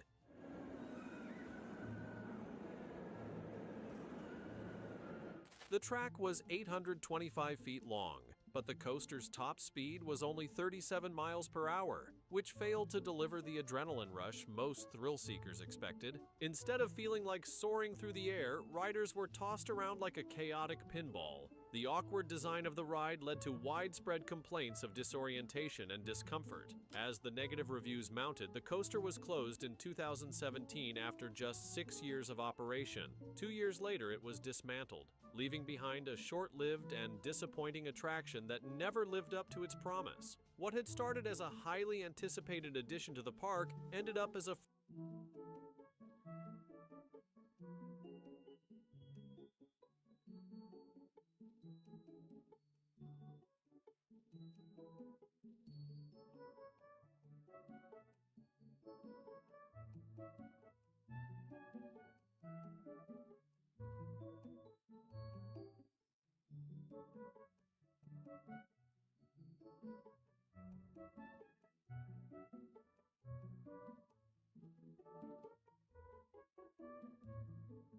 forgettable failure in the theme park world.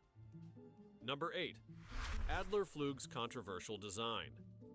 In 2019, Tasmania Theme Park in Laufingen, Germany introduced the Adlerflug ride, featuring 2 spinning arms designed to resemble eagles, allowing riders to soar through the air. From a distance,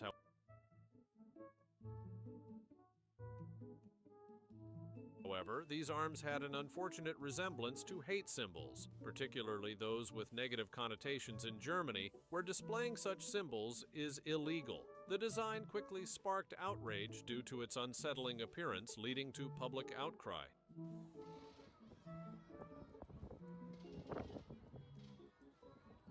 Rudiger Braun, the park's owner, immediately issued an apology, claiming the resemblance was unintentional. In response to the controversy, the park chose to modify the ride by removing 2 of the arms from each eagle head. This alteration ensured that the ride no longer resembled offensive symbols. While the changes alleviated some concerns, the incident remained a reminder of how a poor design choice can lead to serious backlash, especially when dealing with sensitive cultural issues. Number 7. Perilous Plunge Tragedy. Knott's Berry Farm in California.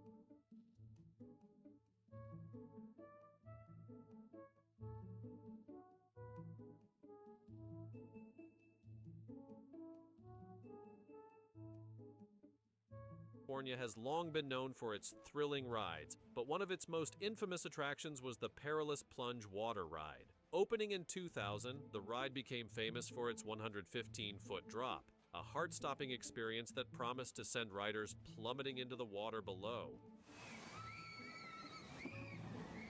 However, it quickly became clear that there were serious safety concerns. The ride only used a lap bar and a seatbelt to secure passengers, which proved problematic for larger guests. In 2001, a 300-pound rider slipped from her restraints during the plunge, falling more than 100 feet into the shallow water below. Tragically, she didn't survive. When the boat returned to the station, her restraints were still locked in place, causing confusion about how the safety mechanisms failed. An investigation revealed that the seatbelt was too short for the rider, forcing her to place it over her legs, which led to her slipping out during the drop. Following a lawsuit from her family, the ride was closed temporarily and reopened with safer 4-point restraints designed to prevent similar accidents in the future. Number 6.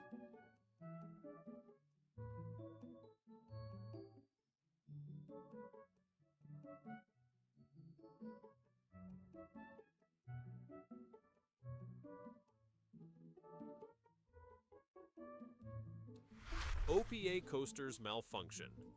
The OPA roller coaster at Mount Olympus theme park in Wisconsin seemed like a harmless, family-friendly attraction with its colorful carts and whimsical design.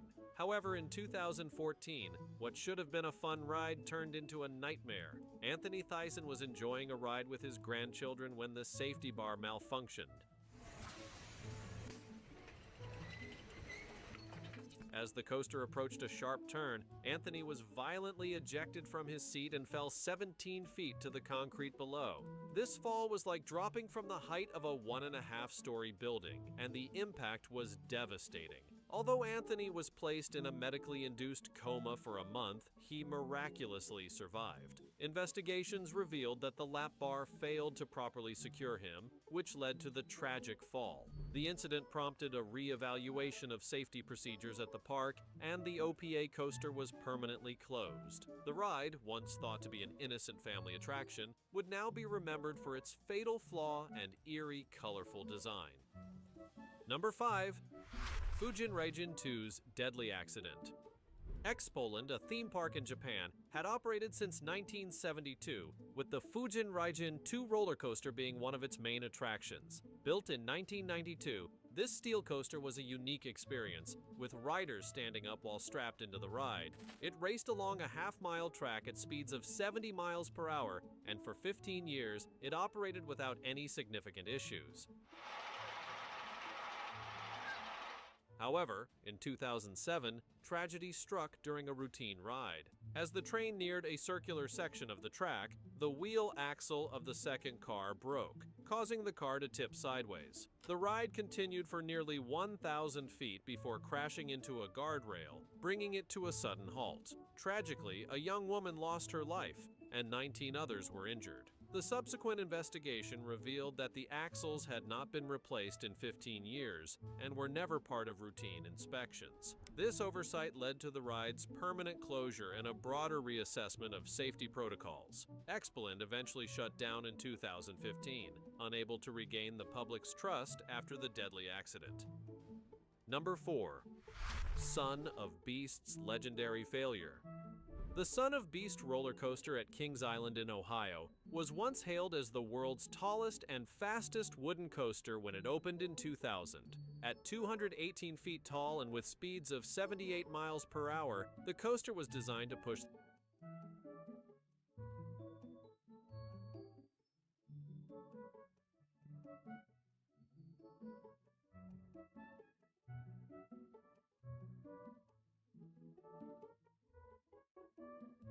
the limits of thrill-seeking.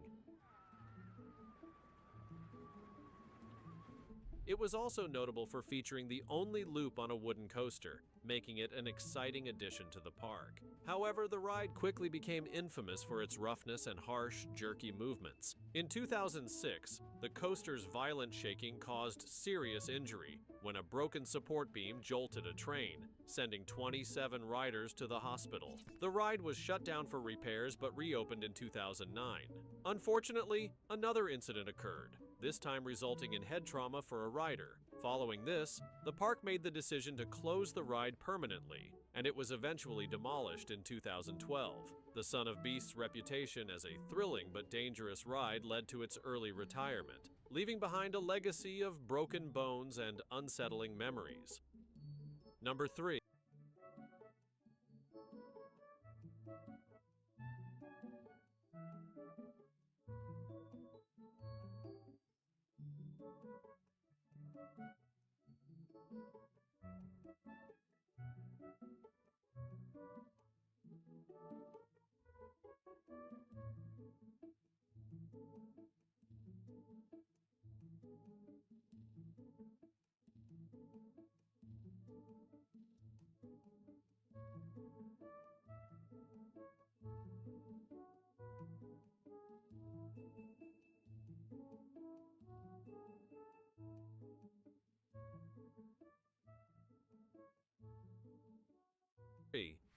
Action Park's Deadly Legacy.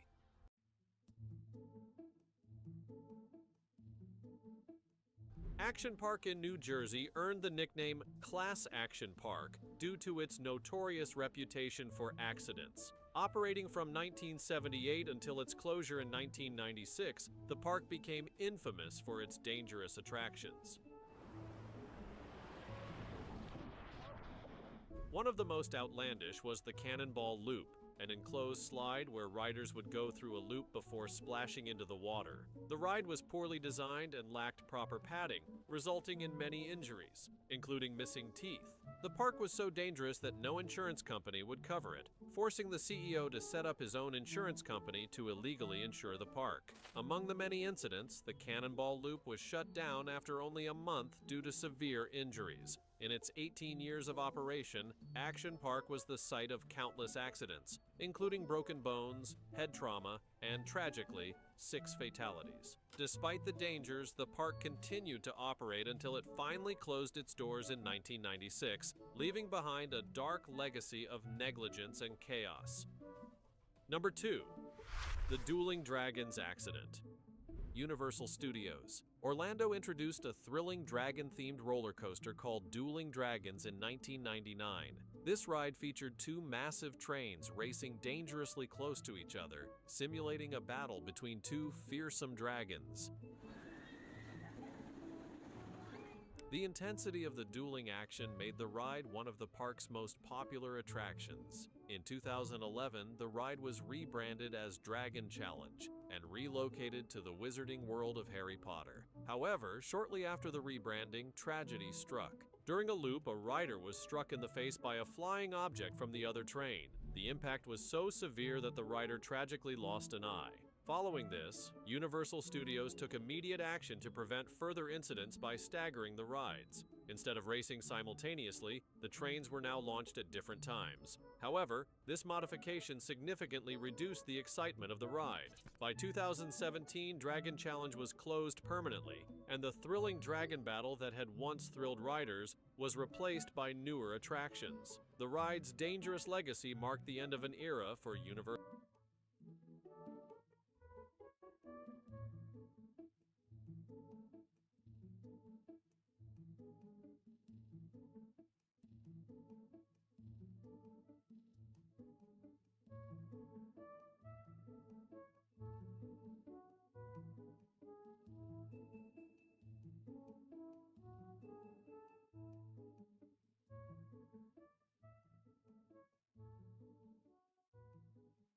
Universal Studios. Number 1. Verrück's Fatal Accident. At Schlitterbahn Water Park in Kansas City, the Verrückt water slide held the title of the world's tallest water slide, standing at a massive 100.